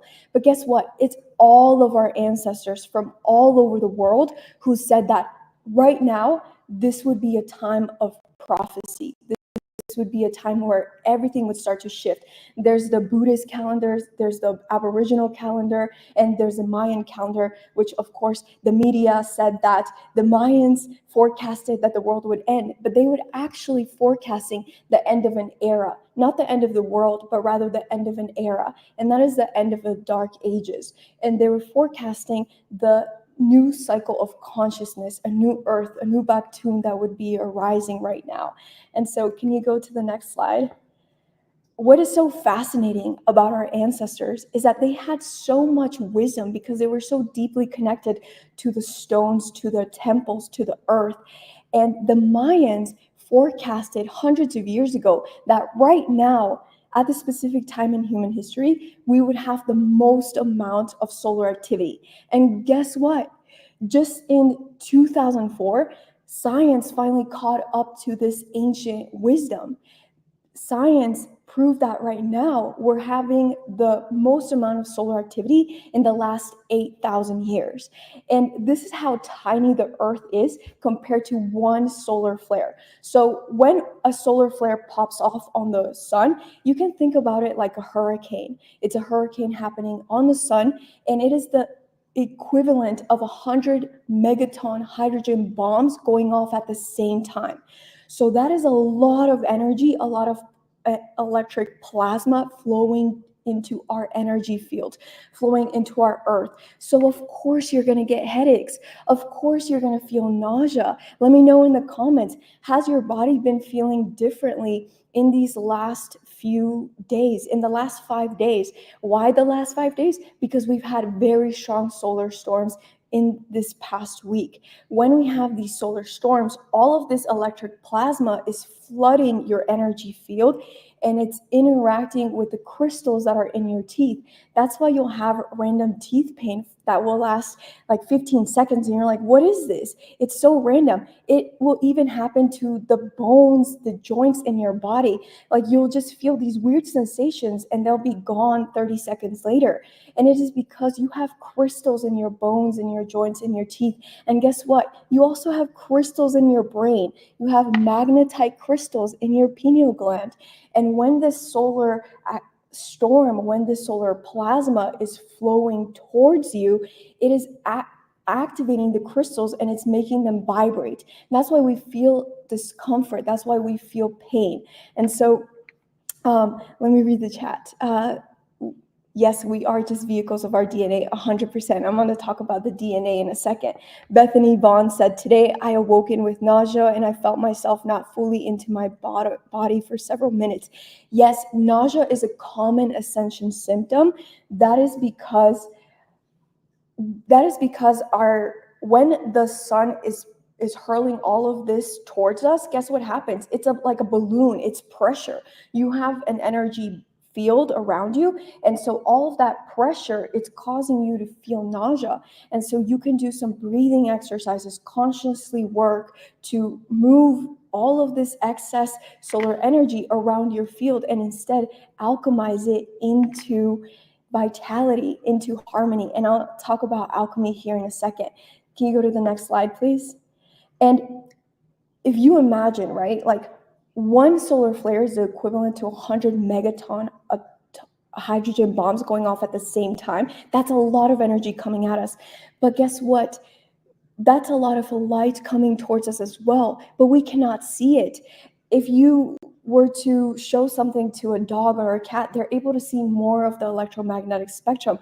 But you and me, we can only see 0.00035%, not even 1% of the electromagnetic spectrum. So can you imagine the amount of light that's flooding the Earth? And that's why there's no way that we can stop this awakening process.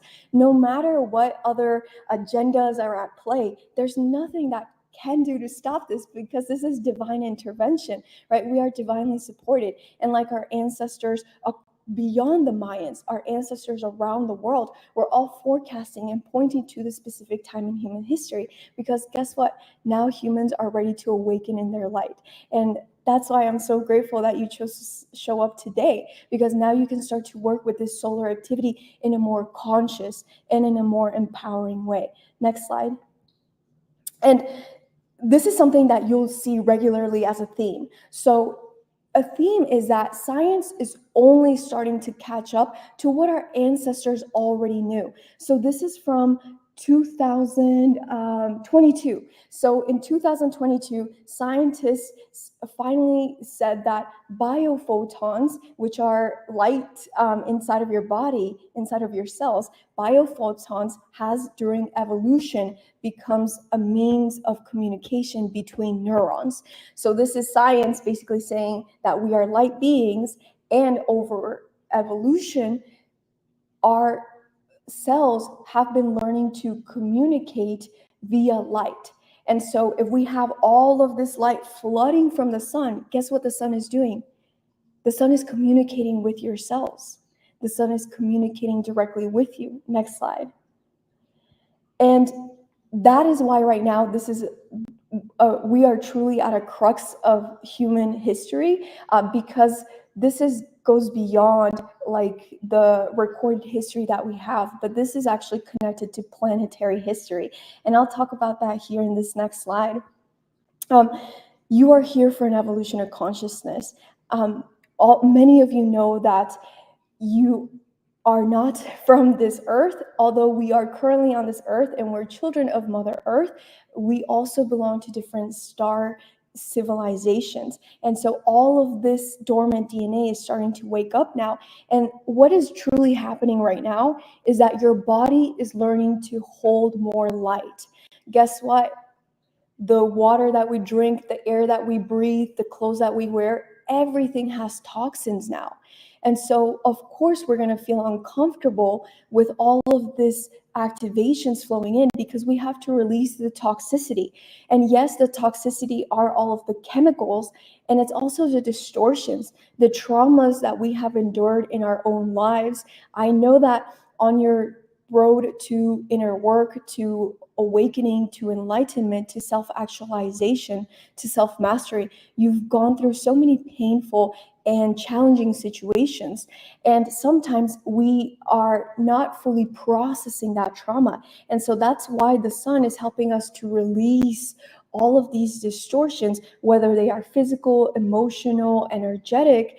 It's helping us to release it so that your body, your cells can learn to hold more light. So that is what's happening.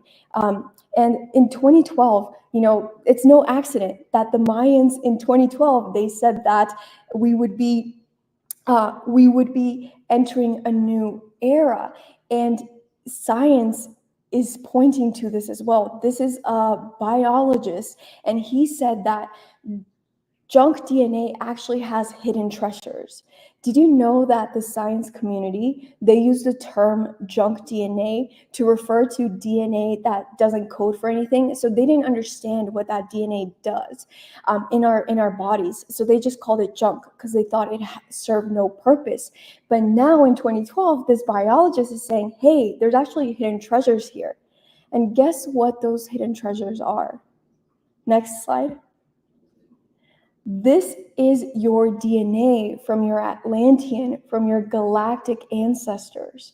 Many of us who were in Atlantis are returning back now so we can right our wrongs, so we can change the karmic cycles that we have been stuck in individually, but also at the collective level. So the sun, as it's hurling all of this plasma, all of this cosmic divine energy, it's activating, awakening our ancestral knowledge from our galactic ancestors. And that is what's happening right now. It's time for us to reclaim our power and reclaim our wisdom, because you have so much inside of you. Just like Vivianne said, your DNA is literally like a library filled with so much wisdom and knowledge. And now it's time for you to start to access that knowledge directly, not via me, not via Vivianne, not via Neil, not via other people, but you have to directly connect with that yourself. And so this is actually a part of a bigger presentation that I do. I actually host a quarterly alchemy workshop, and usually this takes me an hour to get through, so I'm rushing through it now. But right now we're going through a huge great alignment where all of these cycles are stacking up on each other. And I'm going to quickly go through these cycles right now. Next slide. Right now we are starting a new solar cycle. So just like you have a new cycle where every 12 months you celebrate your birthday, the sun has a solar cycle where every 11 years it starts a new cycle. Right now we are entering the peak of solar cycle number 25. Next slide. And what is so fascinating about this solar cycle is that this researcher, this Russian researcher, what he did was absolutely fascinating. He was tracking how does the effect of the sun cycle affect human life on the planet. So he looked at 72 countries. So this is not based on Western or Eastern history. This is based on 72 countries. So different cultures, different ways of living, different religions. And what he found over looking at 200 years of historical data is that whenever humans would be entering a period of a solar cycle, a peak of a solar cycle, that means that we would have a heightened amount of wars, a heightened amount of conflict, a heightened amount of human innovation, creativity, and inventions. And so the activity of the sun is directly connected to the activity of humanity overall. Next slide. And so what is happening right now is that we are starting the peak of this solar cycle. And I want to make something so clear to you is that we are way ahead of this awakening process. You don't need the masses to awaken. You need a few people, right? Just like we had the beautiful ascended masters, Yeshua, Buddha, Goddess Isis, Miriam, Kalima, all of these beautiful masters, they were able to shift the consciousness of the whole population because they were able to hold that light in their essence. And that's what you have to learn how to do. So let's take a moment to explore this chart real quick. So this is the solar cycle chart, okay? And if you look at 2012, in 2012, like we have already surpassed the solar activity of 2012. When the Mayans said that, that's when the awakening would happen. Many of us awakened during 2012. But guess what's going to happen now? More of society, more of the collective is going to start to awaken into their power, into their awareness, and into their consciousness. What is so fascinating about this chart, if you look at the gray bands, that's what scientists expected it to look like. Scientists, based on the previous data, they were like, hey, the sun is only going to be this level of is only going to have this level of activity. But guess what? Because you are so committed to doing your inner work, because you are committed to identifying the truth, expanding your consciousness, bringing more light into your awareness, guess what? The sun is waking up, because this is the universal law of correspondence. As within, so without. As I awaken, as you awaken, the sun awakens, because everything is connected.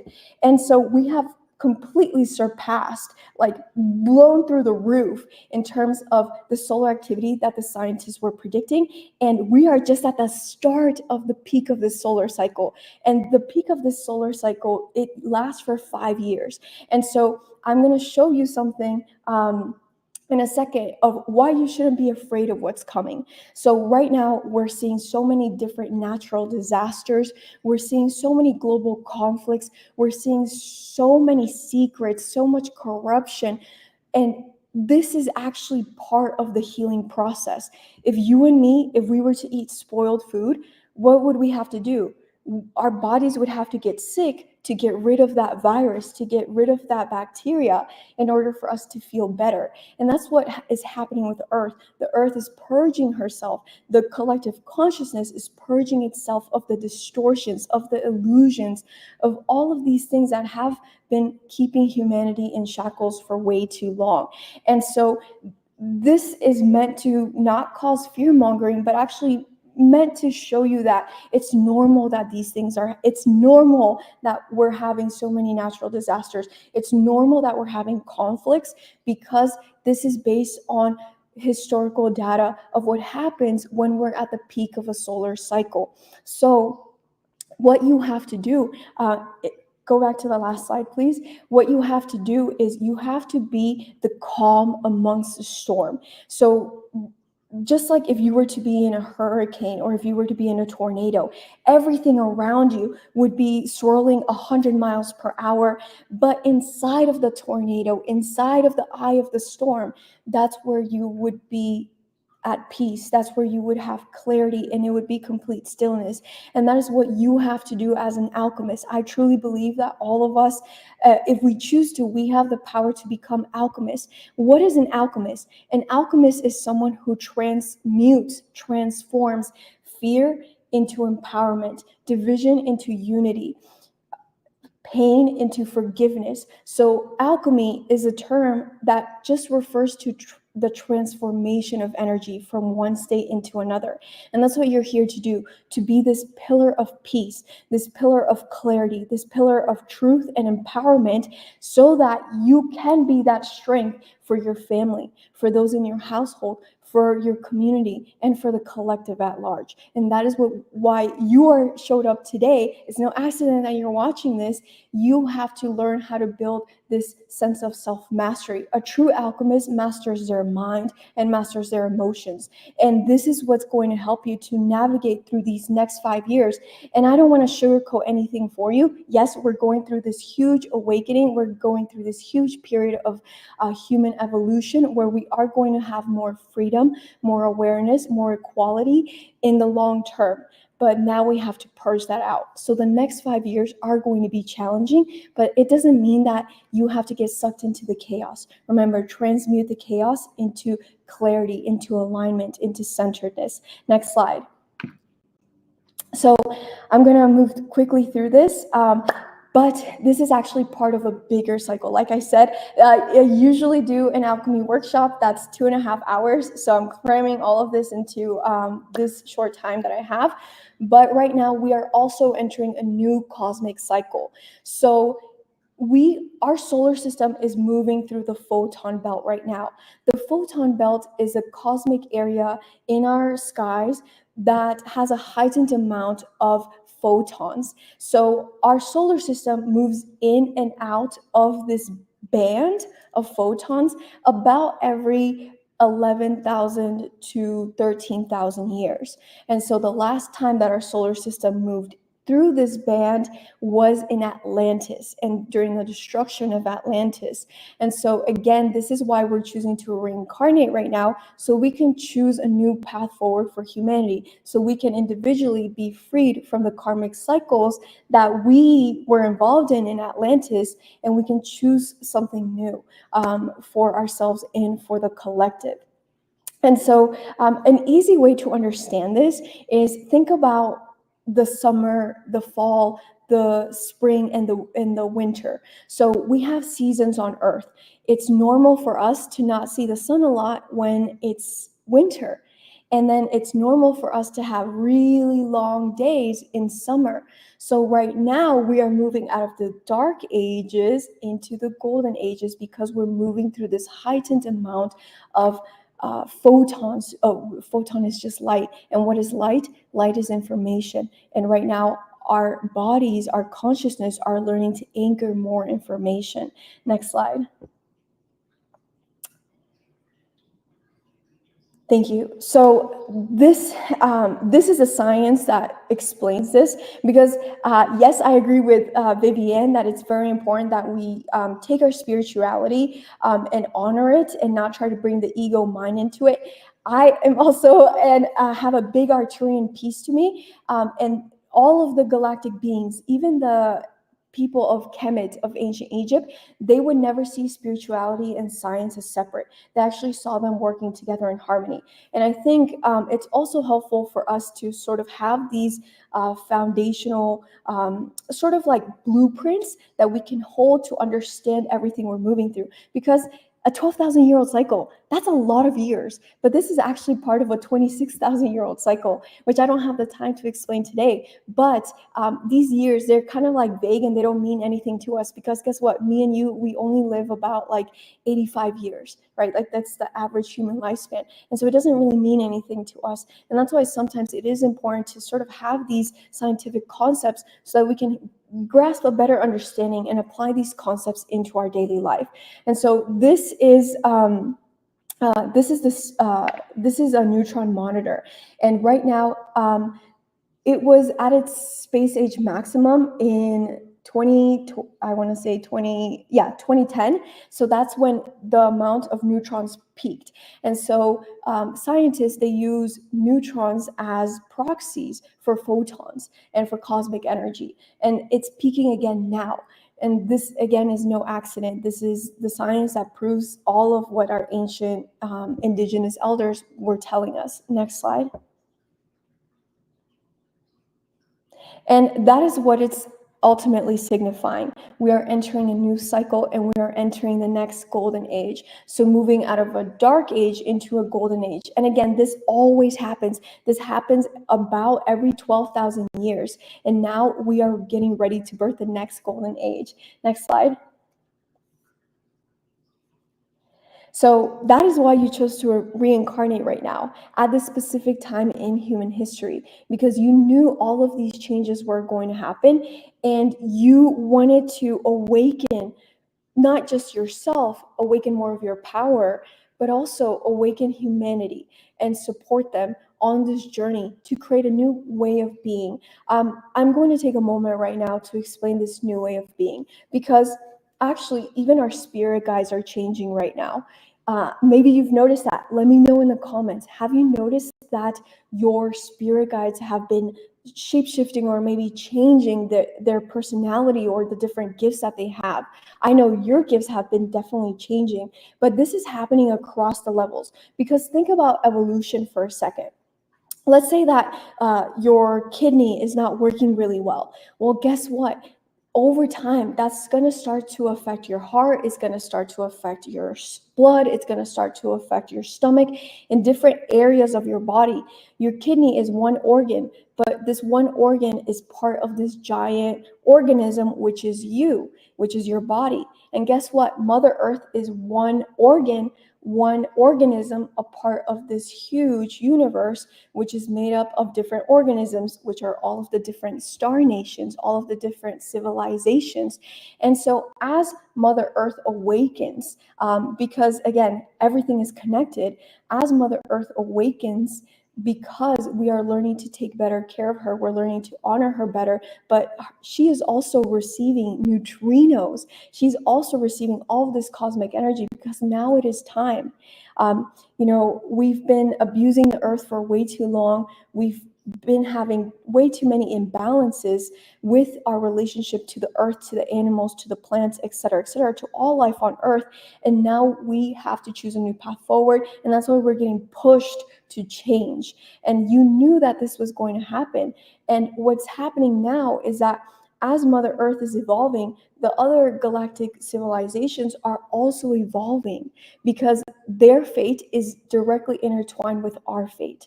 And so it's like this one giant alien family, if you want to look at it that way, right? Like we're one giant cosmic family.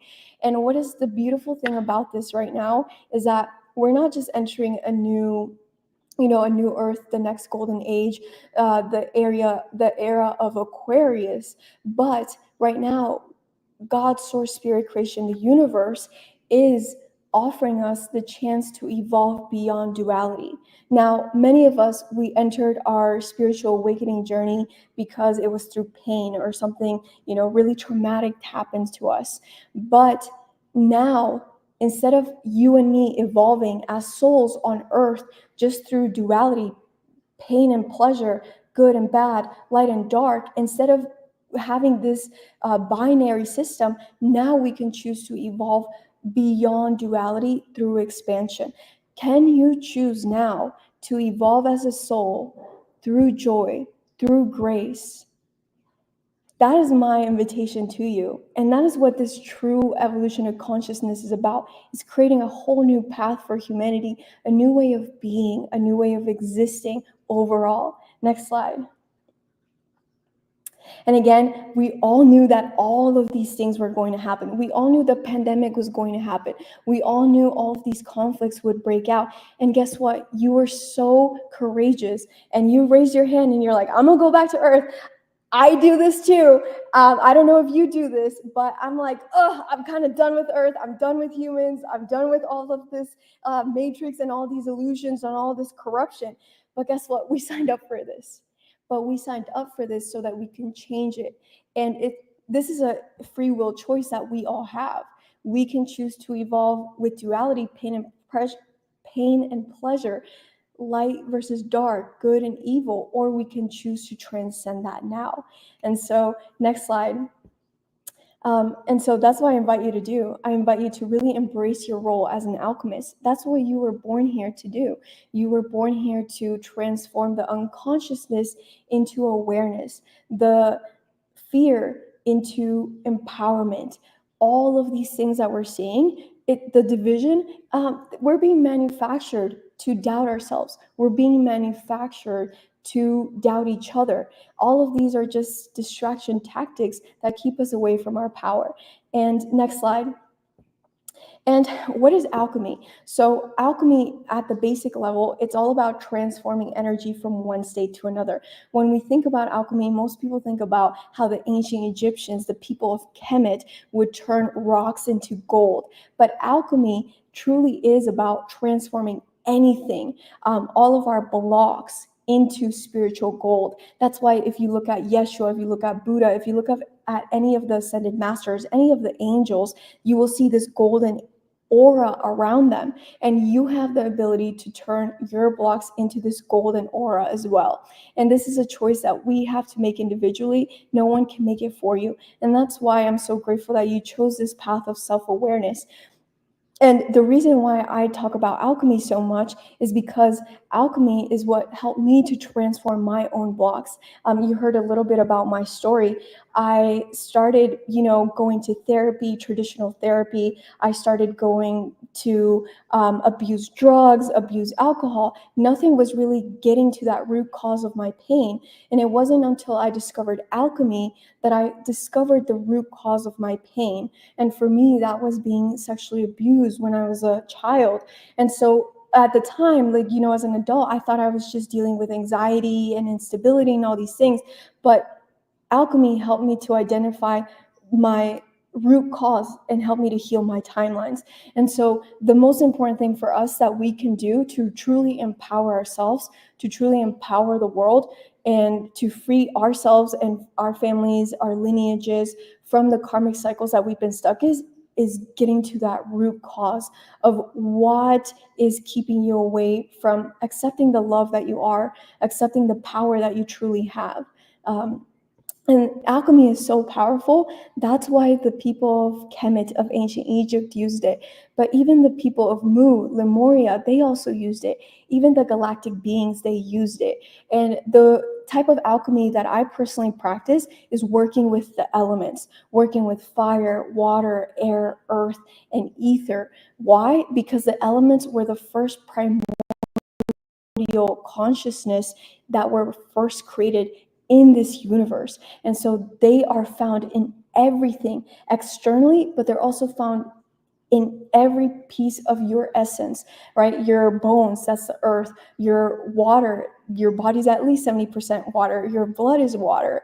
Your spirit is ether. Your vitality, the inner fire belly in your solar plexus, that's fire. And every single breath that you take, that's air. And so we are the elements themselves. And when we learn to become one with the elements, then we learn to have no separation with anything externally. And that's what this whole human awakening process is about, is going beyond the limitations of separation. And this is why the ancient Egyptians, the Atlanteans, the people of Mu, Lemuria, the galactic beings used it, because the elements are found everywhere, not just on Earth, but they're found throughout the different 4th, 5th, 6th, 7th, 8th dimensions and beyond. Next slide. And so my last words for you are to truly master your energy in this time of transformation. Do that hard work right now to explore what is the root cause of the things that you're observing in your life, because once you can get to that root cause, then you'll truly be living in your power. You'll be living with peace. And that's what we're invited to do. It's no longer about us reincarnating on Earth to learn school lessons. Like, I'm sure you've heard that before. Have you heard that before? That life is a school? But can life on Earth actually be a playground as well? Can you learn your soul lessons through joy, through grace, through peace? That's what I've been doing for the last few years, and that's what I teach people to do inside of my Golden Age Alchemy Academy. And that's because now it's like the time for us to choose these new paths forward. And so honestly, like, the best thing that you can do is really learn to master your energy. If you want to embrace your role as an alchemist is not just someone who transforms energy from one state into another. An alchemist is someone who exalts energy. This is something that my guides shared with me. And I had to go look up what exalt means on dictionary.com. And exalt actually means to transform something into its most optimal state. And so you have to transform your blocks into its most optimal state, right? That spiritual gold that you see, all of the ascended masters have that halo around themselves. And we are all ascended masters in training, right? Like we're just going through this journey once again. And so that we don't have to reincarnate 100, 1,000 more times, going through this reincarnation process, get to the root cause and really do this inner work. Because once you start to call back your power and become the center of peace for yourself, you're also going to create that peace for those around you. And your family is going to need you, especially in these last 3 months of 2024. Timelines are splitting, timelines are accelerating, and your family is going to need you to show up for you. Your loved ones are going to need you to show up for you, and it's now time for you to call back your power. And if you hear the call, it's time for you to embrace your inner alchemist. Next slide.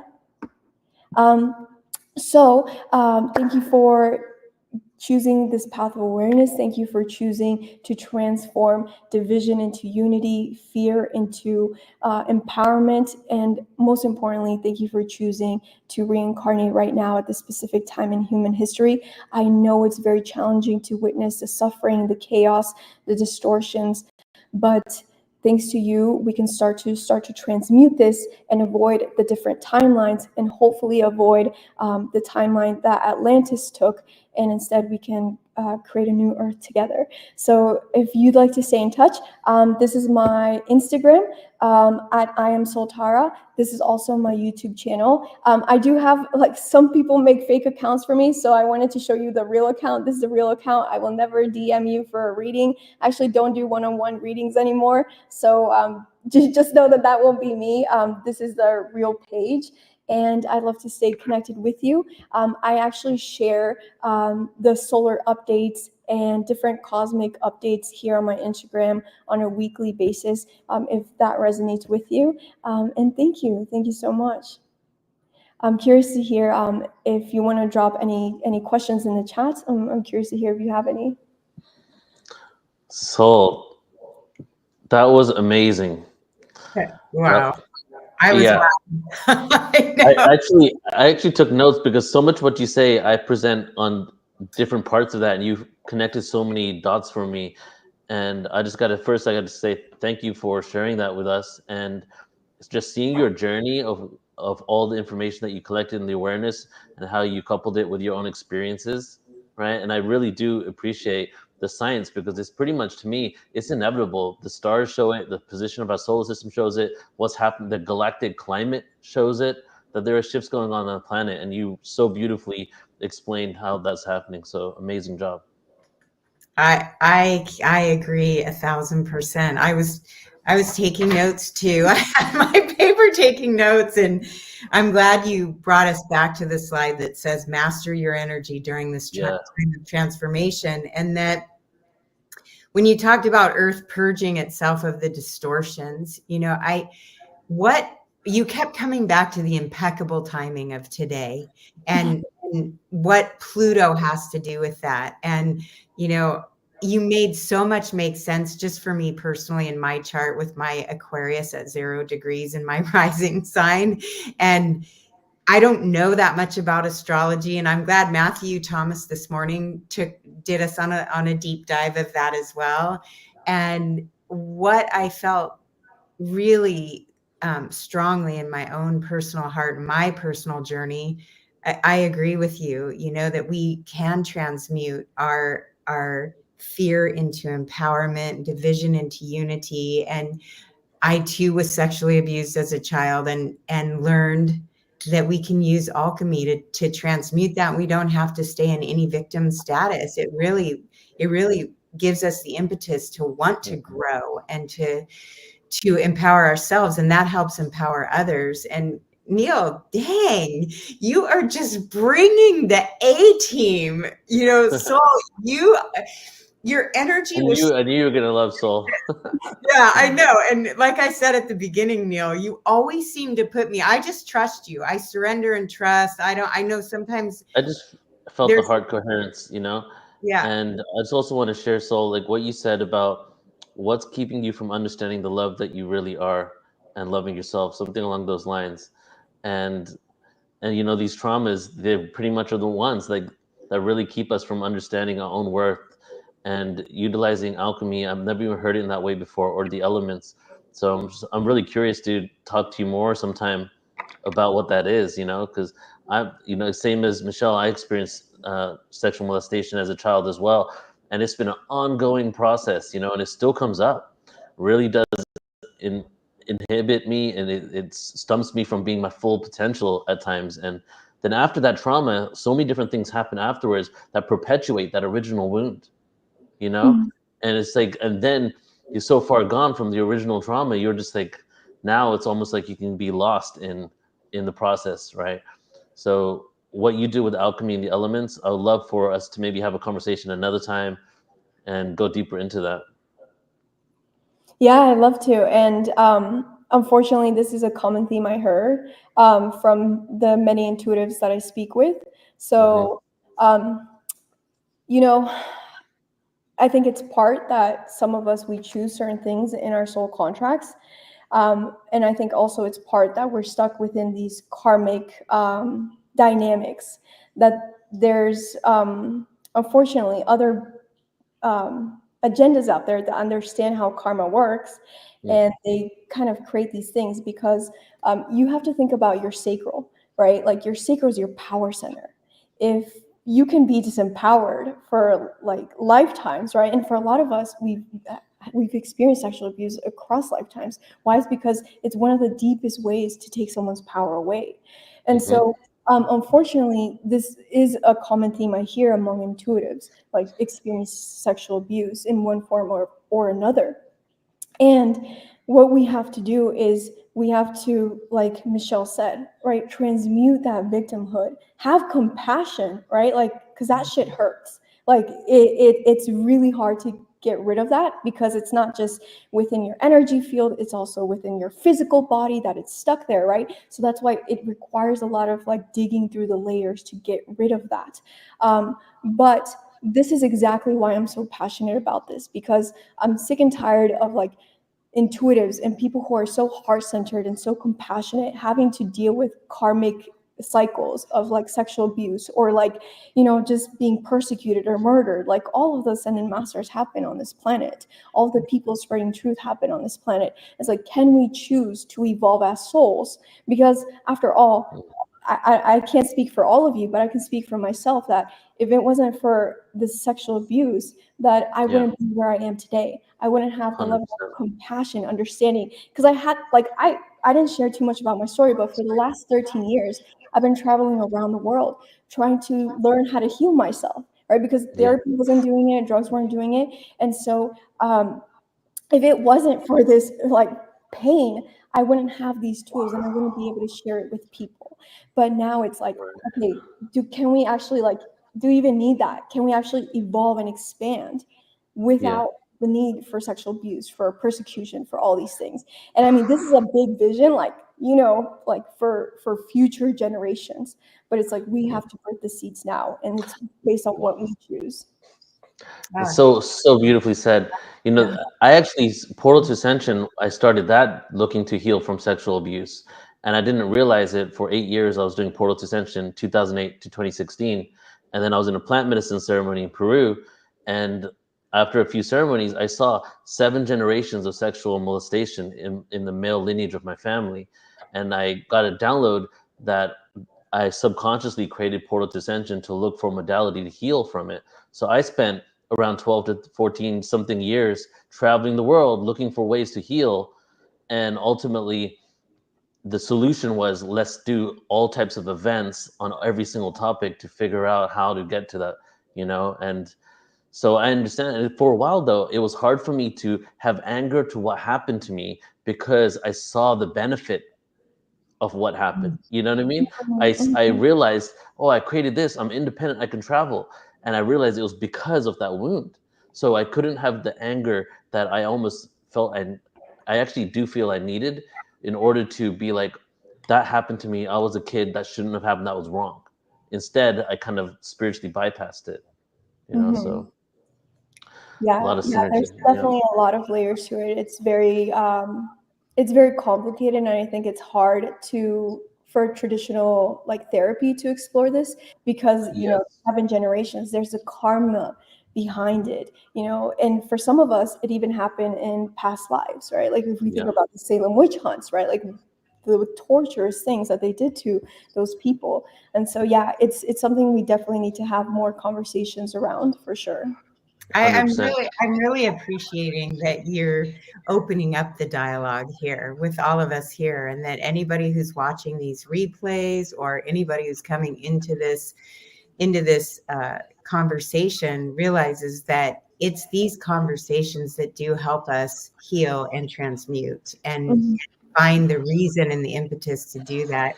That's why I always put forgiveness in everything that we talk about and we do, because I think it is so important to forgive ourselves and forgive our perpetrators, and not get stuck on that drama triangle, whether you're the Yeah. victim, the perpetrator, or the rescuer, because a lot of times people want to rescue and fix you, like even in these circles, let's fix you, but it is a process. And I so appreciate that we are all together in that, knowing that this is helping to heal ourselves, and in return it's helping to heal the world and the consciousness that we're in and evolving through. Thank you for bringing us back to that knowing. It was just, I love the way that you articulated that, Neil. I just keep thanking you over and over again. So Mhm. Soul, Well, yeah. thank you so much. Go ahead. No, I just wanted to say thank you as well for being so open to speaking about this, because our society has kind of made this like a taboo subject, right? Especially within culture, especially when it happens within families as well. And so thank you both for being so transparent. And for anyone who's watching this, one of the things, even if you weren't sexually abused, right? Maybe it was physically abused, emotionally abused, and just know that like you are enough. Like just because you experience those things, it doesn't necessarily have to do anything with your value, and that's what you have to peel away the illusion. You are love, and you come from love, and all of the different ego stories and all of that stuff, that's just distraction. And so that's why get to that root cause. Yeah. Soul, thank you so much. You are incredible. I really appreciate you coming on and just expressing yourself. I'm so glad I got to experience you besides just watching your Instagram reels. So and what I follow you on Instagram now, because like I said, I hadn't heard of you yeah. before. So yeah, I can't wait to have you back on, Soul. Yeah. Let's do some more together. Yeah, I'd love to. And happy Friday, everyone. And thank you for hosting this. Thank you, Soul. Take care. Hey, Michelle. Neil, when I just, dude, I just want I know, right? It's been a good day. Yeah, I've just been today, sitting here watching it. I've been tuning in here and there because we're all living our lives. I don't know how you're doing 11 full days of this, but Yesterday I was like, what am I doing? Yeah, you have curated such a high-powered, impactful presentation here, and I'm always blown away. And that every time you do these, I'm always walking away going, wow, I needed this. Yeah. In my own field, in my own healing journey, I always needed it, but I am just so appreciative of all the new people you're exposing me to and our audience to. Oh yeah. And you do it, like I said, you're modeling this new energy of business where you're saying, I want to bring this information to the world. And if you want to donate because you have a little bit, you're getting such an upgrade from these presenters and these presentations that, a little goes a long way when we have people from all around the world that, even just donating a little bit of money helps you continue doing the work that you're doing. I really appreciate it. And I see the next person you're bringing on, you're going to do her introduction. I'm going to introduce her, yes. I went but and read I just about got her. to go ahead, Michelle. Sorry, I cut you off. I think you froze though. Thank you, Michelle froze. Okay, everybody. So what I wanted to share before we bring back on, as we shift into back, just kind of segueing off what Soul was sharing right now. You know, I feel that a lot of the chaos happening in the world right now has to do with the clearing that's going on, right?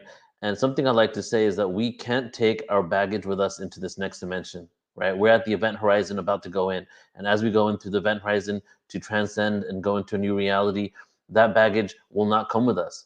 And as we go into that reality, that baggage, for lack of a better term, needs to be expressed in some way. And it's coming out. It's not like this is just all new. It's just hidden truths, hidden things that we weren't aware of, whether it's our ancient history or whether it's deep underlying secrets of the political structure of the world and the corruption behind the elites are coming to the surface for it to be expressed.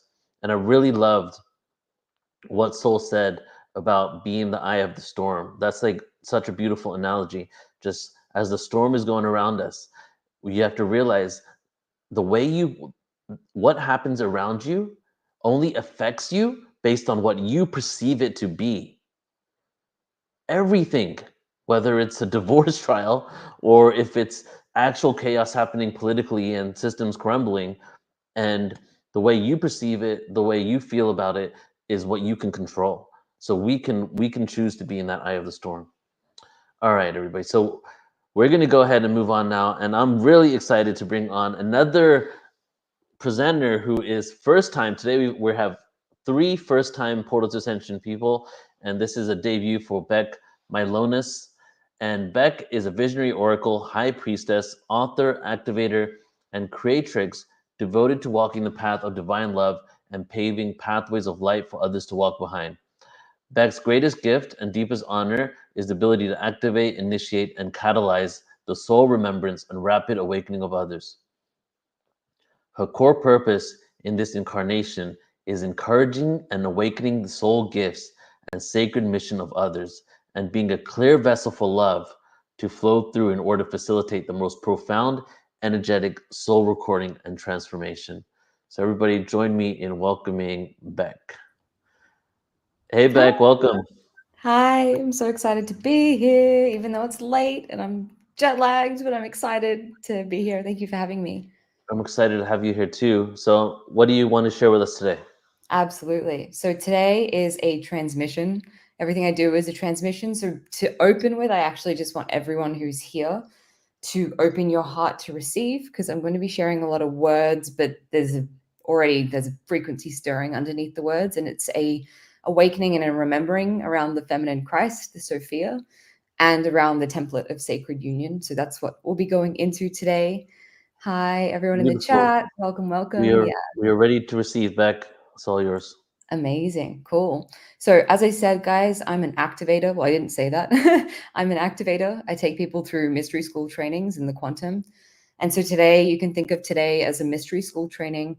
As I'm speaking, there is frequency beneath my words. You might see me move my hands, do all sorts of things, just moving energy, right? So I invite you to really drop in with me, close your eyes, be present there. Depending on time, I'm channeling this whole thing as we go. So depending on time, there might be a little guided mini mystery school training towards the end, but let's just see how we go with the content that I have been guided to share. So the first thing I want to kind of get into is, what is the divine Sophia? What is the feminine Christ? And why is it important? So in Gnostic schools of thought or training, Sophia is the feminine counterpart or the counterpart to Jesus Christ, or the divine feminine creator. So according to the Gnostic beliefs, Christ was conceived of as having 2 aspects: a male half identified as the son of God, and a female half called Sophia, who was venerated as the mother of the universe. There's some other schools of thought which think of the Sophia as Shekinah, or the Holy Spirit. She's also represented in other traditions as many faces of the divine feminine, such as Mary Magdalene, Kuan Yin, Isis. These are part of the Rose lineage. If you're familiar with the priestess of the Rose lineage, it's very much that lineage that these beings belong to. So why this has come up, right? I do these things very intuitively, and I just feel into like what's present for me, what's present in the collective, what's present in the energy. What I've really been feeling is this Sophianic awakening of the template of the divine Sophia within us in the collective. And I'm actually here in Barcelona at the moment, or just outside of Barcelona. And I was like, interesting place for this all to be coming through for me. But it's not really that unbelievable, right? Because this part of Europe, all the way through to kind of England, is really closely linked to Mary Magdalene, because this is where Mary Magdalene, I feel her energy really present coming through me in today's transmission. So if you want to connect to it, it's here and present. But this is where the feminine Christ line kind of ends. I wouldn't say that it comes all the way down here to where I am physically present. But the interesting thing about Barcelona is Barcelona, if you want to say it properly, is that there are a lot of Catholic churches here. And as you can see, I've got this Sacred Heart, which represents Mother Mary, right? So in Catholic traditions, the feminine was still kind of held in regard. In many other Christian or even non-Christian traditions, the feminine was kind of cut out completely from the dialogue, and it was only a male god. But interestingly, the Catholics really still worship, they celebrate the feminine in the form of the mother of Christ, the Immaculate Conception, right? The divine mother. So that aspect of the feminine is not shamed, is not demonized, has not been forced underground, which is really interesting because it brings me to the Madonna whore complex, where women are either Madonna, they are the Virgin Mother, they are, the giver of life, they are pure, innocent, sweet, that energy, or they are a whore, right? Which brings me to Mary Magdalene. So Mary Magdalene was not, as many people believe, a prostitute. She was actually Jesus's divine counterpart, or Yeshua, if you want to call him that. She was a priestess, a high priestess, a tantrika. She was his equal, his bride, his lover, right? So the aspect of the feminine, or the divine feminine, or the Sophia, which is really wanting to come through today, is that aspect of lover. It's that aspect of counterpart. It's the aspect of tantrika. It's the aspect of the daughter, right? The priestess. It's not just the mother. It's not just the giving birth to the universe. It's the sacred counterpart, the one that is meeting God in sacred union, right? So she was teaching beside him, and she actually had her own gospel. And after he passed away, it said that they had a child, Sarah. And after Jesus passed away, or crossed over, or ascended, or whatever you want to call it, she continued teaching underground. And as I said, she ended up in the south of France in a cave, and that's where her final resting place was.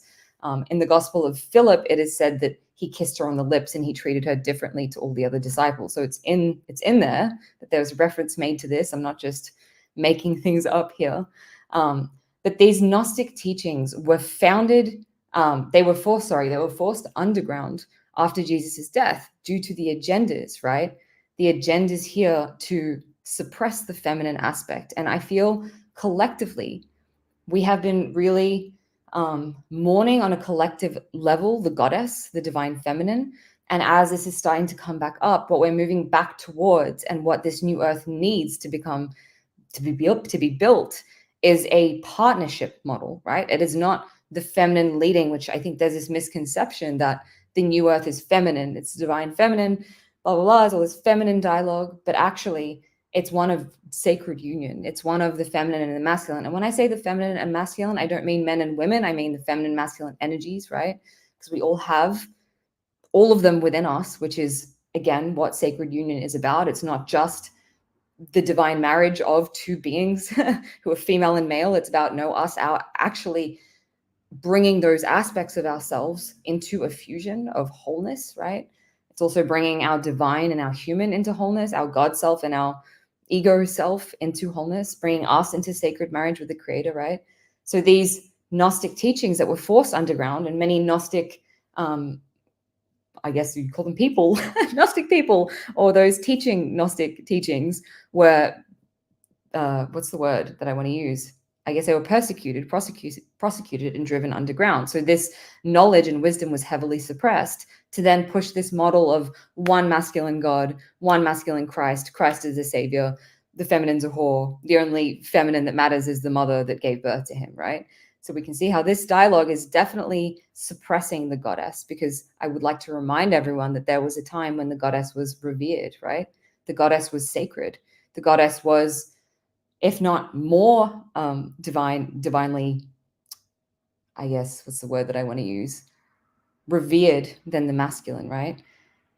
So in Gospel of Thomas, and verse 22, Jesus speaks to specifically this alchemy of inner sacred union. And someone asks him, Jesus, if we then become children, shall we enter the kingdom? And Jesus said to them, when you make the two one, and when you make the inside as the outside, and the outside as the inside, and the upper as the lower, and when you make the male and female into a single one, so that the male is not male, and the female not female, and when you make eyes in place of an eye, and a hand in place of a hand, and a foot in place of a foot, and an image in place of an image, then you shall enter the kingdom, right?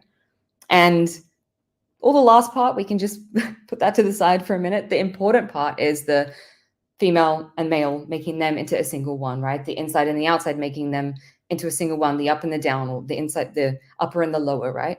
What Jesus is trying to say is that what I am doing, you will all do, right? This is Christ consciousness. And what he is pointing to is this fusion of those sacred energies within us into one whole being, which is one with everything, right? And that's what Christ consciousness truly is. And we cannot do this if we are negating the Sophia, if we are negating the divine feminine aspect of us. We are not allowing ourselves to come into sacred marriage with God as a feminine, because we're only stuck in a mother archetype, right? So this is what the basis of these teachings were. And these teachings were not new, right? Jesus and Mary were actually part of the Essenes, which was an ancient mystery school stemming back. I think it had its roots in Judaism, Gnostic Judaism, but that stemmed way, way back to ancient mystery schools of Egypt, the sex magic of Isis and Osiris. So it's really interesting. We're now going back to really ancient mystery school teachings around Tantra, around alchemy, around sex magic, right? Practices which focused on rising the Kundalini and harmonizing the feminine and masculine aspects in union, but also coming into union with God, right? So I have had memories of being a priestess preparing other people for this hieros gamos, which in Greek is sacred union, right? And in these ceremonies, I remember bringing people through this purification process in a temple. And I personally took myself through this purification process recently, right? Remembering how it was done in preparation for my own sacred marriage. And it's a process I take initiates through, of completely purifying the vessel, purifying the form, purifying all distortions within our feminine masculine energy to come into complete openness. So then when those two Kundalini snakes, or the dragons, which is something I'm going to come into in a second, come together, it's like this alchemical explosion happens, right? And then we are wielding the power of God, right? So balancing that energy. So there's a purification process which needs to happen in order for that to happen. And it's not just becoming, coming into union with an external partner, which I'm going to talk about, because sacred union templates are coming back online, which is organic, true divine love. And I'm not talking about twin flames, because that's a whole concept which is a little bit problematic in my mind, can be a little bit toxic, some of these false twin flame templates. However, what I am talking about is pure soulmate union, which is such a high, pure frequency of love, because these soulmates are meeting each other on the level of unconditional love and union, which is on par with, they are meeting the divine through each other, right? They're meeting God. And so I'm remembering, and I have been remembering all of these ancient rituals where the priestess would literally become this vessel to make love to God, right? I spent a lot of my time in these ecstatic bliss states, merging with God. And it's this very powerful experience of, I guess it's orgasmic bliss, of coming home to that kingdom of heaven, which is the eternal love of God, right? So that is, we are coming into partnership with God. And I know the word God has a lot of charge. So if you don't like the word God, you can delete that and put universe, source, creator, whatever you need to put it, right? So bringing us back to Yeshua. Yeshua was teaching us this partnership model. Yeshua was not saying the masculine is going to lead, or I am the son of God and that's it. Like there's no one else. He was teaching us how to do this within ourselves from these ancient mystery schools, so we could come into the kingdom of heaven ourselves, right? Which is this new earth that we are now creating, this golden age, as Soul was just speaking about. And this happens within us first. And this is what Jesus was teaching through harmonizing these polarities within us, through coming into our own sacredness. And so that's like really anchoring in the sacredness of every aspect of us, including our humanity, right? So everyone, like I said, talks about the divine feminine leading the new earth. And I believe that the divine feminine is, of course, the oracle. So she's the visionary and she receives the vision for the new earth. But without the masculine element, nothing is going to get done. And so I believe that this new earth needs to be anchored in a unity model, right? A partnership model, like Jesus and Mary, or Yeshua and Mary were in partnership doing this work together. Isis and Osiris, partnership. Kali and Shiva, partnership, right? Kuan Yin and the person Kuan Yin was with, I don't remember his name, it's not coming to my mind, but we read about a lot of these sacred couples. Even in the Old Testament, I think Yahweh had the original, like really going way back, had a divine counterpart, and it was a feminine god, and she was worshipped. That was taken out, right? So all of this just keeps going back to this partnership model. So this pure template of sacred union is coming back online. As I said, many Ashira, thank you. Amazing. Yes. So that's a thing, guys. Like she existed. This pure template of sacred union is coming online. And there are many divine couples which are now awakening really rapidly and coming together across the world to bring this into the external. So like they have already mastered their internal feminine, masculine energies within them. And so therefore what's happening is through the external experience, they're experiencing God through their counterpart, which is this unconditional divine love, right? And I work a lot with dragons and dragon energy. And the dragon actually represents the feminine and masculine and pure harmony, right? Like that energy working together in a complete synergistic union where it becomes this other force, which is the force of the alchemist and the creator. And dragons are really present in the field at the moment because we're really ready to work with this energy. I'm just going to read this comment. Melissa says, I'm realizing through this initiation that truly divine counterpart will only come into existence once you fully balance. Absolutely. Once you fully balance this within yourself. Yes, because you are your divine counterpart, right?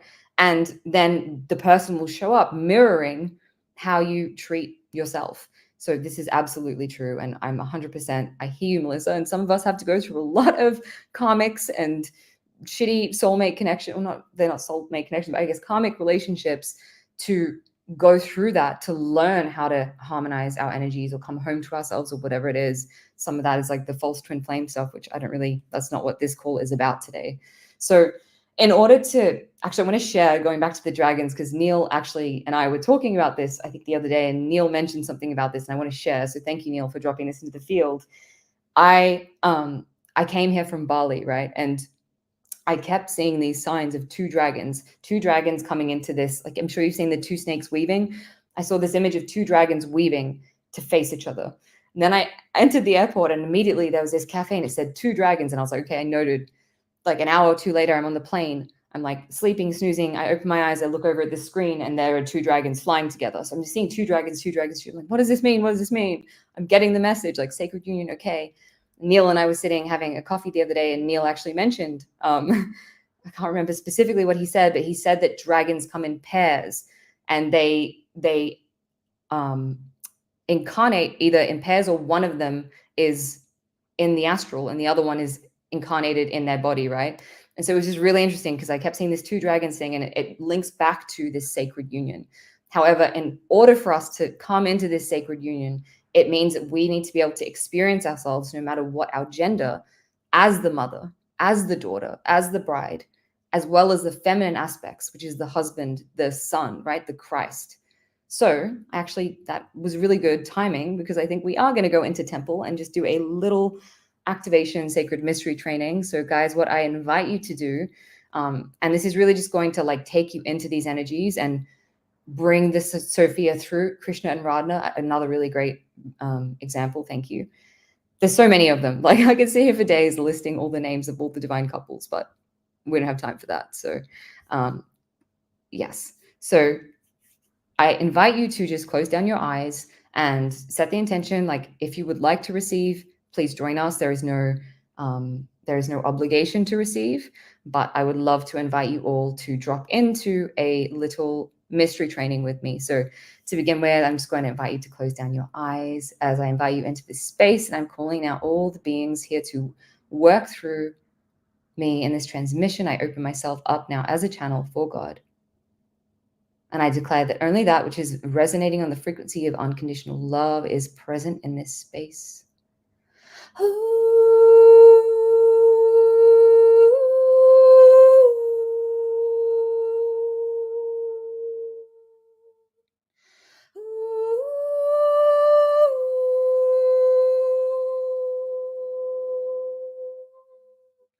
So before we enter the temple, I just invite you to see, sense, perceive, or imagine. You can send a cord down from the base of your spine into the center of Gaia, into the heart of Gaia, into the crystal core of Gaia, through the mycelium network, through the earth, so we can anchor, each of us individually doing this work, we can anchor this healing for the earth, for the Divine Mother, honoring her in her form of Gaia. So just imagine you can plug down deeply into the earth. Now sending another cord up into the heavens, plugging into the central sun, the solar, Christ, into God, plugging into now the Creator, as above, so below. As we're beginning to now bring down sacred energies from the sun and bring up sacred energies from the center of the earth. Inviting now the feminine stream of energy to begin to move up and the masculine stream begin to move down.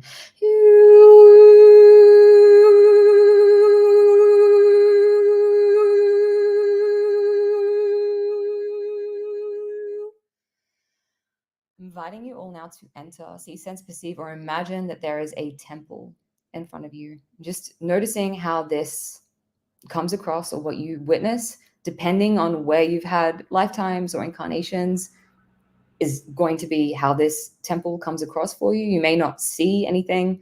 You just have a sense of all knowing that it's there. You may not have anything come through and just trusting that it is all divine, whole, and complete. When you're ready, inviting you now to enter the front door of this temple.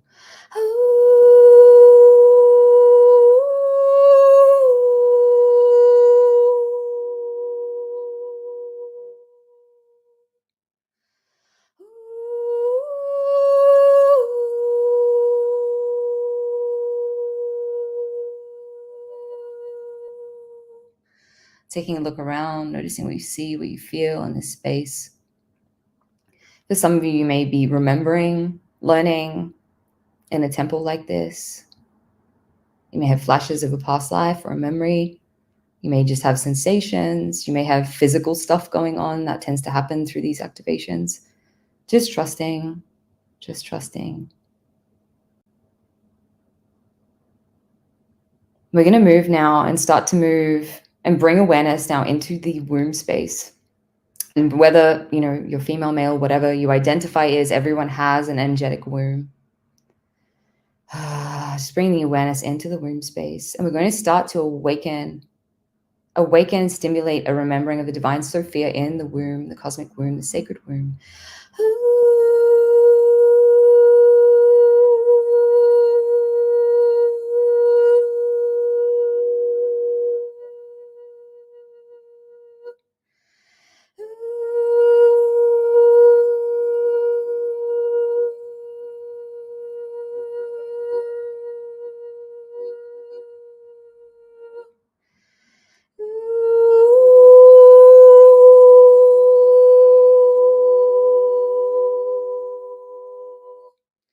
Some of you might see, sense, perceive, or imagine that there's a rose being placed in your womb. For others, this is not happening. Just trust whatever you're seeing, sensing, perceiving, or imagining.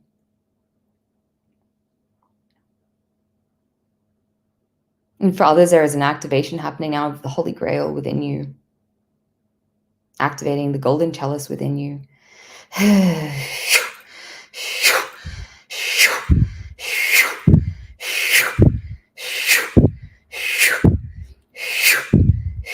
Moving up into the heart now, we are going to work on opening, expanding your sacred heart, awakening now the sacred heart.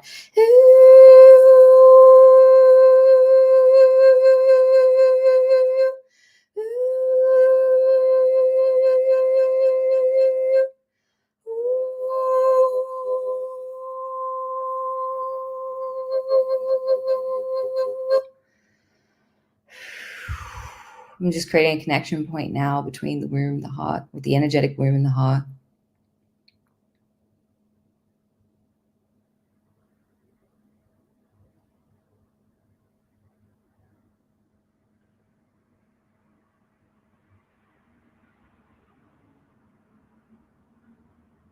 And some of you might see, sense, perceive, or imagine beings around you, purifying you, clearing you. Some of you are at, it's funny because we've got a couple of different groups of people. I'm being shown people going through all sorts of different things. So what I'm seeing is there are some people who are like, literally they have a veil on their face as if they're about to get married. So that's a stage that they're at with their purification process. I feel like these are the beings really close to coming into full inner sacred union. We'll get to you in a second. There are some beings who are just having a gentle clearing of the womb, the heart space, activation there, which is perfect. And then there are some which are receiving, purifying. There's goddesses surrounding you, moving through your energies. So it's interesting. We've got a split group here, but just trusting, seeing, sensing, perceiving, imagining whatever is coming through for you in this temple, in this space, as you are being prepared to embody that energy of the bridegroom of Christ, the Sophia, the counterpart.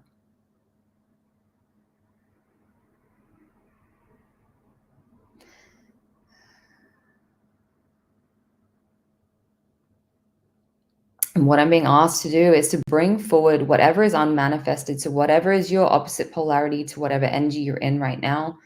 And it doesn't necessarily mean, so like I'm a feminine being, it doesn't mean that necessarily a masculine aspect's going to come. It's whatever is required for you right now to come into wholeness. So inviting in that fractal, that part of you, that unmanifested part of you, and whatever energy form it could be, like the mother that is wanting to come through, the divine father. It could be the child, the sovereign. It could be the beloved in the form of the feminine or the masculine, whatever it is, just inviting now the unmanifested part of you, or the counterpart or version of you, which you're here to come into holy matrimony with today, to stand in front of you.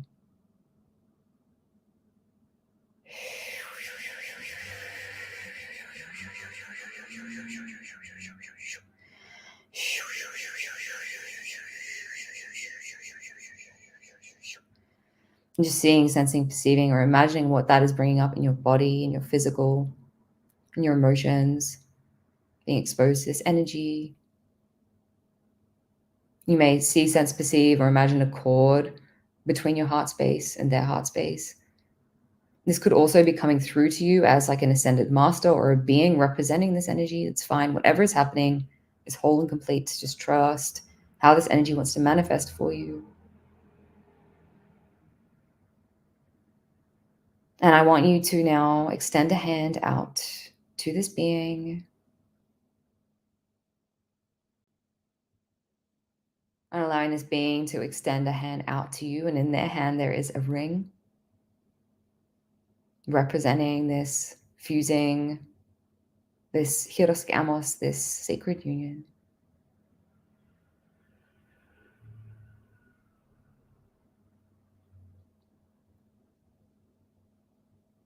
And when you're ready, and if you're ready, you may declare out loud or in your heart, I'm ready to come into complete sacred union. Holy matrimony internally, externally.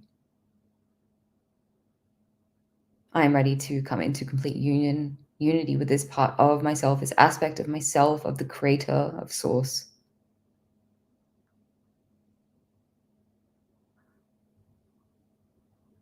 Now allowing this aspect to place this ring on your finger. And if you have a veil, allowing them to lift your veil. Letting this take place now and allowing this fusing to begin to happen. You may feel your energy merging. You may feel yourself being drawn into them or drawing them into you. Just allowing this fusing to take place now.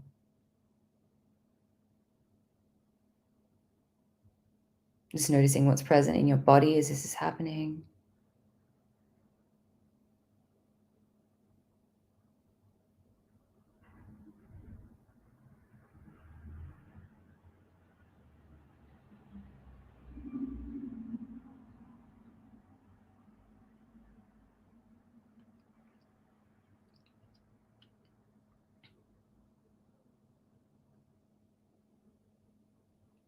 And starting the process now of beginning to weave your own internal sacred energies around each other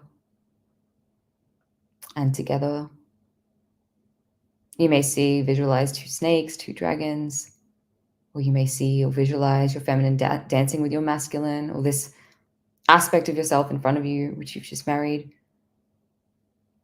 Make love to you, whatever it is, to represent this fusing. You may get sensations. I'm feeling a lot of orgasmic energy through your body as this happens, just allowing this to take place.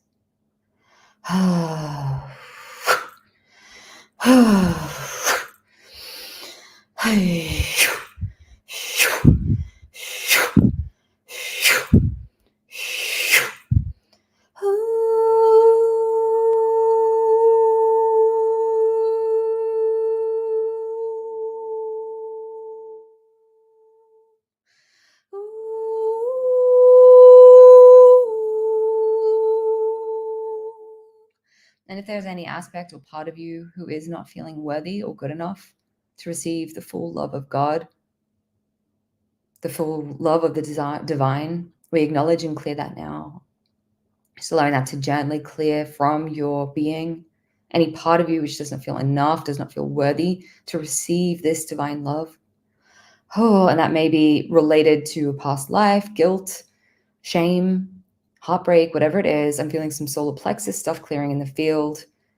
Whatever it is within you that is blocking the flow of this love, just starting to gently clear that from the field. Allowing that stream of energy, that stream of love to expand, expand, expand, expand, expand, expand. See, sense, perceive, or imagine you can turn that frequency even more up, inviting more of that sacred energy into your body.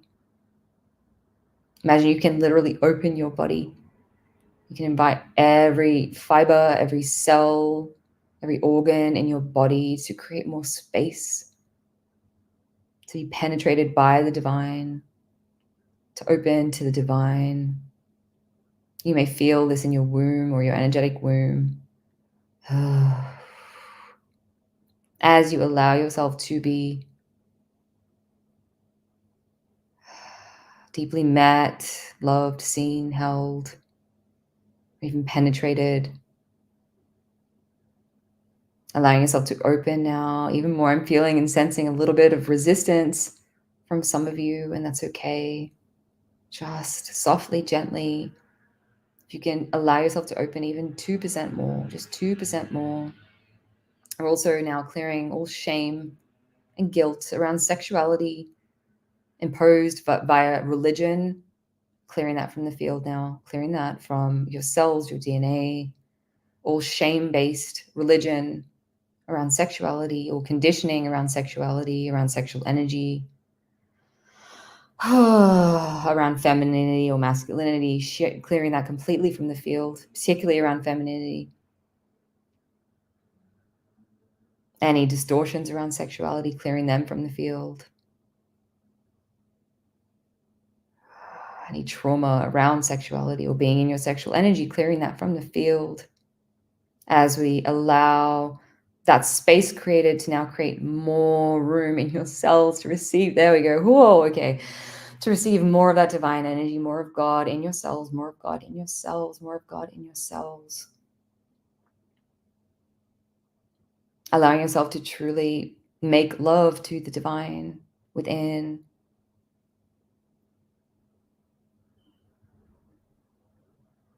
To create space in your body and your being for this fusing to be something that is felt in a palpable way.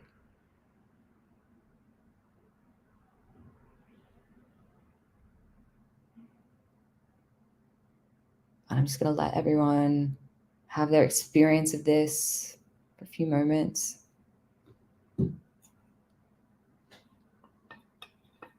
For some of you, this is not a new practice.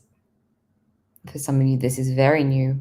Thinking about things this way is challenging, and there's some roadblocks in the way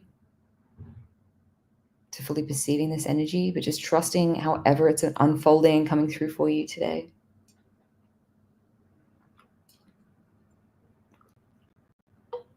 And lastly, just going to bring through a transmission or an invitation for you to meet the divine Sophia in whatever form she wishes to present herself to you today.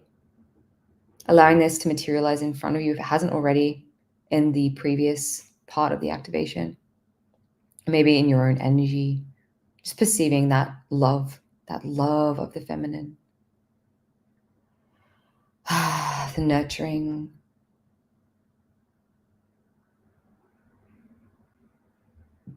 the sensuality, the softness, the vulnerability, the openness.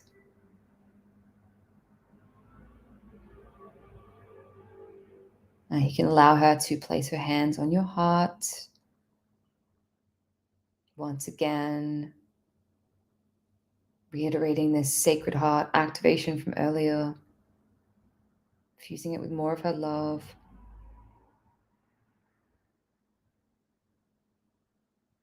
Placing one of her hands on your womb, your sacred womb.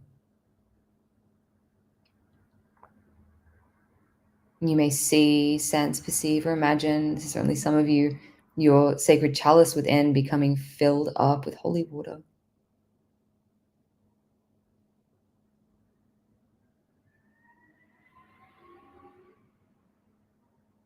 As you remember the feminine within, Sophia within, the Christ within.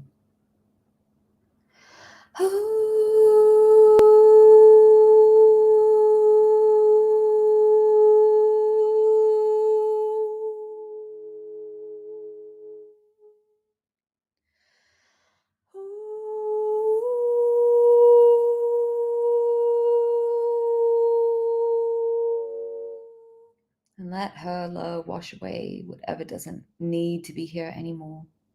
And let it be graceful and easy and effortless.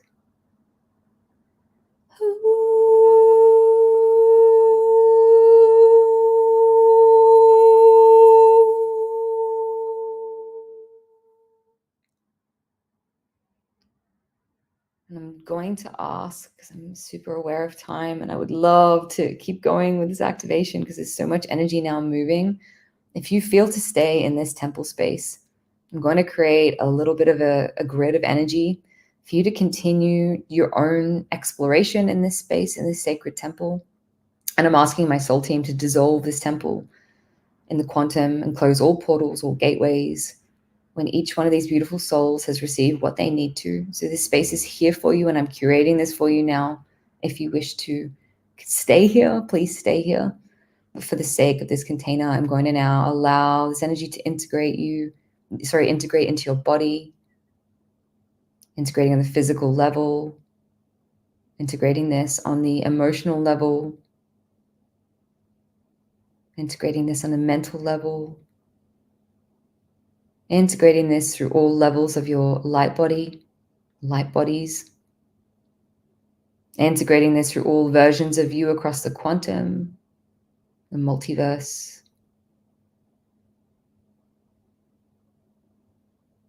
I now close down all portals, all gateways that have been opened for this activation as I close down this space, with the exception of those who wish to stay here in this space. And I'm thanking all the beautiful beings who have been here supporting. Just really gently starting to bring yourselves into your body and into the room. Wiggling your fingers and toes. And opening your eyes when you're ready, if you're ready.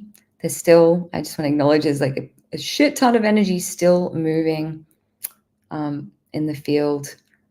The ability to have sex is a great gift. It absolutely is. And it is so sacred. So yes, absolutely. So that is the transmission for today. That will integrate differently for everyone. I hope you enjoyed that. I hope you felt that. And if you desire to read and understand a little bit more about fusing these energies, working with these energies, I wrote a book called Diamond Light Oracle. And you can grab that on the website, which is diamondlightoracle.com, or through my website, which is beckmylonis.com. You can find me on Instagram at beckmylonis. And I'm on Facebook with the same name. I actually go by the name Rebecca now, as you will see. It's the same name I was born with, but slightly different spelling. due to initiation I went through recently, but all of my socials and my book is under Beck. So thank you, everyone. And yeah, I hope you enjoyed that little transmission. Thank you, Beck. I didn't get the memo that you changed your name back to Rebecca. So it's now you're like 3 telling me. letters, so it's not that big a deal. I had to throw up the dragon behind us for this one. I love it. Amazing. I felt that I was with you the whole way. I went to meditative state with you. I got chills in my body. That transmission was very powerful. Thank you so much.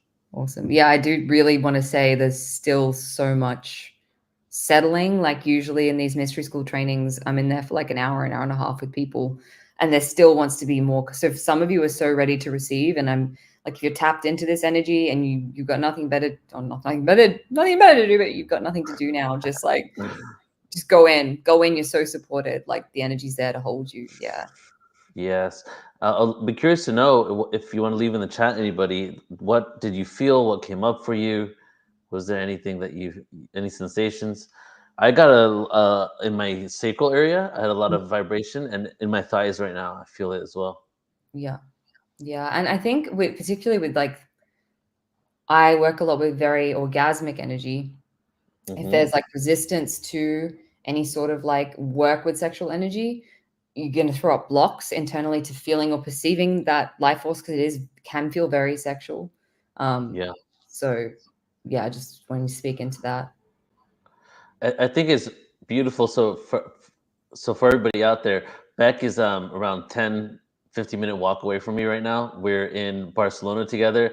So we're good friends. She just came here day before yesterday. She got here, and now we're going to be here together, then living together for a few weeks as well.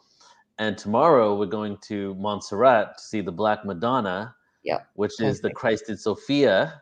Mm-hmm. So I think it's really cool how you did this today, and that's like leading into our excursion tomorrow. Like I said, I don't know if I'll make that movie on Sunday. I know, right?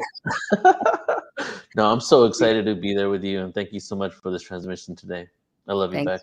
I love you too. Thank you, everyone. Okay, see you soon. Bye. And let's go ahead and bring Victor up. Hey, brother. Hey, brother, that was beautiful. And a quick personal share. When I attended the new seminary in the 1990s, one of the first interfaith seminaries in the world, after I graduated, the new class came in, and there was this woman there, and she and I had some type of energy going on. And it turned out that her name was Lori Sue Brockway, and she and I eventually developed a relationship, and her expertise was on the feminine divine. And while we were dating, she was telling me about the Egyptian goddess Seshat, who was the goddess of numbers and history. My favorite one. And I resonated with the god Thoth, who was also the writing and numbers and science. And when I proposed to her, I said to her, "Am I Thoth enough?" And she said yes. And that's what led to our engagement and marriage. Yeah. So Sheshet is the not lost, or I guess somewhat forgotten deity in Egypt, right? Because we fell from grace, and then as we fell from grace, things became more patriarchal. And Sheshet was actually the counterpart to Thoth. They were either brother and sister and lovers, because that's how the text ended up being shifted so many times that you don't really know which one was which, or they were just counterparts in a sacred union, which is what I'm leaning towards. And she was supposed to be the one that taught Thoth. Thoth was the one that went out and showed the world, but she was the one that taught him how to show the world. And they say that Thoth went around and he created all the disciplines, weights and measures, mathematics, all this stuff. But no, the original story is the feminine energy was the creative energy, and Thoth took it around the world. But here's just another synchronicity, because I love these synchronicities. Okay, so Beck and I were having coffee today. She's Greek, so I asked her, where's her family from? And so first of all, Pythagoras, he was initiated into the mystery school of Sheshet. Okay, that's where he got his info. And her family's from Samos, which is the same place that Pythagoras is from. So I thought that was pretty cool. You know something, brother? Everything that happens in life, when you are awakened to it, as everyone who's attending today is, you start to see synchronicities everywhere. Yeah. And consequently, if you recognize them, each time you have a synchronicity, you have three choices. You can say, yes, I'm going to pursue that. You can say, not right now, or maybe later, or you can just dismiss it out of hand. But every time you say yes, the next one comes and the next one comes. And Yeah. you just have to be open to that flow of energy. Yeah, I love that. One of my friends once told me life is just one big synchronicity. It just depends on how aware of it you are. Absolutely. Right. Absolutely. That's beautiful. So I will introduce Mr. Paul Wallis. Yes, let's do it. And let me just say real quick, you do the official bio. Paul, I've had on Portal Ascension many times. We have a 3-part series. I just launched the first one on YouTube called Was Yahweh, did Moses and Abraham worship an alien? That's the name of it, okay? And there's 2 more parts coming out. One of my most favorite speakers to have on, so you're in for a treat here. And okay, go ahead, Victor. Absolutely. Let's go ahead and introduce him. Paul Anthony Wallis is an internationally best-selling author whose books probe world mythologies and ancestral narratives for their insights into human origins, human potential, and our place in the cosmos. A popular speaker and researcher, his documentaries and collaborations are watched by millions. As a senior churchman, Paul served as church doctor, a theological educator, and an archdeacon in the Anglican Church of Australia, with numerous titles published on Christian mysticism and spirituality. His books include Escaping from Eden, The Scars of Eden, Echoes of Eden, The Eden Conspiracy, and The Invasion of Eden, and are endorsed by Eric von Daniken, Laura Eisenhower, and George Noory. Hailed by George Noory as this generation's chariot of the gods, Paul is the go-to guy in the field of paleo contact. Paul is the host of the popular YouTube channels The Fifth Kind and the Paul Wallis Channel. Here is Paul's presentation. And thank you, Neil, for including me in the lineup for this amazing summit. I love the theme, the awakening of humanity, and it relates very much to my own experience in my recent years of journeying as a paleo contact guy. Now, the word paleo contact refers to the theory that our ancestors had contact with other civilizations, extraterrestrial civilizations in the deep past.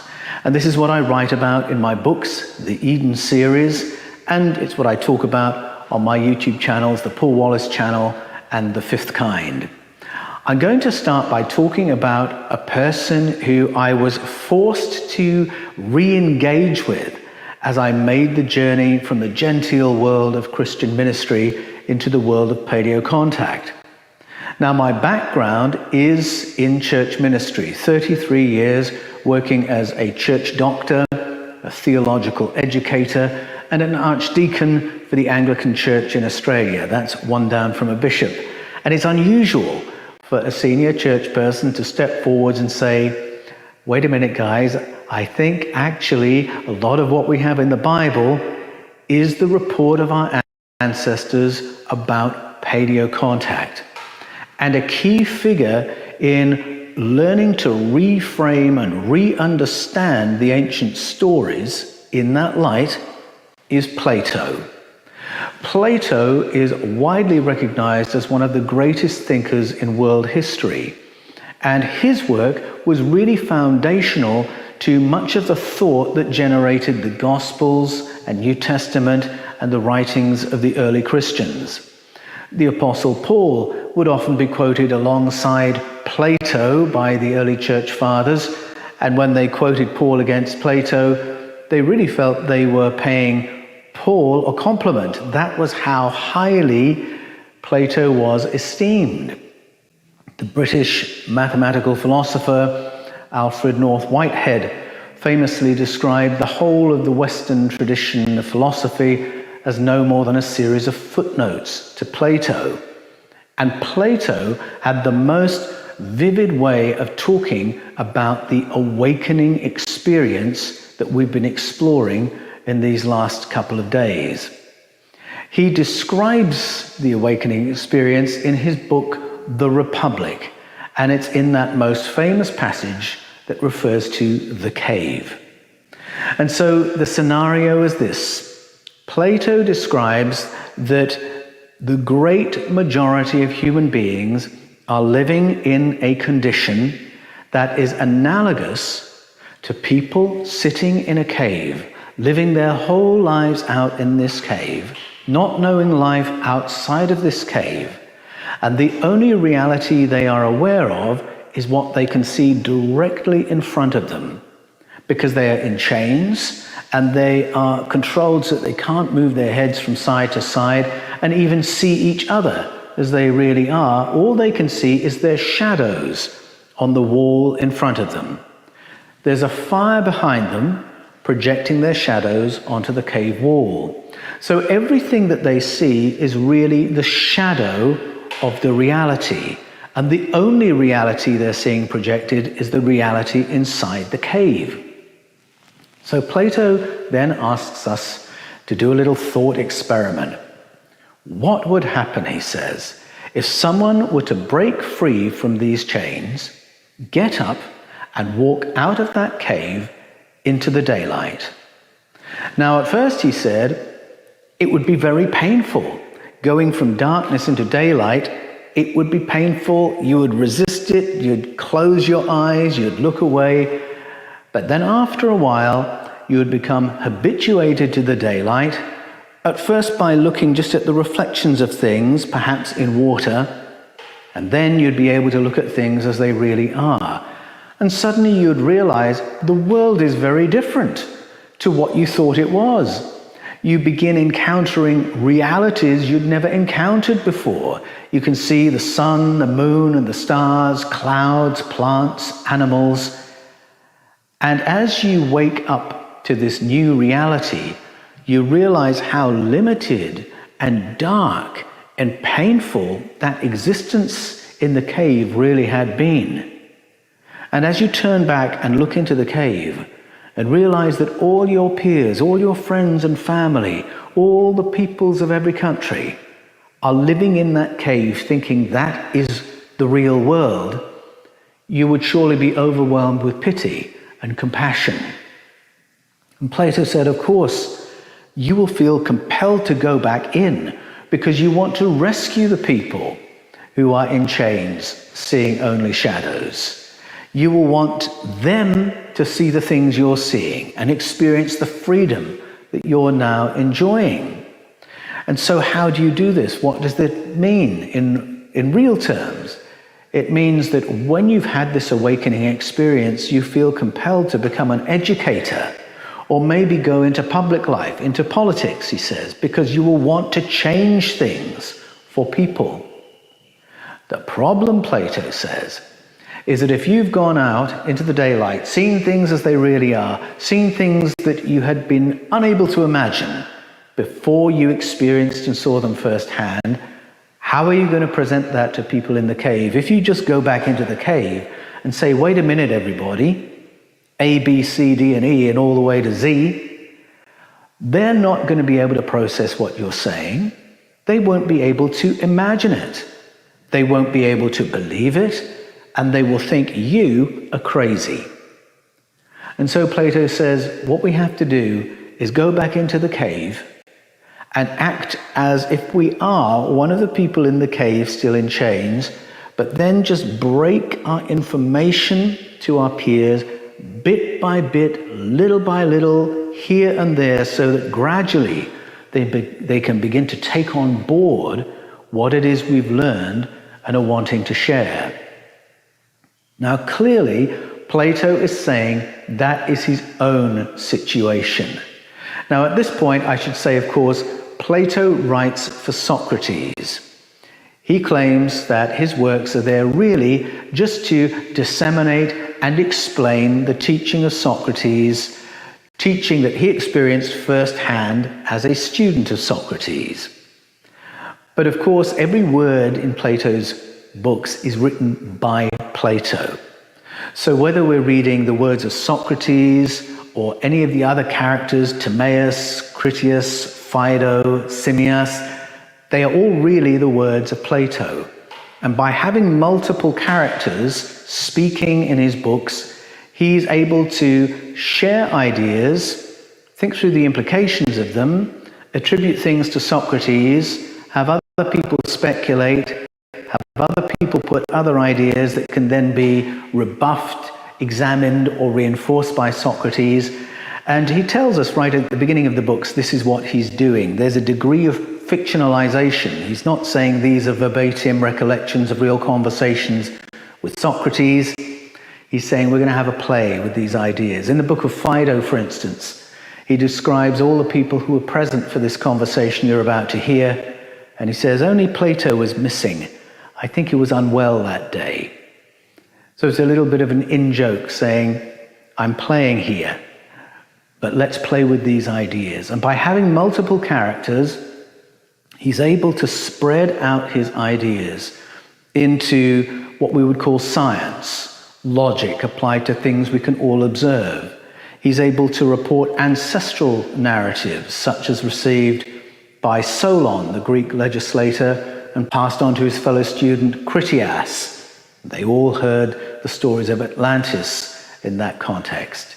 He talks about transpersonal experiences as the result of ingesting a psychoactive tea at the Eleusinian sect, the Eleusinian mysteries, the Koukion ceremony. And in including the words of other characters, he brings in the status of world thought, international thought. And because he's got this great array of approaches and voices, Plato is able to scatter the amazing things he's learned.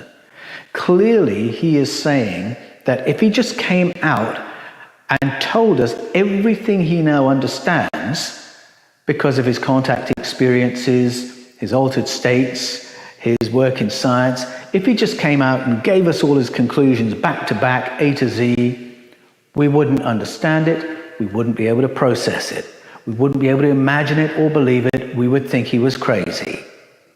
And so in that analogy of the cave, he's telling us to look throughout his writings and see what he's peppered in those writings, really far-reaching, stretching ideas that if it bunched them all together in a paragraph, we would say this guy is out of his mind.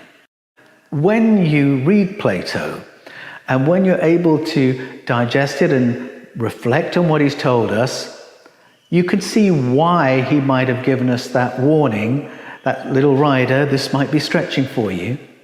Because some of the things he talks about are the idea that we are not the first civilization on planet Earth, but that in fact, the planet Earth lives quite a vulnerable life in which every few thousand years there is an extinction level event, which means that civilization has to reboot. It's quite a far-reaching concept, but it's there in his book, in Timaeus and Critias, in the section on Atlantis. He talks about planet Earth not being flat and not being under a firmament. He says that it's a globe suspended in space, and that if we were able to generate enough power and speed, we would be able to get beyond the atmosphere and see into deep space to understand the movements of the stars and planets better. How on earth did he know that? The information is there, and I'm sure it would have left a lot of people reeling at that time. He says the Earth is like one of those 12-sided leather balls, like a soccer ball.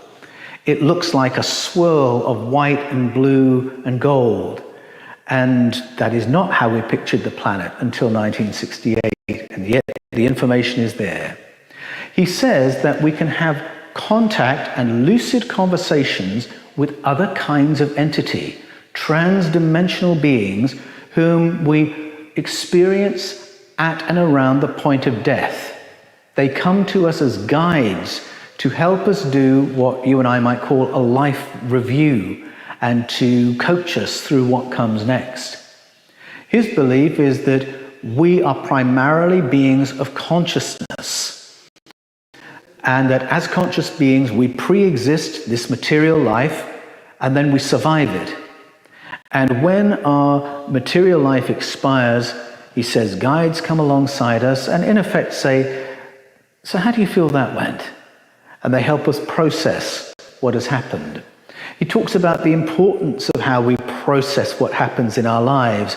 And he says we will enjoy a better transition and a better what comes next if we are able to move away from heavier emotions, things like rage, unforgiveness, fear, trauma, resentment, unfulfilled ambition, hatred, jealousy. If we can shake those off and live at a higher vibrational level, live out of creativity, love, imagination, curiosity, compassion, it means we'll have a better material experience and a better transition. This is what he puts forward in his books, and he says that he learned that through altered states of consciousness, through the Kukyon ceremony at the Eleusinian sect in ancient Athens. He wasn't sure who or what these entities were. He said they might be the spirits of our ancestors, either through our family lines or through our line as a species, and that we might go on after this life to another experience here, or in another region of space, or in another dimension. Pretty far-reaching concepts. He also talked about the company that we enjoy on this planet. And he spoke about there being all kinds of beings, those who live under the water, on the earth, in the air, and in outer space. He talked about the sky people, the people who live on islands in the air, who are longer lived than we are, healthier than we are, more intelligent than we are, who are able to generate the power and speed to get them beyond the atmosphere so that they have a fuller understanding of what space is and how objects in space move and relate to each other. He talked about other kinds of being who were involved in creating the world as we know it. A kind of being called the craftsman or demiurgos. So this is a tremendously powerful kind of being that can do terraforming. And Plato isn't the only person in antiquity to talk about this. You can find the same concept in Native American story, Aboriginal Australian story, Indigenous African story. And I write about these stories in my books, The Scars of Eden and The Invasion of Eden in particular. These are all pretty stretching concepts. And if it bunched them all together, maybe you wouldn't have found a publisher for his book. But of course, Plato has been in print continually for the past 2,500 years. Now, all these ideas were of no great issue to the early Christian writers. Paul knew Plato, the Apostle Paul knew Plato like the back of his hand. And there are about 12 Apostle Paul quotes which are really Plato quotes, where all Paul has done is change a word or two to give it a spin and allow him to say something new in a way that was really resonant with the people of that time. Plato was quoted as a great authority by church fathers like Origen, who is considered the pioneer of Christian hermeneutics, the principles of interpretation. He is quoted left, right, and center by Clement of Alexandria, the founder of the Alexandrian school of hermeneutics. Now, Clement and Origen both listened to Jesus in the light of Plato. And so when they went to the Gospel of John, and they hear John saying that Jesus was a conscious being before he had this material life, and that he survived it and continued after this material life, they recognize that as the language of Plato. And it's very difficult not to read the prologue of John's Gospel and not hear the echoes of Platonic thought in it. Origen, Clement of Alexandria, Justin Martyr. Justin Martyr said that really, mathematically, Plato is the best preparation people can have for what Jesus was on about. He said the Hebrew stories were the preparation for the Jewish people. But for the rest of the world, well, that would be Plato. And so mathematically, he was conceiving essentially of an Old Testament of Plato and a New Testament of Jesus and the apostolic writings. And when these church fathers looked at the stories curated by the Hebrew canon, they read it in the light of Plato. They read it seeing the actions of the demiurgos in the what we call the creation narratives in Genesis 1, but which actually turn out to be terraforming narratives, rehabilitation narratives, recovery narratives regarding the planet after the most recent cataclysm. Remember the series of cataclysms that Plato talked about as being the experience of planet Earth. And so they saw no conflict between what Plato talked about and what Jesus was on about. Plato talked about there being interventions in our development as a species by the gods. And he said the gods came and they fine-tuned us so that we could be more intelligent, more conscious, more capable. And this was the story, he said, of the Greek gods.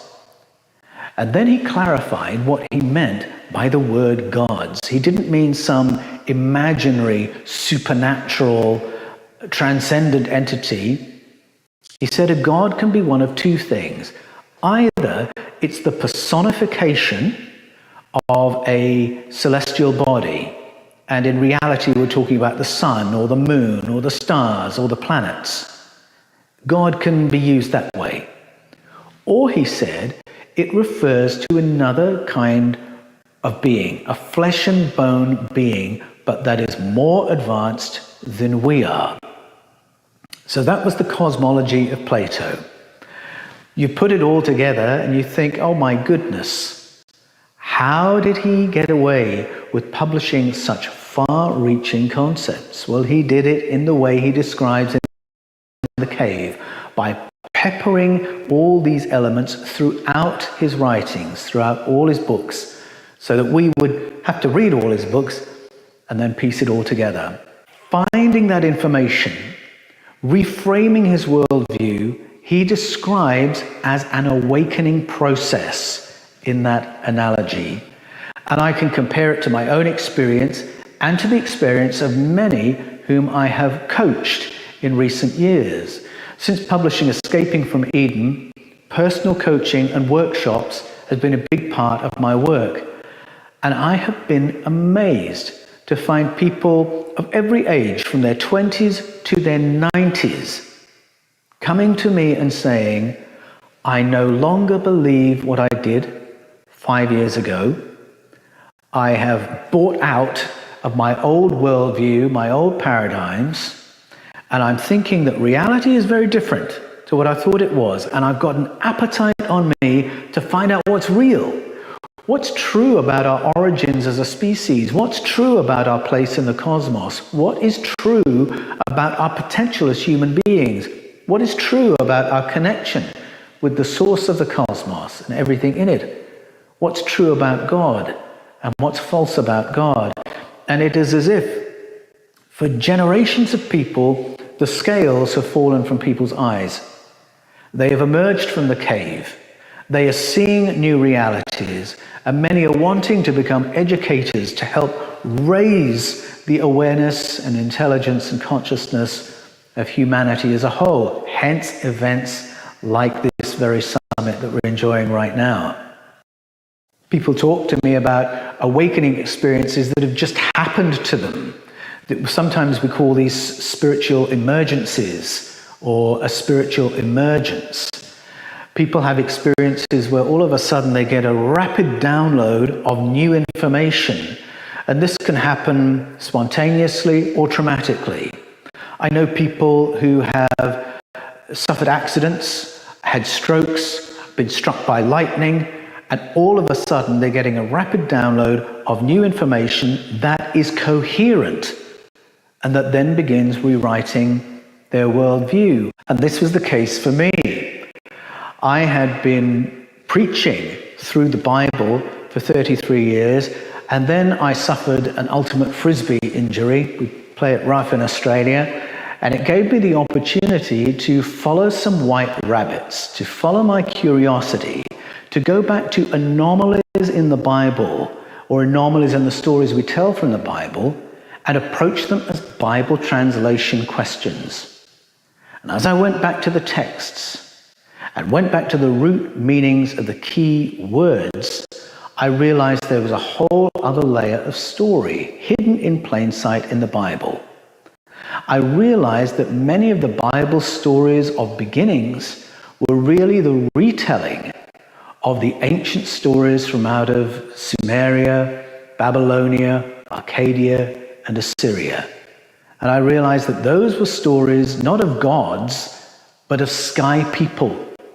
People who came to earth from the stars in the deep past, colonized our planet, governed over our ancestors, and these stories are unmissable.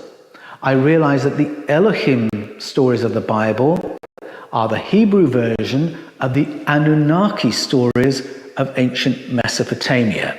And it was these discoveries that led to the publication of Escaping from Eden, The Scars of Eden, Echoes of Eden, The Eden Conspiracy, my latest book, The Invasion of Eden, and To Be Announced. As I followed the white rabbits of these translation anomalies, I went back to Elohim stories that I had thought were God's stories. And I went back to the Yahweh stories that I had thought were God's stories. And reading them using the root meanings, I began to evaluate what was going on. And suddenly I could recognize an invasion for what it was, colonization for what it was. I could recognize an assault on human intelligence for what it was. I could recognize xenophobia for what it was. I could recognize quite ugly behaviors among some of these Elohim for what they were. Whereas in the past, because I'd read them as God stories, I had to excuse all that immorality and call it holy because it was being done by God. And so an important aspect of rediscovering the texts was rediscovering my own conscience. Because nobody can read, for instance, the story of God deciding to destroy everyone in a flood and not think, that's awful. But if you're a devout believer, you have to suppress that thought and say, oh no, God was quite justified in doing that for reasons A, B, C, and D. Now, I put out a number of videos on the Paul Wallis channel talking about incidents like that, moral clues that we're looking at stories that are not about God, and you wouldn't believe the number of people who come into the comments and say, oh no, that's justified because those people weren't devout, or that's justified because those people weren't genetically pure.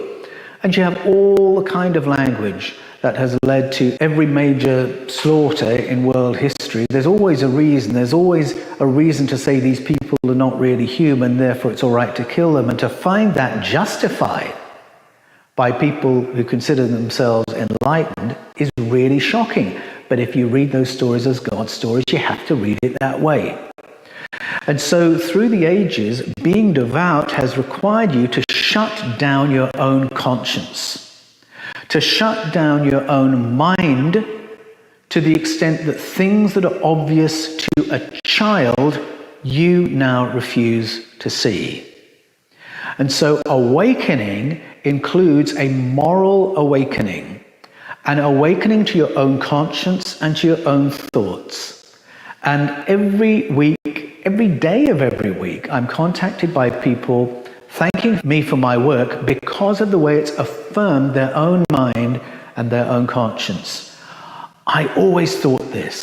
I've always seen this. I've always suspected this. I felt this from when I was a child, people will say, and yet they had to keep a lid on all of that. And so really it is, I think, a very psychologically and socially damaging thing that we have done to perpetuate misunderstandings and mistranslations. Our ancestors are trying to tell us what they experienced in the past, how awful it was, and how we might have a better human experience, how in the past we discovered our power, how when we came together and acted together, we found that the great powers no longer had power over us. There are all these really important lessons in the ancient stories the moment we read them with an open eye and listen with a fresh ear. And so I think part of the awakening that we're experiencing is that people are listening again to their own thoughts.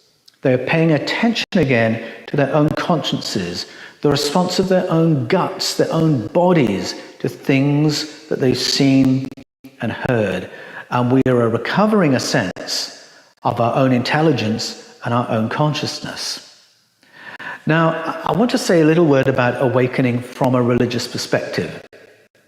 Because if you read church history, you will realize that there have been moments in history where there's been real experiences that have been powerful and life-changing that have figured within the religious life of various communities.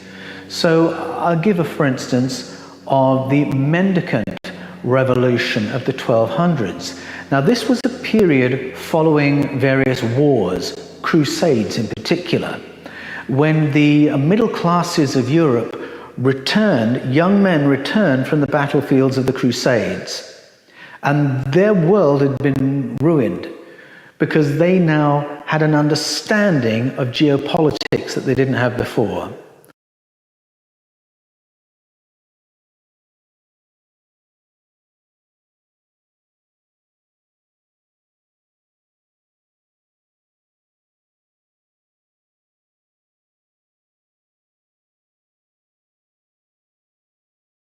Ridiculous exchanges of wealth. It had nothing to do with a holy war, had nothing to do with a capture of the holy city, had nothing to do with fighting under the banner of Jesus. And they began to understand the world as it really works. And when they went home to Europe, they dropped out of mainstream society because even as merchants and sons of merchants, they no longer saw themselves as stakeholders in a world controlled by the 1%. They dropped out, they lived in poverty, they lived as beggars, and these were the revolutionary movements headed by people like Francis of Assisi. The Cathars could be seen in this context as well. Dominic, who was the bridge between those two, sought to fashion a facsimile of what the Cathars were doing within the realm of Orthodox Catholicism. But there was an experience that these people were having that made living in poverty more than bearable, that made it joyful for them. They were known as the happy people. The Franciscans were the happy people, the Cathars were the good people. And history has told those stories through a religious lens. So we're told the story of Cathars as a story of heretics who were all gotten rid of. And if you read the history books, it says they petered out. In fact, they were the result of a campaign that lasted 100 years, that killed up to 1 million people under 19 successive popes, because they found what the Cathars were doing so threatening. They found a different way with the Franciscans when St. Francis went to Rome to petition the Pope. It wasn't because he wanted to be counted a good Catholic. It was him saying, can all the good Catholics leave us alone and stop burning down our churches? And the Pope of the day, Pope Innocent, said, yes, okay, we will categorize you as penitents, which means people who are doing extreme things because they're seeking to get right with God. And that was the Pope's way of saying, leave the Franciscans alone. But there was an experience of unity with creation that the Franciscans were describing. And there was an experience of unity with a higher version of themselves, such as the Cathars were describing, something else Plato talked about in his book, by the way. And when you read of other revival movements through history, again, the churches tell these stories as a revival of orthodoxy, a revival of Christianity. But when you go to what people were actually experiencing, what was actually happening, and you'll realize that what people were experiencing was overwhelming experiences of love and light and heat and a feeling of an expansion of their minds, an expansion of their knowledge. And though the church said, oh, this is great, this is a revival of religion, very often in the moment, that's not how it was responded to. So in the Welsh revival, for instance, there was a revival in 1859 and in 1904. And what people were experiencing was complete freedom from fear and a total infusion of love and joy. People were thrown out of the churches for that because they were no longer bound by the fear of hell. And if they weren't bound by the fear of hell, then they weren't bound by the political powers of the church either. They couldn't be manipulated. They couldn't be bossed around. They didn't need to do anything, in fact, because they had this assurance, was the word that they used. And so I think it's a very interesting history, the history of religion. There have been moments when, for whatever reason, spontaneously, hundreds and thousands of people start having these life-enhancing, mind-expanding experiences. And I think we're going through a time rather similar right now. Certainly judging by my inbox, it's people from every nation, people of every generation who are having these awakening experiences. I think in recent years, this mass awakening has been turbocharged through YouTube and Google. And in particular, at the time of the lockdowns, people had the opportunity to pursue their curiosity in a way that a couple of generations ago they couldn't. It would be a highly motivated person who would go to the library and start following their curiosity into a full-blown spiritual emergence or awakening experience, but when it only takes a few clicks. And I've heard from so many people in the coaching space who said that's exactly what happened to them, that they'd always had these questions and this curiosity. The lockdowns gave them the opportunity to pursue that, and now their whole worldview has changed. Their understanding of human origins, human potential, our place in the cosmos. And I think we have the potential of entering a new renaissance. Now, one of the things that really turbocharged the Renaissance was the advent of printing, because it meant that new science could be distributed way beyond the academic community, and that people all around the world could be introduced to new science, new understandings. New generations of people could rediscover Plato. So Marsilio Ficino translated the works of Plato into Latin and the Corpus Hermeticum into Latin, so that all of a sudden anyone who could read throughout Europe was exposed to ancient information of the kind I describe in my books. So people's whole worldview was shifting. The churches were very nervous about this, because these ancient stories might very well liberate people from enslavement to Orthodox Christianity, the fear of hell, and being under the power of church authorities. And so they viewed people like Marsilio Ficino with great suspicion.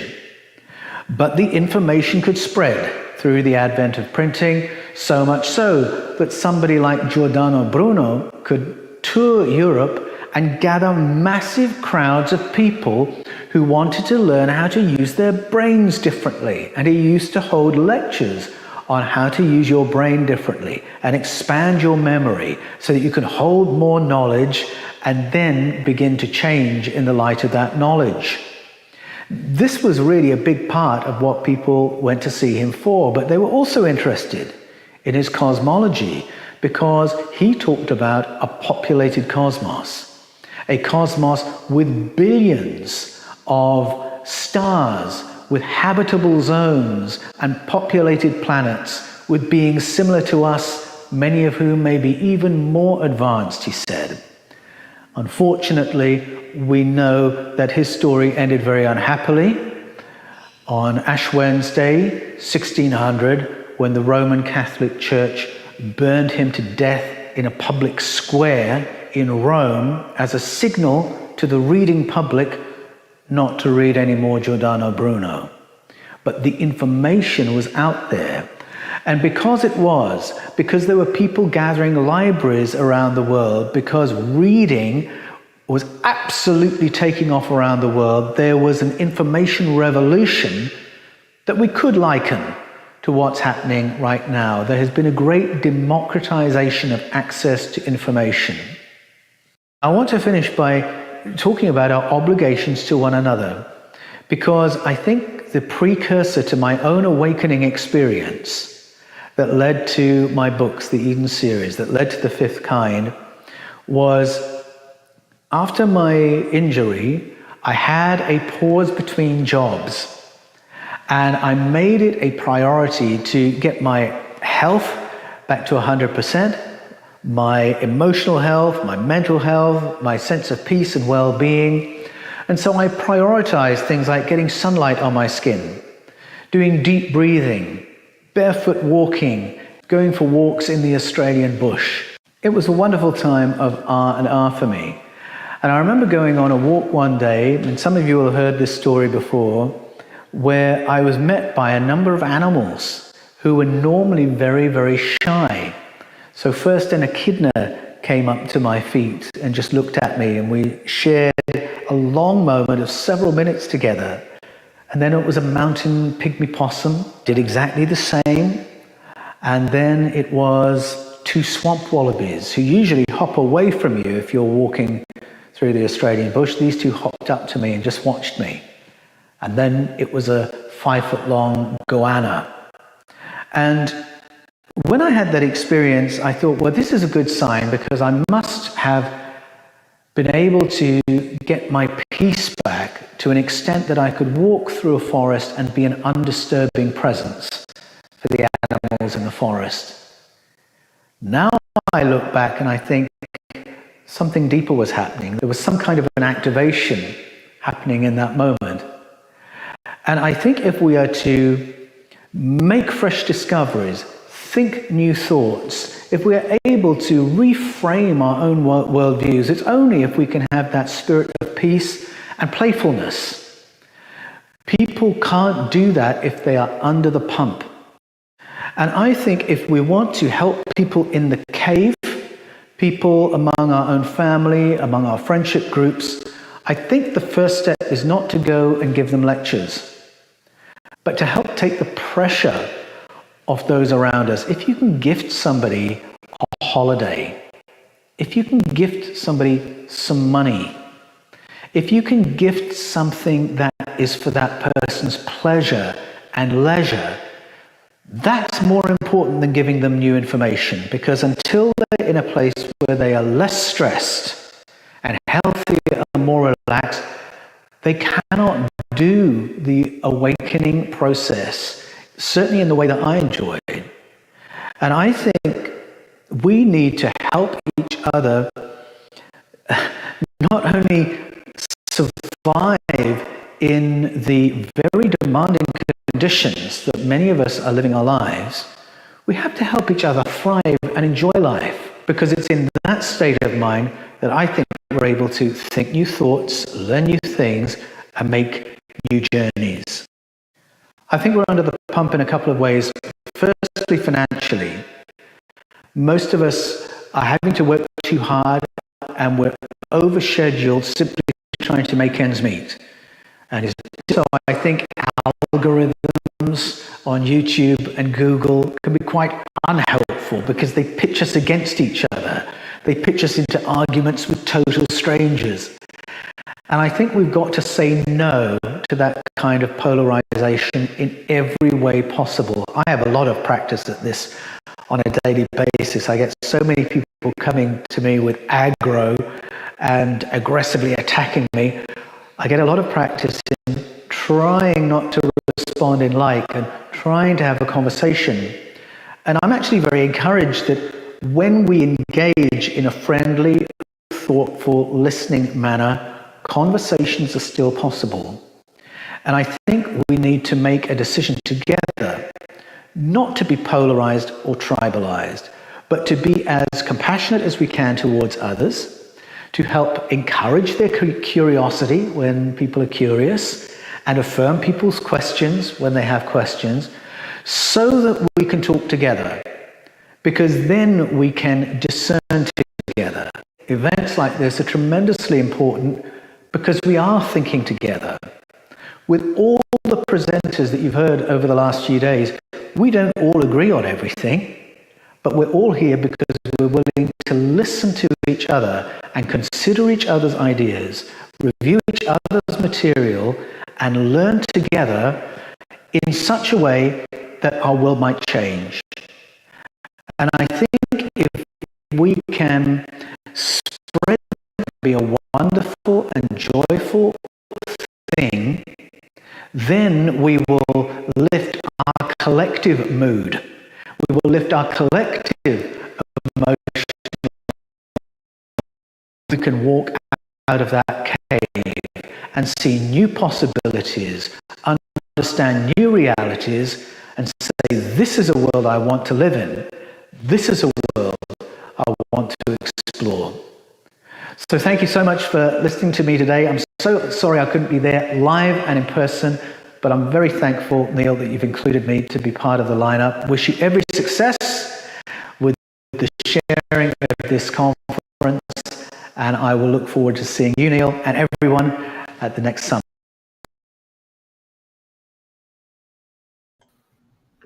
Beautiful, just beautiful. That was great.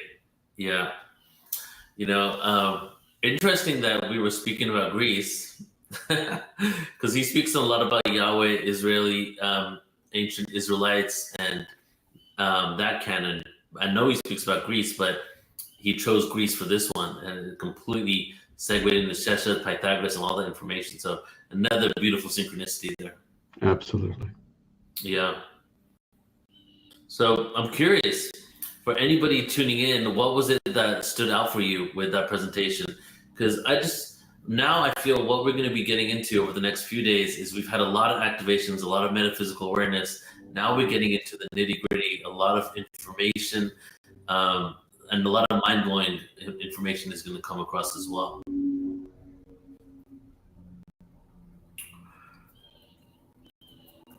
What did anything stick out to you, Victor? Was there anything in particular that you? I've actually been following Paul's work for many years. I've had him on my show, so I'm very familiar with what he does, and I concur with everything he shares.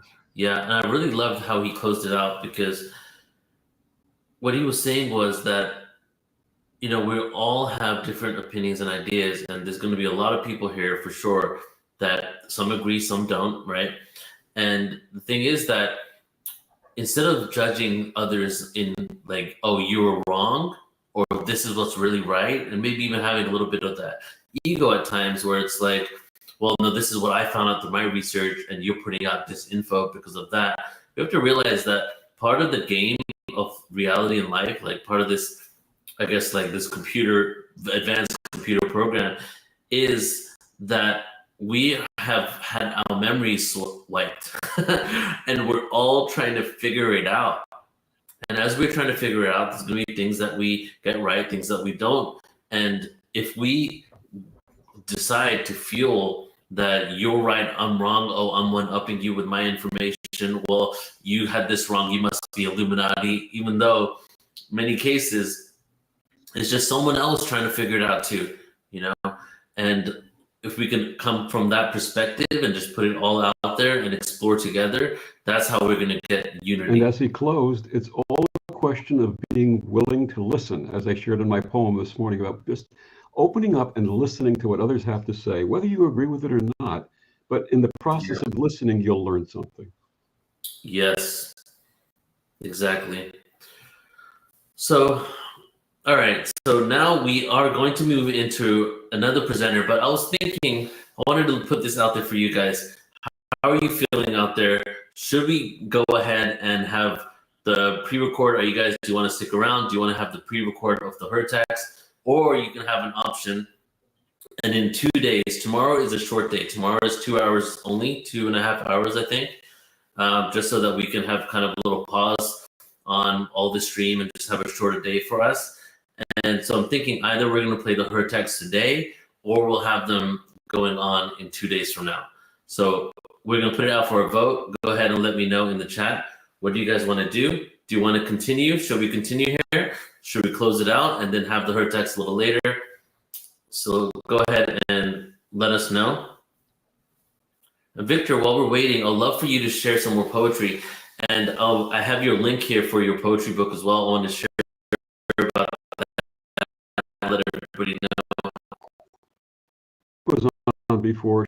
She was talking about the ancient goddesses, and she mentioned the Bodhisattva Kuan Yin. And a poem about Kuan Yin came through me several years ago. When I started taking yoga classes in the 1980s, we used to chant Om Mani Padme Hum, which translates as Hail the Jewel in the Lotus, and refers to the Bodhisattva Kuan Yin. Bodhisattvas have earned nirvana, paradise, but remain in our realm to help us reach enlightenment and freedom on a very personal level. My wife, Lori Sue Brockway, is an expert on the feminine divine, and we have several statues of Kuan Yin in our home. And this poem was inspired by those statues and the message of the Bodhisattva. She completed all of her karma, nirvana to be her new home. So compassionate was her dharma that she vowed not to leave us alone. She saw humankind as her charges, stayed to free all from suffering and fear. The promise of Kuan Yin enlarges, to love all and dry every tear. The great chant will make us take notice, her compassion and love in full bloom. Hail the jewel in the lotus, Om Mani Padme Hum. Beautiful, brother. Thank you. Thank you, man. And I want to go ahead and share the screen here for your book and let everybody know a little bit about this. So back in the beginning of September, I put together a collection of 50 of my poems. It's called Circles and Rings, a collection of poetry from the soul. It's available on Amazon. It's available at Barnes & Noble. And this was the first of my poetry collections. I have more to come. But the Circles and Rings meant a lot to me because it's based on a poem that came through me after my mother died in 2020. And all of these poems, I call them inspired poems because they all come from the soul. They come from my heart and my spirit. So thank you, Neil, for sharing that. Beautiful. And so the book is Circles and Rings, a collection of poetry from the soul. And I'm sure if you just type that in Amazon, it'll show up, right, Victor? Or if you go to Amazon and type in Victor Furman, it'll show the other books, this book plus the other books that I've written. Okay, nice. Oh, you've written other books, Victor? What Yes, books I co-wrote a book with my wife called Pet Prayers and Blessings about bringing spirituality to our beloved four-legged and two-legged and winged companions, and several others. So yes, thank you. Oh, I think Alan just posted the link. Yeah, that was me. I posted the link, so you can check it out there. And check out Victor's poetry there. So what I'm thinking for the close. So here's another question for you guys. I'm really feeling the Greek energy right now, going in from Beck being super. She's Greek, and we're going to Greece together. She hasn't been there since she's like 12. I have never been there, but I feel called to go there. And then Paul brought in that energy. So we didn't get enough votes in. So I want you guys to let me know. Should I do a mini presentation right now on Pythagoras and then have the Hurtak in a couple of days? Are you guys interested in some Pythagoras information? Let me know if you're down for that, or we can just do some Hurtak information here. Put on Hurtak's pre-recorded presentation. I'll let a couple of you make your votes here. Pythagoras, yeah. All right, let's do it. I'm feeling the need to represent Pythagoras today, Victor. All right, so I'm going to go ahead and what we'll do then, we'll do this presentation on Pythagoras, and then we're going to shift the Hurtaks to the day after tomorrow, okay? And this will be the last one for today. Victor, are you going to stick around, or are you heading out? I will stick around for this. All right, brother. Okay. Here we go. This is impromptu because I did not think that I would do this, but just because of the energy of what Paula shared and what Victor and I was speaking about before, I just felt like it would be a perfect moment to just continue the theme and the energy of what we've been speaking about for the last couple of hours and go into Pythagoras here. And I haven't done this presentation in actually a few years. So this one is called The Truth and Life and Times of Pythagoras. And here's a little disclaimer at first. Many have reservations about Pythagoras since he did not discover all the information he shared. Instead, he collected data from other ancient civilizations. His secret society was the foundation of many eventual nefarious societies that took his info for themselves. Some think there is an element of racism due to the credit Pythagoras gets. And I will speak about this a little bit. This is a long presentation, so I'll just do a little bit of it. As much info as I'm about to share with you, there's always aspects that have been lost to time, different perspectives or factors that cannot be deciphered or may not be covered. And the first part here, many have reservations about Pythagoras because, and as you're going to find out from this presentation, is a lot of what has been given credit, he's been given credit for, including the Pythagorean triangle and Platonic solids, which has a name after Plato, but Plato was a follower of Pythagoras. We actually know for sure that this information existed before, but just because it existed before doesn't mean that he didn't have any, there's no credit to be given to Pythagoras in his involvement for it, because Pythagoras actually never said that he created this information. People after him say that he was the founder. So there is no evidence that Pythagoras said he did this, found all this information himself. And there's plenty of evidence from his followers and other ancient cultures he explored where he's gained his info from. So it does not take too much research to really figure out where Pythagoras gained all of his content. And from a look at his life, he was a peaceful, anti-war, anti-political corruption individual with some fundamental spiritual and dietary beliefs. The societies that came after him utilized his awareness for their own agendas. This does not mean that he was in alignment with what happened after his death.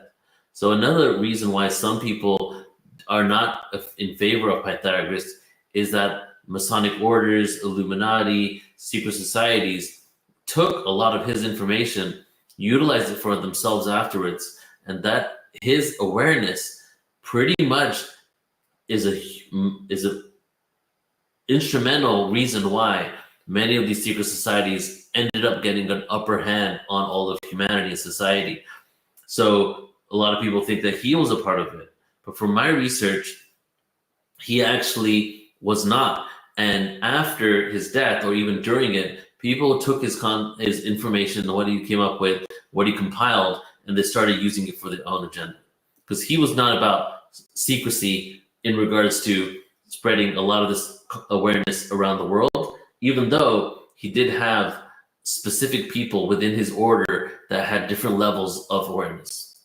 So some of the sources for this presentation: Plato, Aristotle, Imbicius, Ovid, and Plutarch, who were followers of Pythagoras, the science of sound and frequency, mystery schools in ancient Indian, Zoroastrian, and Egypt and Babylonian texts, mathematical or harmonic modern research of ancient structures from around the world that predate Pythagoras' findings. So before we start, of course, we know that Pythagoras was a philosopher, right? And it is said that Pythagoras came up with the word philosophy. Philos means wisdom, Sophia means truth, wisdom and truth combined. So a philosopher is a lover of wisdom and truth. And before Pythagoras, these individuals were called sages. And why are we even talking about Pythagoras? Well, our alphabet, the buildings around us, the music we hear, the frequencies we use for healings, even the chakra tuning forks, even our crystal bowls, note A, B, C, all those notes are based on the Pythagorean scale. Collection of ancient cultures into one philosophy. He seemed to collect so much information from around the world and brought it into one philosophy. Mathematics and music is the language of creation and the universe. brought the knowledge of the world to practical application. See, that's a huge part for Pythagoras. He brought the knowledge that had been all over the world, in ancient India, in Babylon, and more, and he brought it into practical application of how we can create instruments, mathematics, how we can build structures, mentioned extensively in spiritual scriptures and traditions. Some of the elite worship him. Planets and light exist at harmonic intervals. He had speculated upon that and proved it. Affects every aspect of our modern lives. There's a quote from Pythagoras: there is geometry in the humming of the strings. There is music in the spacing of the spheres.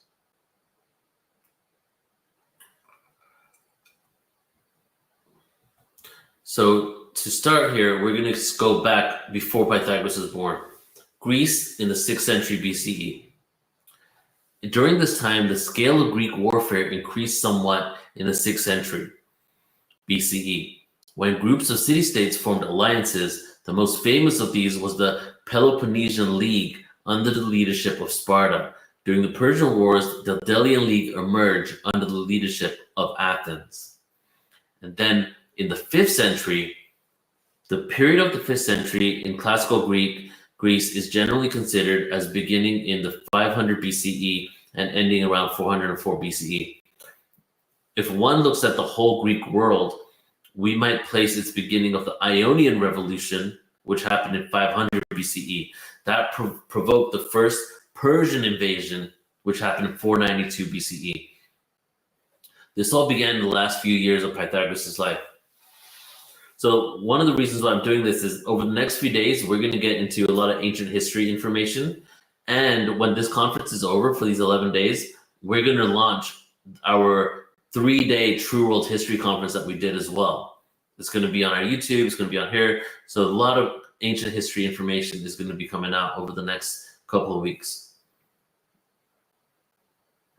So this also, what I've just shared in the last 2 slides, this was all happening in the last few, this all began in the last few years of Pythagoras' life. So this was the environment that he was raised in. Classical period was dominated by Athens and the Delian League during the 5th century, but displaced by the Spartan hegemony during the early 4th century, before power shifted to Thebes and the Boeotian League, and finally to the League of Corinth, led by Macedon. And this is all right before Alexander the Great's dad and Alexander the Great. The Greeks achieved new heights in art, architecture, theater, and philosophy. Democracy in Athens was refined under the leadership of Pericles. This was a war for freedom, and the Greeks would continue on free from Persian rule. And then, of course, we have the first time Greece became unified. In 358 BCE, Philip II of Macedonia took on nearby city-states to expand his own territory. He ultimately unified Greece. When Philip was killed, his son, Alexander the Great, took power and then built Greece into a great empire. There was no unified Greece until this point. There were only separate townships and city-states. So we hear about ancient Greece a lot. We hear about ancient Greece 500 BCE, 600, even before that. But it's important to know that there was no actual Greece. There was over 1,000 city-states at one point that shared common ancestry and common pantheon of gods, but there was no unification until Alexander the Great. Now, Milesian philosophy was kind of the root, because obviously philosophy started way before Greece. Philosophy was in India, and I would say that we've been philosophizing until from the beginning of time.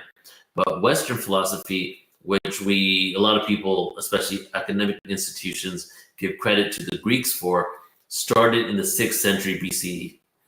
And it was called Milesian philosophy, pre-Socratic. They were the founders of classical Western philosophy. They loved knowledge and seeking knowledge. They looked behind realities that formed the material world we lived in. Look behind realities that formed the material world we lived in. And they asked questions like, what is knowledge? How should we govern ourselves? So this was the beginning of Western philosophy. The main questions, what is knowledge? And how should we govern ourselves? Material monism beliefs provides an explanation of the physical world by saying that all the world's objects are composed of a single element. Thales was the Milesian founder, and he believed that everything was composed of water. He was what they called a naturist or materialist. And Anaximander believed everything was from the infinite or ether. And Anaximenes believed it was air. So in the beginning of the Western philosophy, those were the different ideas, that either everything came from water, from Thales, the founder of Milesian philosophy, and then the other one, ether, and another one thought air, that everything comes from air. And here's a statue that's currently in Greece of Thales of Miletus. So it's called Milesian philosophy because he was from Miletus. So Thales and his followers, they thought, what is the nature of change in the world? That was another predominant question in Western philosophy. What is the nature of change? How do we reconcile unity, oneness, and multiplicity? For example, the nature of a dog. It's one dog, but also a universal concept of a dog, right? So we have one thing, but we also have the concept of all of those things. So how is it that we can have a unifying concept and also individual dogs? Even though one thing changes throughout its life, it's still the same thing. A dog or a person, you're continuously changing, but you're still that same entity, individual thing. Thales believed fundamental aspects of creation could be water, since it goes through so many changes. Maybe everything is from water, because water goes from liquid, solid, gas. So it's one thing, it's always water, but it also changes. A student challenged him once and said, maybe it's not physical, it could be beyond the physical, maybe something called the infinite. And then another philosopher rejected that theory and said that it was earth elements, air, not water. Thales advised Pythagoras. So Thales knew Pythagoras, and he was an advisor of Pythagoras in his mathematical quest for more knowledge. Both contributed much to the study of geometry. Milesians looked for something physical. They thought that everything came from something physical. They were looking for that. But Pythagoras looked at the realm of ideas and numbers. What if everything comes from a thought? What if everything comes from idea and numbers, mathematics? He devoted himself and his followers to school of thought and attached themselves to one leader. The Pythagoreans, the followers of Pythagoras, expanded the work of the Milesians and answered some of their questions. Mathematics unifies that diversity, including elements and aspects of reality that seem to contradict and are paradoxical. Through mathematics, you can bring unity. So this is where Pythagoras is from, and you can see this island here, Samos, which is way more closer to modern-day Turkey, ancient Anatolia, than it is just like right off the coast of it, than it is to Greece. And Samos is the birthplace of the Greek philosopher and mathematician Pythagoras, after whom the Pythagorean theorem is named. The philosophers Miletus of Samos and Epicurus, and the astronomer Aristarchus of Samos are all from there as well. So something was going on that island. It really was the birthplace of some really great minds that were instrumental to a lot of the information that we have now in the Western world. Samos traded a lot with Egypt and had influence from the Eastern Persian and Babylonian empires. So it only makes sense that Pythagoras would also have been influenced from the trade from Egypt and the influences from Eastern Persia and Babylonian empires. So Pythagoras, who is he? He was born around 570 BCE, and there was no extreme descriptive record about him for over 800 years. 800 years after his birth, we don't have any descriptive information. Mainly because not too soon after Pythagoras, there was the arrival of Christianity, and many of his teachings became exclusively owned by the elite, Romans and Freemasons. It was hidden for so long, they took his information right around that time. His father's name was Monarchus and his mother was Pythas. After Pythagoras' birth, there's no record of his mother, implying to many that she died upon giving birth. But there is no actual evidence that she died. So that's a whole other rabbit hole. I don't think that she actually died. Menarchus was a traveling merchant, and during Pythagoras' childhood took him around the known world to trade and on work trips. He went to various cultures, and his father tended to adopt and be initiated into many of the religions or spiritual traditions. So just like Yeshua, who was very well traveled to England, traveled to Persia, traveled to India. Very interestingly enough, Pythagoras pretty much went to all the same places, if not maybe more. And his father was a merchant. So soon after his birth, he was taken to all these places. And his father was such a cultured man that he would go and adopt the religions and the cultures and the beliefs and get initiated in them, and also take his son to be initiated as well. So before Pythagoras even had a Greek life, he was already a young man being initiated in other cultures before he even truly knew his own heritage. There was at one point that Pythagoras was actually raised as a Zoroastrian as a child. From Mesopotamia, one of the world's oldest continuously practiced faiths, based on the teachings of Zoroaster, a dualistic cosmology of good and evil, predicts the ultimate conquest of evil by good, possible where Pythagoras originally adopted a belief in ethical living. And the phrase or the slogan, if you will, from the Zoroastrians is good thoughts, good words, and good deeds. Other documented initiations of his father and Pythagoras before he was even 20. Illusions of the Attica Peninsula, he visited there. Egyptian mysteries of Thebes, and as we shared earlier with Victor Sheshat, Babylonian mysteries, the origin of his awareness of the Pythagorean theorem comes from there. The cult of Adonis in Syria, the Brahmin mysteries of modern Afghanistan and Hindustan, and in India, they called him Yavin Shara, the Ionian teacher. Philosopher, mathematician, musician, explorer. None of his writings are documented, but we know through Philoas, who was in 450 BCE, and a few of his other followers who wrote about him. Very much like Jesus. Yeshua, never wrote anything down, but all his followers did. Same kind of thing happened with Pythagoras. There was a theory he could bilocate. People believed he was the son of God or Apollo. Some people think he had miraculous conception, that his mother and Apollo had a child together. And one of his core beliefs, or something he really wanted to do, was abolish elitism. He was anti-elitism. He traveled to Asia Minor and settled in Egypt for up to 20 years. Went back to Samos and lived until the age of 35 under the rule of the tyrant Polycrates. Around 550 BCE, he went to self-exile from Samos and moved to Croton, Italy, and founded a university there. By the age of 55, 20 years later in Italy, Pythagoras had gained much political influence in Croton, and many on the Council of 1000 in Croton were against his beliefs because he was revolutionary.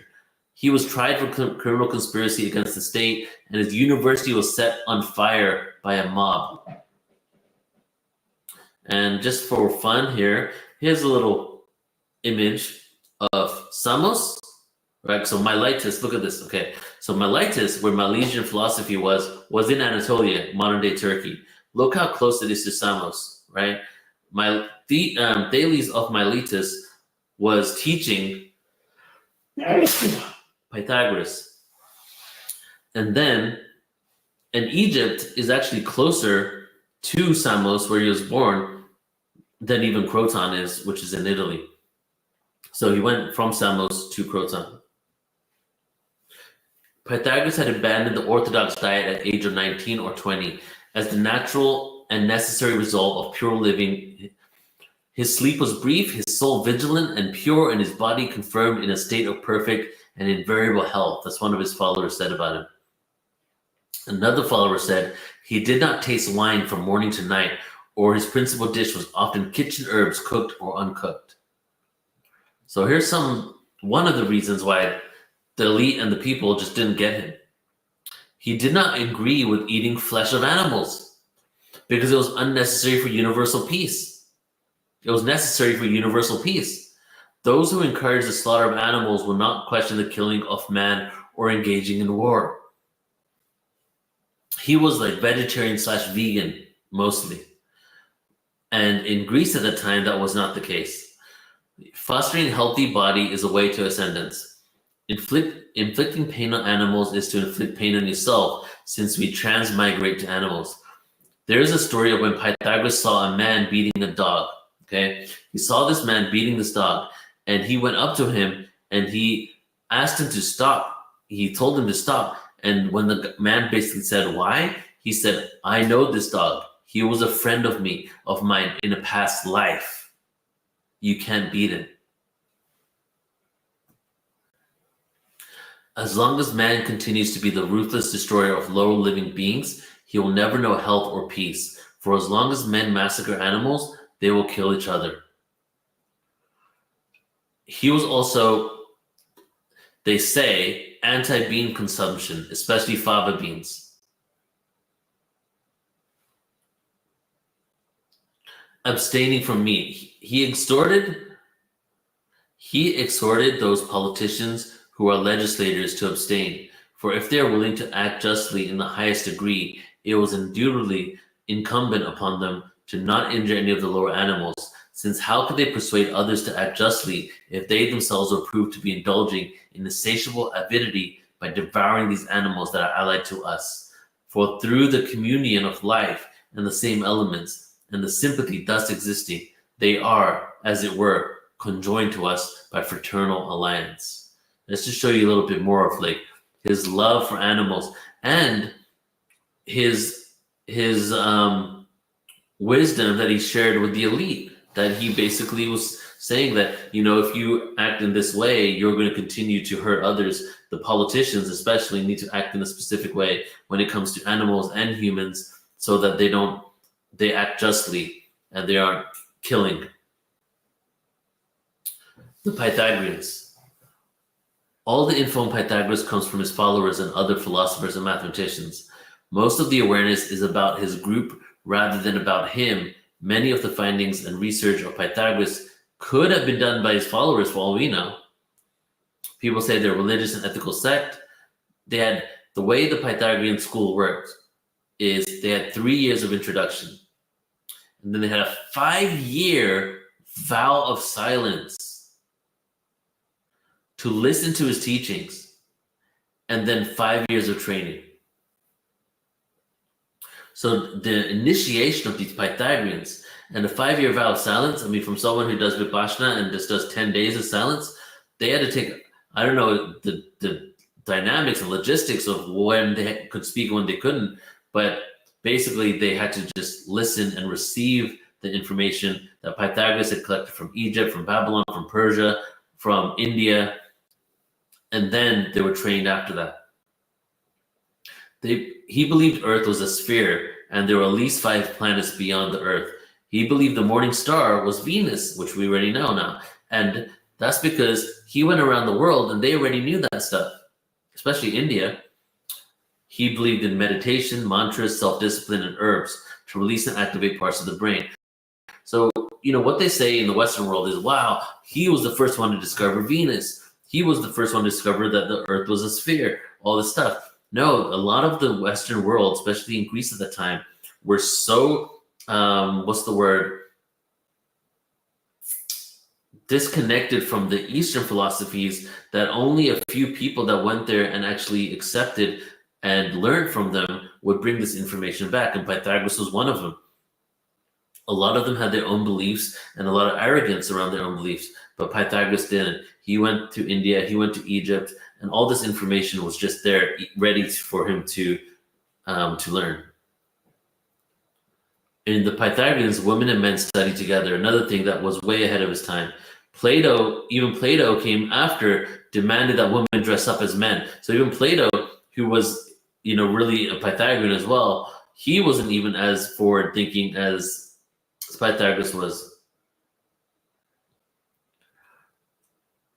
He believed that the quadrivium was the upper division of the medieval education in the liberal arts, which we'll show in a second.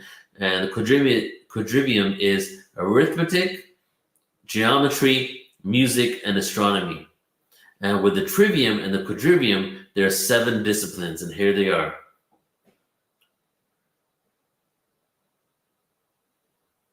can see the first ones are the senses, and then the other ones. So from the senses to the ideas, geometric, rhetoric, logic, arithmetic, geometry, music, astronomy.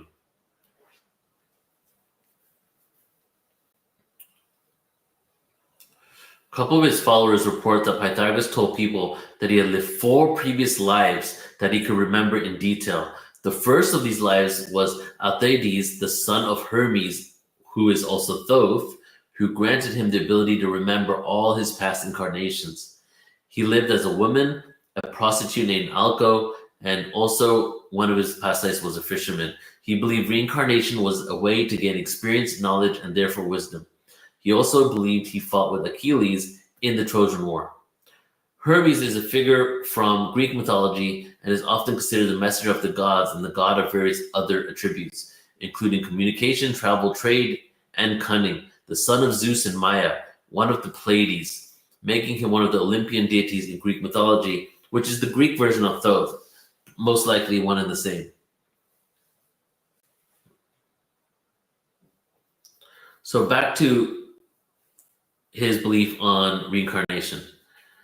They believed in the transmigration of souls, pre-existing soul that is with the gods and inhabits a human body. After death, it migrates to another human body. People are the soul rather than the body instead. The people are the soul rather than the body instead of the other way around. The soul is a harmony within the body, like a song. People have an immortal soul. The soul exists with gods and then comes to inhabit human body and then continues migrating after death. The soul is imprisoned in the body and death dissolves it, but the soul then finds a new body. This was not something that was common in his culture at that time. The idea of life is to escape the wheel that is uncontrollably throwing you through the loops of time, going back from the infinite. And, this is all to show you that not only is it documented he went over the world, but the information that him and his Pythagorean said was, we can track exactly where it was. And when we look at the documentations of where he went to, we already know that this information in Babylon, in India, and with the Brahmins, with the Buddhists, they were not Buddhists yet, but the Brahmins at that time, is this information. And if at length, leaving behind thy body, thou dost come to the free upper air, then shalt thou be deathless, a mortal man no more. Pythagoras. His university in Croton. In the school there was an entrance leading to a pool. So this is what his university looked like, okay? So in his school, there was an entrance that leads to a pool where initiates would purify themselves. Okay? This is the beginning of baptism, before baptism became baptism. This is the beginning of the Illuminati and the secret societies drowning people and then getting them to a near-death experience and then resurrecting them in order to give them a new life where they come back with powers.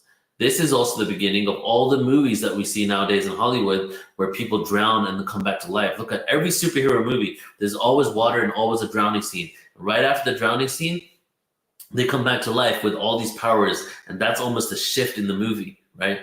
This right here is literally the foundation of all of that came after it.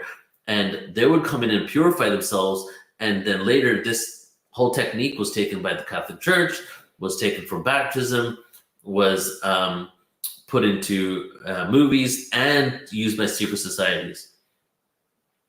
The building was made based on Pythagorean numerology. There were 7 seats per row, and there were 3 owls leading to an altar. Now we have the owls, and the owl was from Babylon, also now used by secret societies to represent their control over the world. 3 circles of initiation. The exoteric was on the outside circle, and the inner order that were required to be vegetarian, that they lived in a society with no possessions. So there was there was 2 orders there, and the inner order had to live by specific rules, even though the other ones are Pythagoreans too. The inner order had to be vegetarian, and it had strict rules with no possessions, kind of like the monks in India. And the third, maybe you guys heard this one before, was the 33rd degree. the true esoteric, the inner circle, and they were the elite. But that back then they were known as the electi. They were the evolved spiritual ones that knew all the secrets of math and harmonics and the mystery schools. And then when he died, the two orders split. The orders no longer coexisted, they split. And in Washington, D.C., we see the numbers of stairs, pillars, all the elements of governmental structures are actually based on the Pythagorean numerology of how he had his university. So here are the two orders of the Pythagoreans. There's the acoustomatici and the mathematicoi. The acoustomatici was an inner esoteric circle, ascetic lifestyle. They were not allowed to see Pythagoras as one of the myths about them. They had to live a strict self-disciplinary life. Neo-Pythagoreanism included abstinence.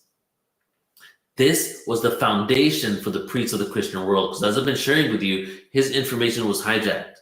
Pythagoras' story mirrors Yeshua's story in so many different ways. Like, even the story of Pythagoras was taken to be a part of Yeshua's life. I completely believe that.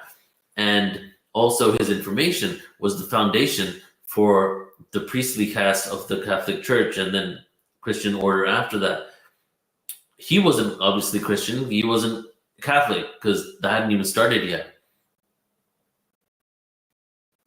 So they had to they had to be abstinence, they had to live a specific lifestyle. And then there was the mathematicoi. They were privy to the secrets of the universe. They studied philosophy, math, music, astronomy. They went on to form secret societies after Pythagoras' death. A lot of them believed we need to hold this information for ourselves. They continued his research and sharing information he acquired. They were in search of the divine through numbers and music. It's interesting to note that Pythagoras spent the last 20, 30 years of his life in Italy, okay? These two orders were in Italy. He's a Greek philosopher, but people forget to realize he did all of this in Italy. What happened right after his death? The Latins took over. The Latins broke into the Romulus. The Romans, who Romulus was the head of, who was an ex-Latin tribe member, took over the Latin tribe. The Roman Empire was born. In the south of Italy, the Greeks had a colony there. And Pythagoras was in the middle of Italy before all of this stuff happened. The Roman Empire got created, literally creating the foundation of what was then taken by the Romans and utilized eventually for the Roman Church. So these two orders inherently did not see eye to eye, since they both focused on different aspects of Pythagoras' teachings and thereby split into their own factions that created the foundation for many of the secret organizations like I was sharing. So where did he get all his knowledge? As we shared, Egypt, Babylon, Persian, Hindustan, India was taught arithmetic from the Phoenicians, and the Calvinians taught him about astronomy.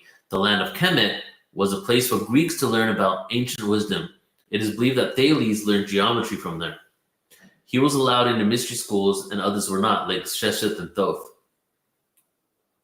He also experimented with sounds, frequency, herbs, psychedelic plants, meditations, mantras, all types of different ways. He was biohacking. I guess he was one of the original biohackers, really looking into how he could figure out the secrets of the universe.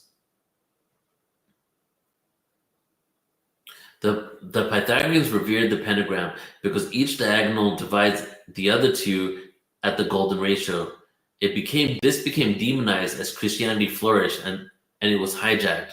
It became a symbol for secret societies connected to mathematics and geometry rather than a demonic force. So this was actually a beautiful symbol, but was then taken and demonized. A lot of what Pythagoras had, the secret societies and the Catholic Church utilized for themselves, but then when they showed it to the rest of the world, they demonized it so that the rest of the world and the followers of their traditions would actually have an adverse effect when they see it, so that they wouldn't want to know more about it.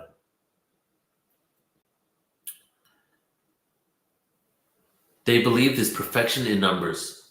All can be represented in numbers, and God, source, and universe is a harmonic vibrational number system. They believe that the number 10 was the perfect number. Even numbers are infinitely divisible, and odd is not. Use numerology in everything. This was also foundational in Western numerology. Like, for example, justice was the number 4. Marriage or divine union is 5. 3 is masculine and 2 is feminine. Therefore, if you put 3 and 2 together, you get 5, and now you have the divine union.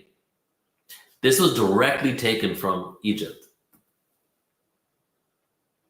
Music can be expressed in terms of numbers and length. Mathematics is harmony, numbers, and the universe itself. If everything is in harmony and is in the right pitch, you can unify contradicting forces. If everything is in harmony and the right pitch, you can unify contradicting forces. To have the perfect tone is harmony. He wanted to find out how to use these harmonics to cure what he called passions of the psyche.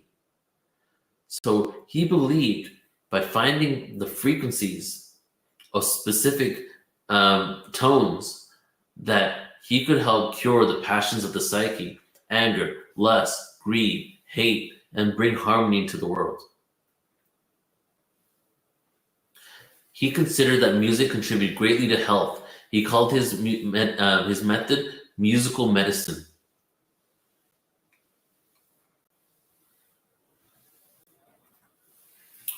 He also believed in the music of the spheres, theorized that all things have a frequency and even each planet has its own vibration and musical tones. Now we've discovered that this is true. The tone depends on the distance from the sun and speed of his orbit through the ether, which is very interesting. He believed the tone depends on the distance from the sun and the speed of his orbit through the ether. I would say that's true. He called the sound each celestial body in our solar system made the music of the spheres. Earth was a sphere and not flat like Thales believed. Then there was at least 5 planets outside the Earth. And maybe the planets were not exactly rotating themselves, but instead they're being pulled by gravitons, and gravitational waves of the orbital cycles drag the planets along with them. So he's given so much credit for all this, but they already knew this in India. They already knew this in Babylon. But again, he never said he came up with this. He went around the world and found it and compiled it into one place. He got all these different abstract concepts that seemed abstract because one culture had this information, one culture had this information. And in his university, he compiled them all and then created the Western music scale.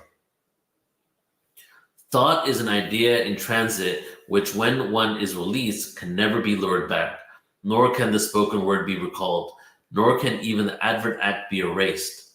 All that thou thinkest, sayest, doest, stays in perpetual record for eternity, for itself enduring in eternity. And here we go. Drum roll, please. The Pythagorean theorem. Okay. All of that just to lead to this.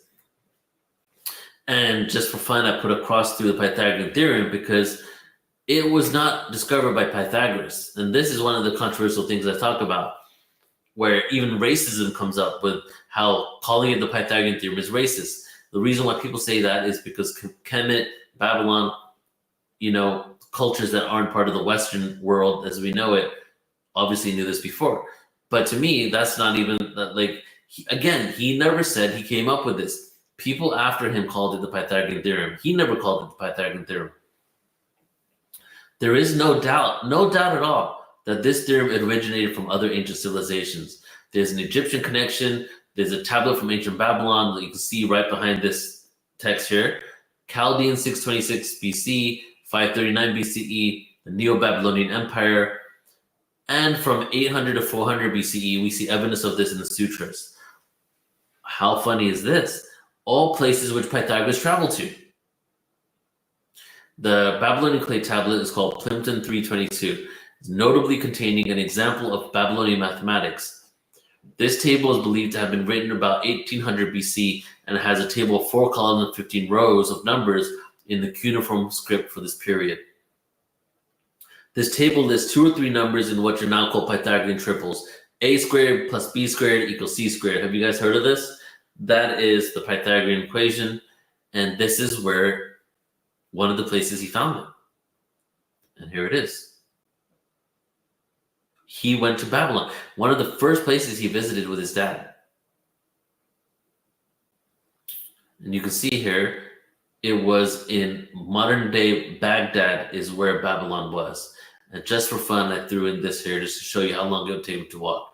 It would have taken him 406 hours to walk. But of course, he was traveling with his dad, who was a merchant. And look at all the places that are along the way.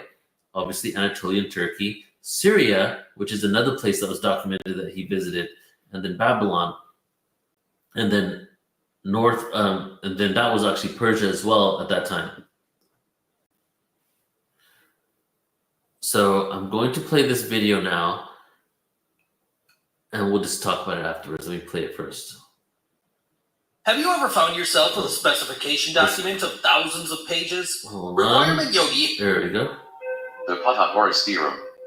The African origin of the Pythagorean theorem. Pythagoras was a Greek philosopher who is said to have lived around 500 BC, and is credited by most Western educational institutions with the development of what they call the Pythagorean theorem, the mathematic equation which expresses the relationship between the sides of a right triangle, where the square of the hypotenuse of the triangle is equal to the sum of the squares of the other two sides of the triangle. The Pythagorean theorem is also known as the 47th problem of Euclid, because Euclid, who is said to have lived several hundred years after Pythagoras, and is called the father of geometry by Western educational institutions, worked on solving the ratio 345 Pythagorean triple. 13579. However, it has long been suspected that the Pythagorean theorem, and the proof of the this is the one I Pythagorean just showed you. theorem, existed thousands of years before Pythagoras is said to have been born. Evidence that the Babylonians had knowledge of Pythagorean triples is available on the artifact known as Plimpton 322, which contains tables inscribed with Pythagorean triples. In his collection of essays entitled Moralia Volume 5, pressed in Ancient Egyptian Symbolism by Zayn. The upright, therefore, may be likened to the male, the base to the female, and the hypotenuse to the child of both. So the connection here is the numerology based on the triangle, also connected to the different deities within Egypt. And so Asar may be regarded as the origin, Aset as the recipient, and Heru as perfected result. 3 is the first perfect odd number, 4 is a square whose side is the even number 2, but 5 is in some ways like its father, and in some ways like its mother, being made up of 3 and 2. In the book Stolen Legacy by George G. M. James, Recording it a little bit here. Before they ship, and it is that Pythagoras founded the music by the Egyptian priests. The proof attributed to Pythagoras is very simple, and is called a proof by rearrangement. The two large squares shown in the figure, each contain 4 identical triangles, and the only difference between the two large squares is that the triangles are arranged differently. Therefore, the white space within each of the two large squares must have equal area. The triangle in figure 1 can be rearranged to create figure 2, and equating the area of the white space yields the proof attributed to Pythagoras. So, is there any evidence that a proof by rearrangement for this theorem is available in ancient Egypt? Well, since we are talking about triangles, let us look to the pyramids of Giza, the 3 giant triangular structures built by the ancient Africans. All right, so this is the main part of what I'm trying to show you here. In Egypt 2,000 years before Pythagoras was said to have been born. From above, if we rearrange the pyramids of Giza, we see evidence of the proof of the theorem. The base of Menkare's pyramid is 51.7 cubits, the base of Khafre's pyramid is 107.6 cubits, and the base of Khufu's pyramid is 115.2 cubits. Plugging into the equation, we see that the mathematical result, 119.4, is a statistically significant reasonable approximation, a difference of 4.2 cubits, only 3.5% error. Considering that the outer casing of the Giza pyramids have been removed, and the wear and tear on the pyramids over the thousands of years, then this may account for the discrepancy. Given this evidence, it does not seem right to use the term Pythagorean theorem. Okay, let's see if there's anything else here. All right, so let's go back to that. Okay, so this right here is mind-blowing. He was in Egypt for many years, they say up to 20 years. The Giza pyramids are way older than, even conventionally speaking, were thousands of years older than Pythagoras. But unconventionally in this world, thousands of years more, like 10,000 years more, at least. The pyramids, when you put them together, literally create the Pythagorean triangle. They were created perfectly, that the basis of them all creates the Pythagorean triangle. So one, the genius of the people that made these pyramids, so many different layers of awareness and genius to create this, right? And then two, obviously, it's right here in front of us. The Pythagorean theorem existed before and people knew about it. Not only the Plimpton tablet that had the proof, the mathematical proof of it on there, but we see it actually in use over here in Egypt.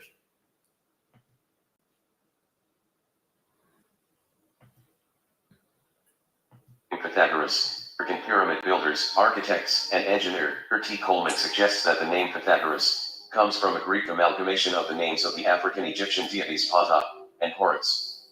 Interestingly enough, the deities Ptah and Horus were patron deities of the ancient African pyramid builders, architects, and engineers. Ptah was a patron deity of builders and craftsmen, and Horus, as Hurtak, was a patron deity of blacksmiths and workers in metal, the great chiefs of the hammer. So that's another thing right there, that Ptah and Horus, you can see there's a deity based on numerology that's represented every side of this triangle and every one of these pyramids. Ptah and Horus were two of those deities. Doesn't that sound like Pythagoras? Ptah, Horus? So just the connections there are very interesting. Plus, Horus is where we get the word hours from as well, which has a connection to time, linearity. So a lot of different layers going on there.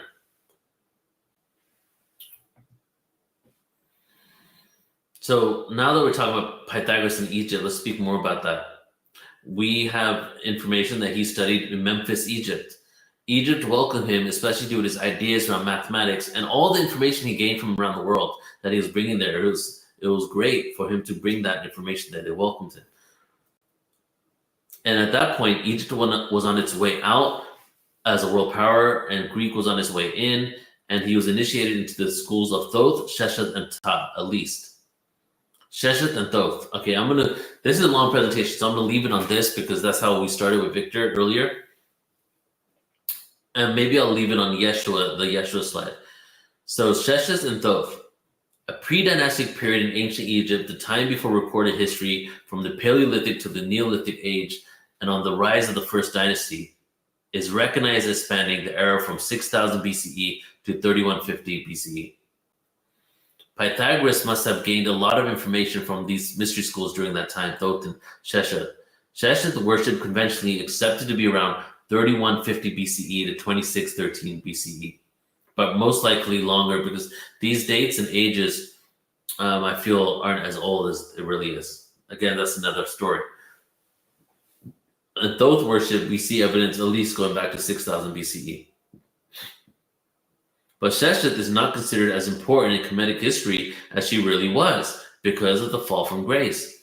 Both of these individuals were known for their contribution to writing, astronomy, mathematics, geometry, medicine and botany, weights and measures, architecture, knowledge, and science. That they taught humanity this. But as many of us believe, they didn't teach us it from the beginning. There was a situation on Earth where there was almost like a reset and a huge flood. And these individuals basically went around the world with this awareness and information and gave this information back to humanity. Which is also another interesting point is these are all topics that Pythagoras was very interested in. So of course he would go to these schools.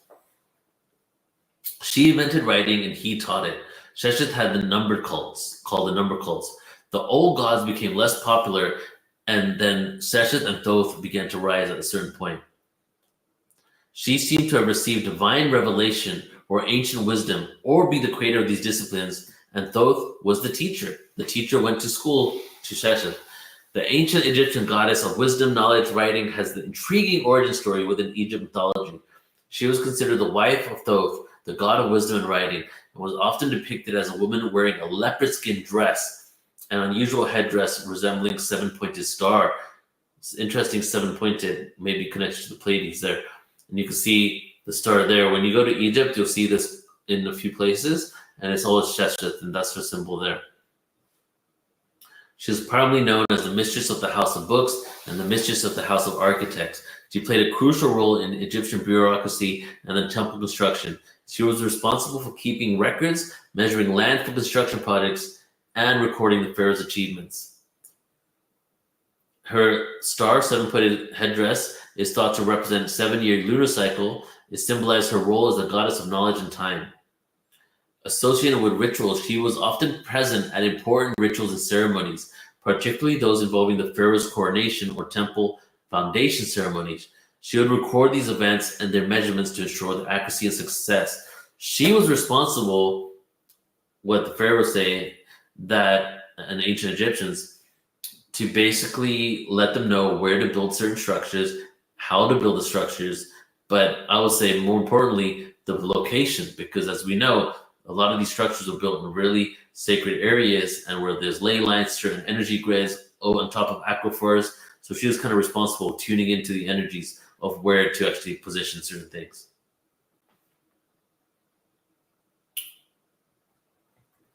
And we're going to, so if you want to see this whole presentation, it's on my website. All of you get free access to this. The whole presentation is say 3.5 hours long.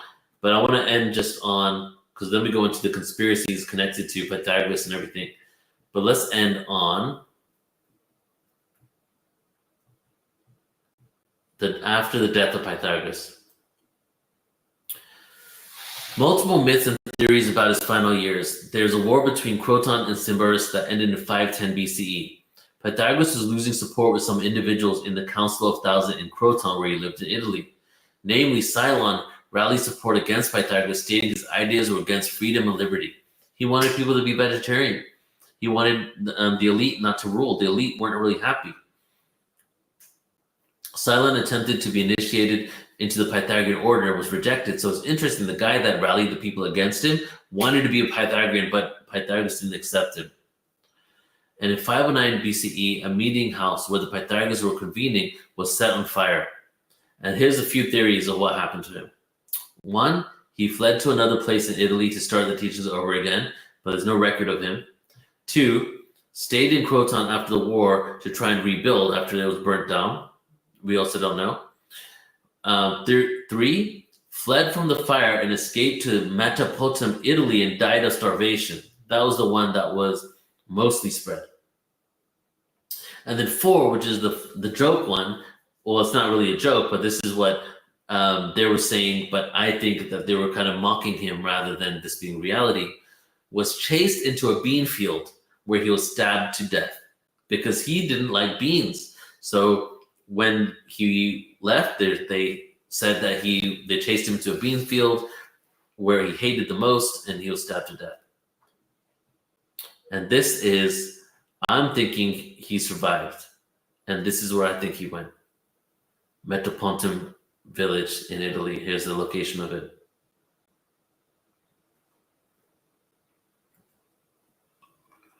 The Neo-Pythagoreans came around the 1st century BCE and went up until after the 2nd century BCE AD, which is also another interesting point.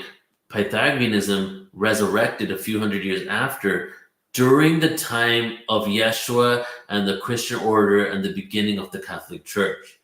As I shared earlier, the connections there. These apostles, the Acoustomaticae of Pythagoras, were somewhat lost in society and they were looking for answers. They became like hermits, looking for answers and lost after Pythagoras, the leader, had gone. They dug up his work and brought it back to life. They refined the idea of God and made some alterations. Began creating different rituals for worshiping God, such as abstinence and other rules, which became the basis for early Christianity. Ideas Pythagoras was not known to have supported. Numerology, which is all over the Bible, and superstitions around numbers began spreading throughout the newly formed religious texts. There were good numbers and bad numbers. You see what's happening here? All of this information was taken and hijacked. Quite possibly the origin of the demonization of the number 13 and 666 as well, which were 2 numbers that were utilized by Pythagoras. Byzantine's use of harmonics were also, the Byzantine Empire, the use of harmonics was taken directly from Pythagorean esotericism. The Kabbalist scholars mixed Neo-Pythagoreanism beliefs into their own order. Numerology and numbers in the Bible directly come from numerology of Pythagoras, including the number 7 being a divine number. The number 10 being the perfect number is represented in the Kabbalah. And then after Pythagoras, we had Plato, and he was 100% behind Pythagoras' info. He adopted it and expanded on the awareness. His teacher Socrates was not all for Pythagoras, even though he respected him. So Pythagoras, as I said, Socrates wasn't really for Pythagoras 100%, but he respected him as a teacher. He believed he focused too much on numbers and the universe rather than the immediate problems of mankind. Kind of like, why are we going out to space when we have problems on Earth? That was Socrates right there. Aristotle, Socrates, and Plato all use aspects of Pythagoras' work for their own. Little documentation of this, but definitely evidence in their research and the respect and acknowledgement they gave Pythagoras and the Pythagoreans in their own writings.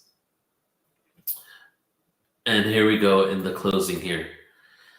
I don't know if you noticed, but there's a lot of similarities between Pythagoras and Yeshua. And I just got done reading a book by Kiara Wendrider, who's a good friend, also speaks on Portal to Ascension. And we're doing an event on this on Portal to Ascension in December on Yeshua in India. And I'm seeing a lot of similarities from what I knew before and after I read this book to Pythagoras and Yeshua. Not only did a lot of this information become taken and utilized, as I said many times now, by the Roman Catholic Church, the secret societies, the Knights Templar, the Cathars, a lot of that Pythagorean information, the Masons, how they build structures, buildings, all that stuff, sound, Western sound medicine, the Western sound scale. Pythagoras' life and the life of Yeshua have too many coincidences not to be mentioned. Both were known as the son of God, right? And Pythagoras was the son of a woman and the sun god. Christianity is a sun-worshipping cult. The sun is the play on words. A lot of you probably already know this, that Yeshua and the God represents the sun. It's another sun-worshipping religion. Both had followers that were like apostles that went to spread their knowledge after them. The Kusmatikai and the Manikoi can be argued to be the precursors of the clergy and the secret orders of the Freemason, Rosicrucians, and the Knights Templar. They both never claimed to produce all the awareness they shared themselves. Instead, their followers attested and began worshiping them after the deaths on extreme fundamental level. And I mean, I don't know if it's every single place, but it's so many of the places that Pythagoras went to are the exact places that Yeshua went to. From this book I read that really explains a lot of places he went to. Both taught about reincarnation. Yeshua had the book of reincarnation, and even the resurrection of Christ represents reincarnation. Both never wrote down anything themselves. The apostles did the writing. They both were known to walk on water and bilocate. Both of their information was utilized and adopted by the elite. They were both anti-elitism, and they both believed in equality. And Parthenius, which is Pythagoras' mother, means, in English, young woman or virgin. Many texts refer to Parthenius having a virgin birth. It was common in Greeks in those days to believe, in Greece, to believe that gods would interbreed with humans. It was a common belief. If somebody said it, it wasn't hard to imagine. And there was an order of priestesses that existed that practices rituals in Greece for miraculous conception, having virgin births. And not virgin births, let's say, because they don't have to be a virgin, but having immaculate conception, having birth without the need of a man to seed them, right? So having basically some sort of divine revelation, connection, hybridization of some being inside of their womb. There was a priestess order that dated back, going past Yeshua, past Pythagoras, all the way. And through Margaret Rigoloso's work, you can actually see the trajectory of this order of priestess school, mystery school, going all the way back to ancient Greece and beyond. So the Pythagoreans believed in mathematics and music are spiritual. However, when the scientific revolution occurred, only the mathematical components of this research was resurrected. Mathematics and music, spiritual, that was the foundation of it all. But then when we had this revelation, like 1600s, 1700s, the spirituality started going, and it became just one-sided, logical, patriarchal. Kepler, Galileo, Descartes let go of the mysticism of spirituality, and the concept of harmony and vibration were separated with the emerging sciences. Analytical thought took over this ancient awareness. And it is now for a shift to reconnect our understanding of music, mathematics, with our spirits and the collective vibration of all, so that we may use this awareness consciously and create a balanced and harmonious experience of planet Earth. And that's what a lot of what we're doing here. I loved Soul Tara's presentation today because she was bringing the science and the spirit. And the reason why I went to this presentation is not only because we were talking about Greece, and I love to just like shout out Pythagoras because I really admire him and think he's not spoken about enough of his contribution and how his contribution to the world, how spiritual he was, how conscious he was, right? But what he really represented was the combination of that analytical mind and the metaphysical spiritual mind, which also was represented in Egypt from the balancing of the right and left hemisphere. And he was attempting to bridge those worlds together. And I feel like he did that. And now we're coming to an age where we're starting to do that again. And his one last quote from Pythagoras: "If you are to do any good in the world, you do it now, not later. If people keep growing consciously, evil will destroy itself. The goal of society is to be in harmony with nature, not to fight against it, but to join it." That's so beautiful. I'm going to say that one more time. If you are to do any good in the world, you do it now, not later. If people keep growing consciously, evil would destroy itself. The goal of society is to be in harmony with nature, not to fight against it, but to join it and be a part of nature. All right. Okay, thank you guys. Hope you enjoyed that.